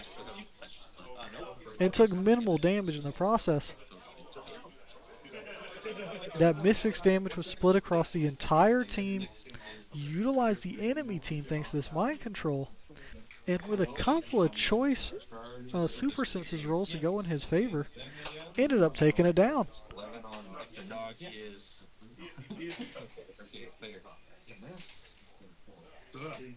Jeez. That one like as perfectly as it could. That was an absolutely insane series of attack there by Ben. But if you're not willing to take that risk, you're not going to make into the top cut in an event like this. So you've got to risk it all if you want to take those W's here. I've got no leadership.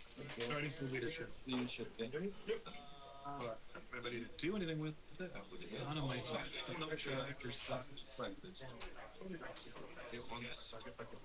So how do we continue from here? We still have Bloodstorm. We're missing our offensive Pog, but we have 3 others we can make. Cersei's still here. She could do some actions. And then we still have Shuri and this new Sentinel that we just brought in. So we could create another +1 damage object with Shuri, give it to the Sentinel, give ourselves another big range attackers, and start cleaning up. Won't even do anything to her. Yeah, she comes back the first time she dies. Stardust, massive. Last click or Click 7. Yeah, her massive dial here definitely working into her favor. We've got to figure out how to get value here. Mr. Fantastic still tying us up. Nora is still -1 attack. And then that was 1, 2. Jack Russell or Heal Burnock? So heal one. What's Keegan gonna do here? That's my free heal. Yep. I'll do an action to heal. I'm looking at these squishy support characters that have already taken 1 Mystics damage, making them much easier to deal with. But thanks to Mr. Fantastic tying people down, generate a dude in these squares. I don't think he's actually able to get the distance to do that fight. Yeah.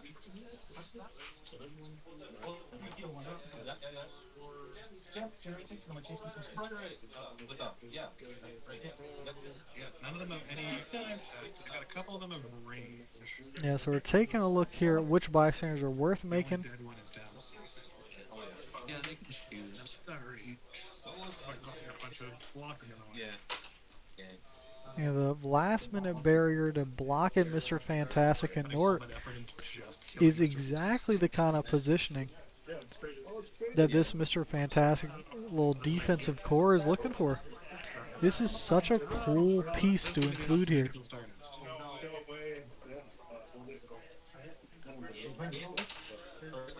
Free action, create the one that has prod control. Yep. The good one. Good one. The good I one. mean, they're all pretty good. Get it for free, right?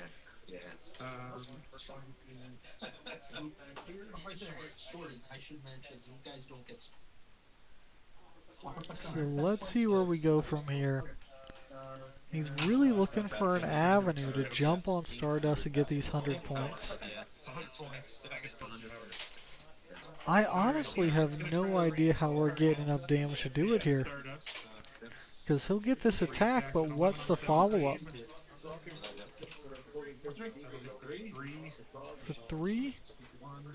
Took 1 click of damage there because the reducer.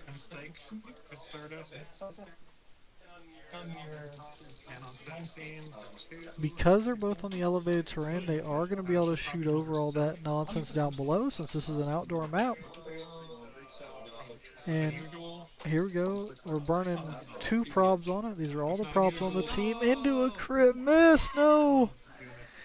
Oh, the heartbreak. That's the 2nd crit miss. And off 2 probs to get there. This is a story here of the dice. I mean, we're hitting Hail Mary attacks with support units from 6 squares away. And then turning around and getting crit misses on Moon Knight, crit misses on Cersei. And everybody else is locked up. So how do we get everybody else in here? How do we get the Sentinel involved? Madison's getting active. We got double perplexes. So she can perplex Bloodstorm's defense twice. Up to a There we go. 19. Our key piece here is Bloodstorm. Keeping him alive and using defensive perplexes could be the route to victory. The one that's actually I was trying to see if I could hit something. That's right. We did crit miss, so I believe we've got another Sentinel that we can make here. Flex Thursday's defense to an 18, and Fury and Bloodstorm. Got it clear. Oh no, that was just a move. We didn't make an additional one. You're going back now? So let's see what's going on here. The heal, the willpower. She's acting again. This Stardust has not taken a turn off this entire game. Here's Nort. Adjacent friendlies and Nord get deflection. So ESD here, which could be big. Energy shield deflection gives +2 defense against range attacks.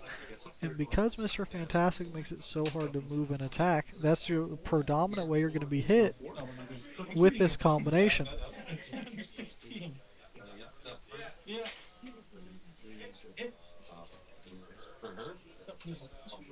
So the question here is target selection. Who are we going after? Bloodstorm is the obvious choice, but the +2 defense makes it to where you almost don't want to attack him because the odds are you're not going to hit unless you've got enough probs on to guarantee it. But he still has Mystics, so you're going to be hurting yourself as well.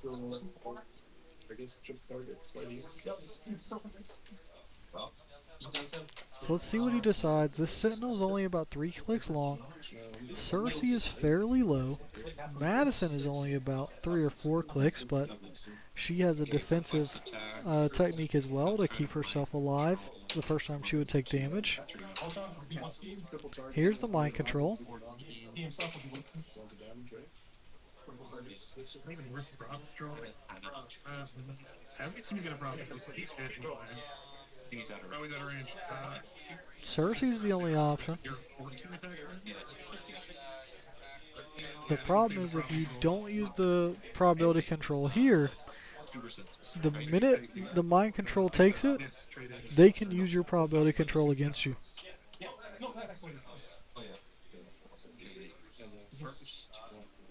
will punch in. I guess that's Yeah, we're just going to burn all this into more Bloodstorm, it looks like. Let's see where we're going with it. The double perplex is still active. One, and then he's taking a Mystic. Actually, no, he's yours. You can't prop draw Mystic. Here's the next attack. He will punch Madison, I guess. He's got traded shape change. There we go. You'd be shocked how many people forget about that traded shape change. Take 2. There we go. More big damage. These support figures really getting involved. Everyone who's got a defensive power is getting good use out of it. Rob Ben had a Cersei mind again. When he still hits. She's good. So just there's that's not a big matter. I like that. So he could still technically choose a different target since Madison won the shape change, but I think they're just kind of fast forward in here. And then I'll get an action as well. Yeah, him and Madison should be getting an action token here, but I think Madison might be double tapped.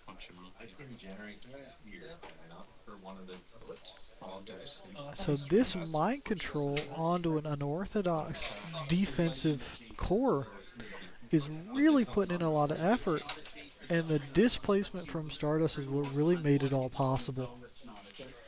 And there's the Sentinel dropping, so it's just Morlun, Madison, and it looks like Shuri is still up as well.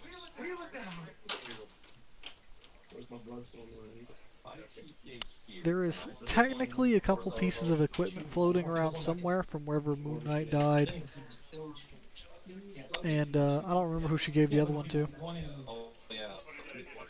Get to a good spot to choose multiple targets here, Stardust. So, first, for free, and then there.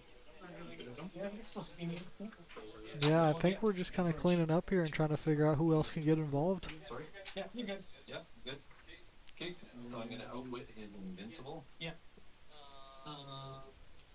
Attack with this guy. Is that the furry one? Flurry one. Oh no. Okay, So here six, comes so Zarathos. so 8, so Yeah. 19. More. 4. Doing a little carry action. With the wand agent. We're doing, Sidestep Doc Street. For full 5. here you go, the wand agent giving shield, which allows the longer range to make this possible if we're doing an attack here. Plus 1 each. 2, 4, 6, 7. So he's gonna try shoot bloodstorm. So you shape. Here we go, shape change. Attack. He's good. Okay, we're gonna shoot Madison instead. Chip chain. Okay, we got Madison here. Definitely hits. So when she would take damage, I may instead place her adjacent to a mystical character and turn to click 3. He's already on click 3. I don't know. And so we are successfully burned through the defensive power. Oh, but Bloodstorm is a mystical. So Madison is down, and her defensive technique of jumping to another mystical character doesn't work if there's none alive.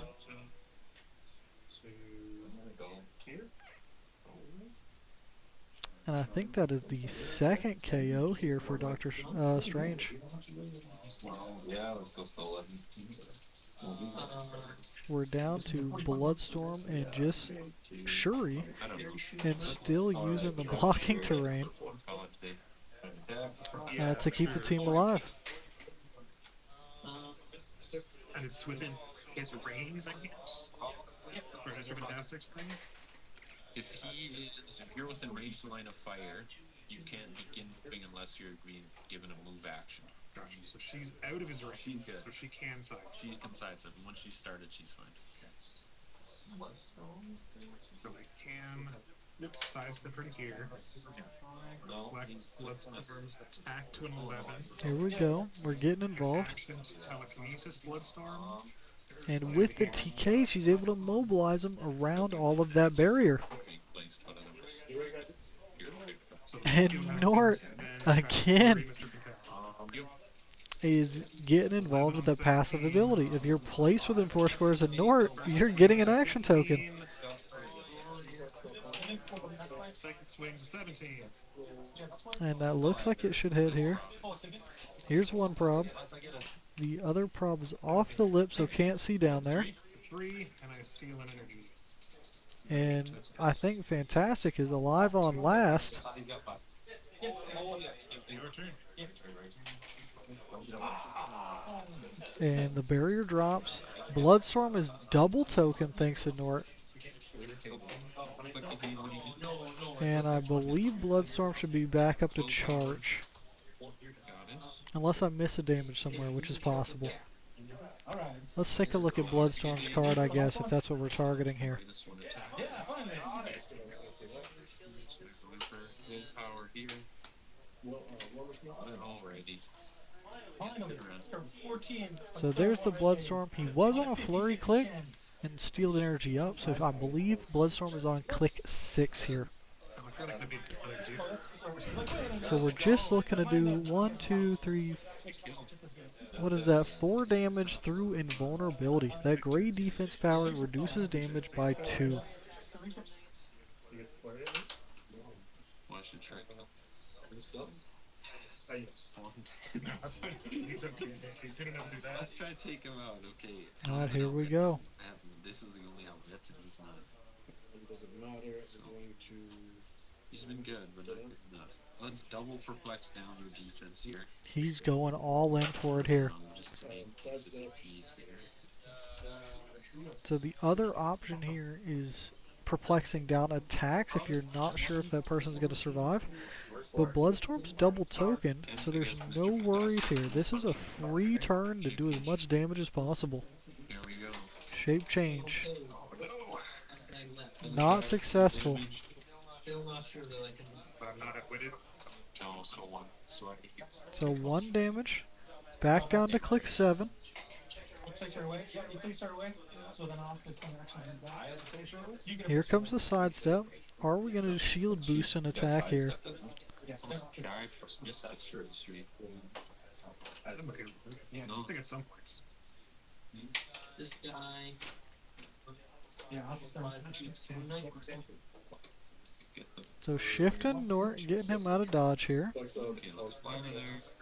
Is he carrying Fantastic? Sidestep. Go. No, he's leaving Mr. Fantastic in there. He's just tying him up. It's from. So here we go. Fire. And Doctor Strange gets it in again. I think he just said he's taken 2, so we're on click 9. Combat reflexes. So issues reflexing 3. That's always 5%. It's a really good sequencing here. Here's the prop. So yeah, and at least it comes through for this game. And that might be the KO there. Yeah, just Shuri left alive. So you interact. And then a Mystic's taken, of course. It's Shuri and a Dream against this nightmare of a team that he's playing against. Excuse the pun. One token to bring it back. But still have there and want shoot Shuri. Here we go. Here's the shot. You only need 3 for the KO. And it looks like Shuri stays alive. Okay. This is my best chance to try to get some points. I need a 9 to hit Doctor Strange. Shuri's got to clean up. There's a lot of Mystics damage across this entire team. But I won't be able to kill him. What an absolutely insane showing here. Absolute surgical precision taking down these teams. She's got telekinesis. You know what? If I had a vibranium token, I could, but Let's take a look here. The franking was great not running over red. I can't sign So we just have Shuri in a Dream. Mr. Fantastic's tying her up. She should be full attack here. Full health, sorry. Misses by 2. Good attempt there. And Stardust is just slowly healing back up.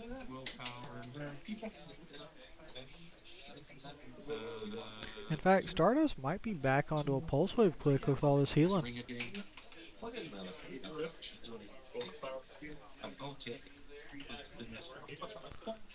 So let's see if we can finish it off here. Who's going to do it? Okay, perplexing her down. Shuri's down to a 16 with toughness. Doctor Strange, little shooter. I'll take a hostage for that bonus damage. So it'll be a 4 damage. Here we go. We're shield buffing the damage. Prob.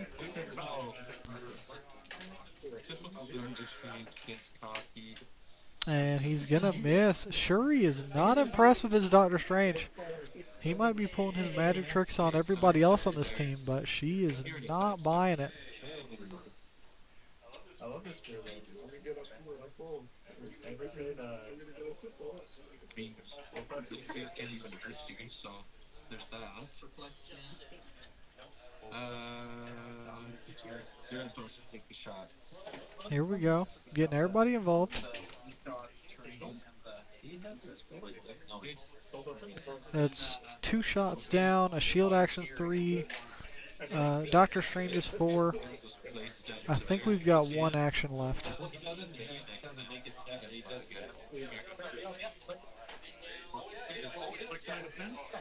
Dropping a little bit of frames there, but that's fine. Had to clear Shuri, so we get another round of it here.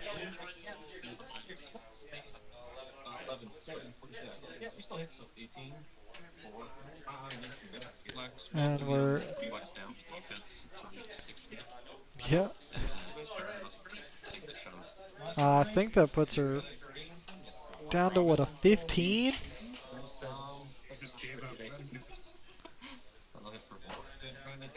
I think she's alive by 1. She's on click 4 with Flurry. He'll free place to here, and he'll shoot. Yo, Shuri is active. Here we go. And that should be it. What an absolutely insane game.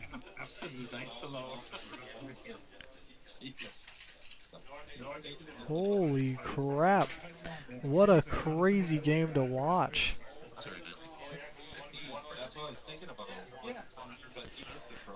Oh, I'm still reeling while they're counting up their points. You're on the 5, right? Yeah. Oh, you're on 17. Max, can't update round 4 yet. You gotta do something on your end. Yeah, so they have just wrapped up here. Let me mute the rest of the audio in the background so I can just talk to you guys, just you and me. What a crazy round. That is insane.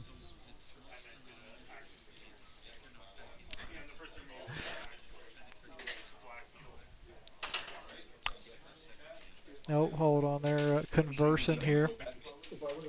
There you go, we'll put you back on the table. Yeah, I'll bring them. Like, did I miss? Like, there was a couple misses at the end there on, like, the last piece of it. Just like, I don't know. okay, when I was trying to do it, so if you knock back into it, it says deal 1 and then also stop the rock. Yeah, Keegan, he fell, but he put up a heck of a fight. He made him earn it. And I just, like, would run across the map and be So, like, it is a shame to see Keegan drop, but man, what a cool team to take it down. And then when I played, everybody's playing like a there literally are like no squares to be knocked back in. Like, wait, what? I was like, what is this is supposed to work? No. Absolutely insane. With my first using Iron Spider-Man, and using Ant-Man and a swarm of ants. I got Ant-Man, Spider-Man carry Ant-Man, and then the ants teleport with them. so I could get Spider-Man to a 15 attack, 6 damage flurry.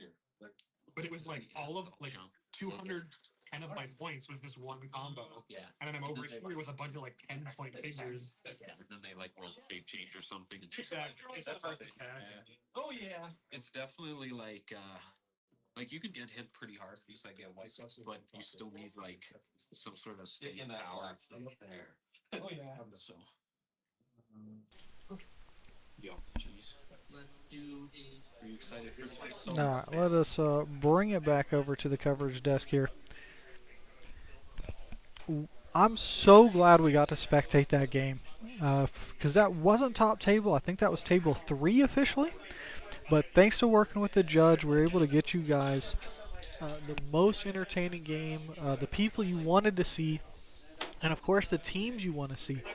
As much as I like Moon Knight and Morlan, I want to show you guys everything that's playable in this format, or as much as I can. And so getting everybody a little bit of screen time, showing off of team and a defensive idea that we haven't seen yet. Nobody else outside of Alberta is playing Nort and Mr. Fantastic together for total lockdown area defense. Like, you can't move. Half the time you have -1 attack. The other half of the time I've got +2 defense. I think that is the most effective way I've seen Nort be used, period. And that's awesome. So I can't wait to see more teams like that. There's all kinds of stuff that's viable and playing right now. And that is a stellar example. So I'm fairly certain that this is going to be our last round of Swiss, if I remember what the judge said here.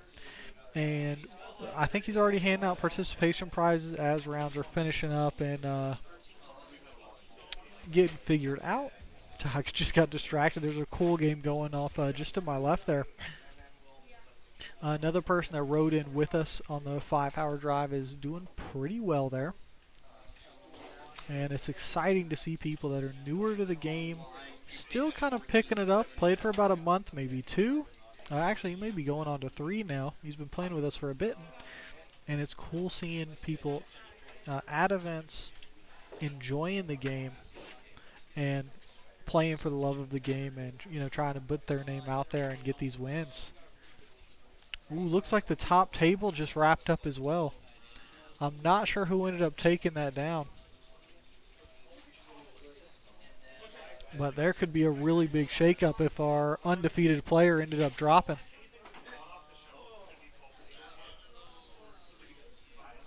Ooh. So I was checking to see if the judge's computer already had it done. Ooh, that's time in the round. This is it.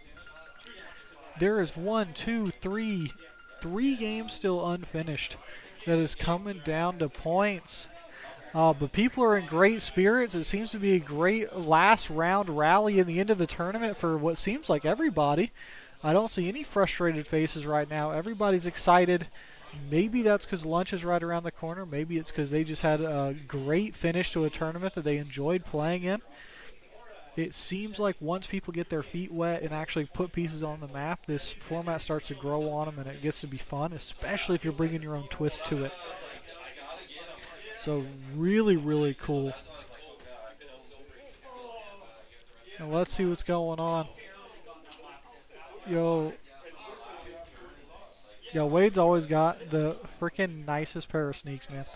Dude is always dressing. How'd it go? Did you take it at the top? Oh.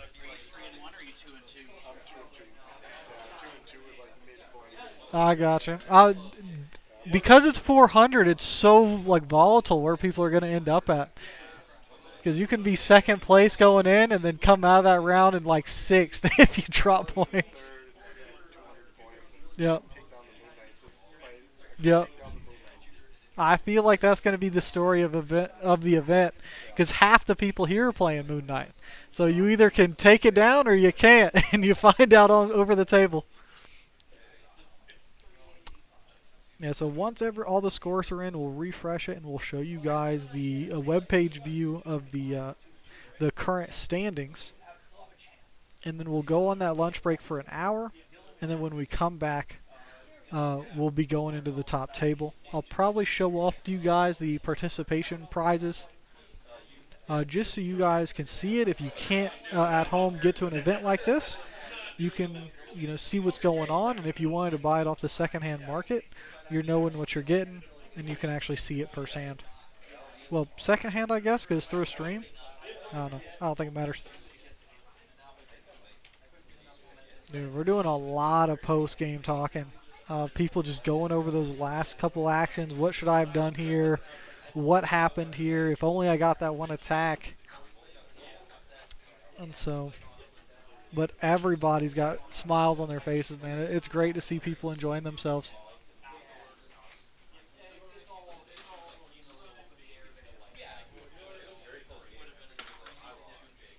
Ryan, how'd you do? Oh, he's locked in.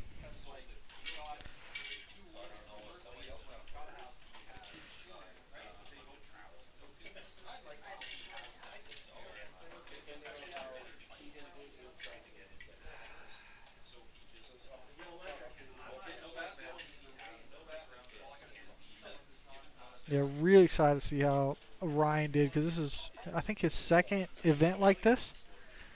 Definitely his first CCO, which, I consider the CCOs major events. We don't get many events up here in Alberta. We seem to get 1 or 2 major ones a year. And so we really like to celebrate them every time we can and get the most out of each one. We've got a great coaching staff up here, judge staff up here that is very passionate. We've got stores that care a lot about our communities. And so we're very, very fortunate, and we try to curate that environment as much as we can to make sure people are having a good time, making sure the store is getting the money to keep running, move as much product as we can to help the stores out. And it's just a very mutually beneficial relationship that we try to celebrate. Yeah, looks like we're getting the last little bit of tallies here. Let's see what the final count is.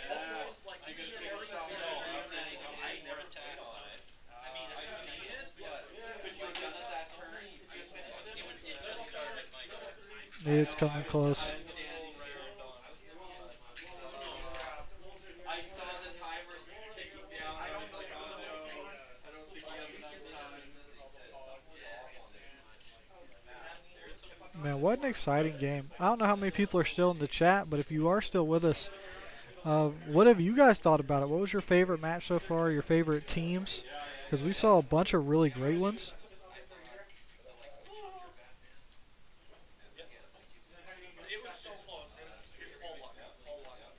So, really cool event overall.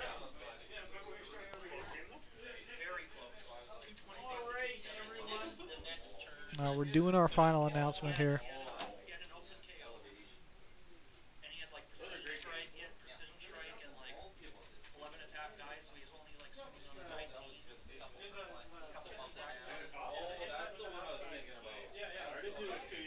HeroClix players. This concludes our Swiss rounds. So what we're gonna do now is do a quick fellowship vote. Get everyone. 200 points out. We'll announce who's getting into the top 4, and then we will have a dinner break. And if folks don't go for dinner, you can start battle royale right away. We can come back after the dinner break. I'll lose against the other. So,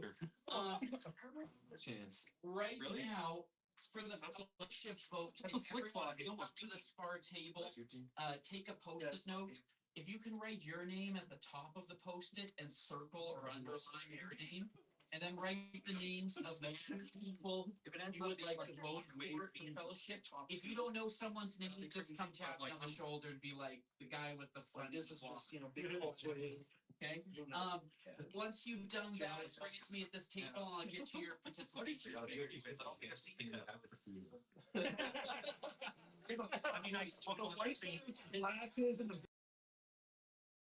HeroClix players going wild out here.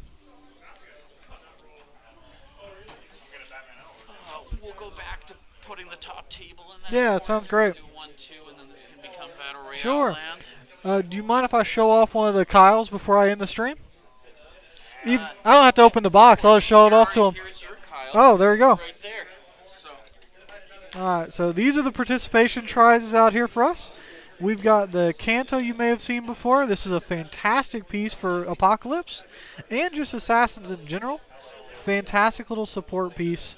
And then, of course, we've got the main draw to the CCOs happening now.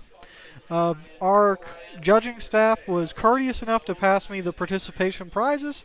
You can see they got my name on the top here, so this one is me. So I'm not going to open up someone else's prizes. I'm going to open up my own, and we're going to show it off to you guys. So let's get her cracked open real quick.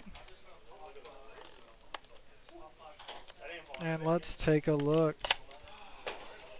Ooh, that's looking good. Oh.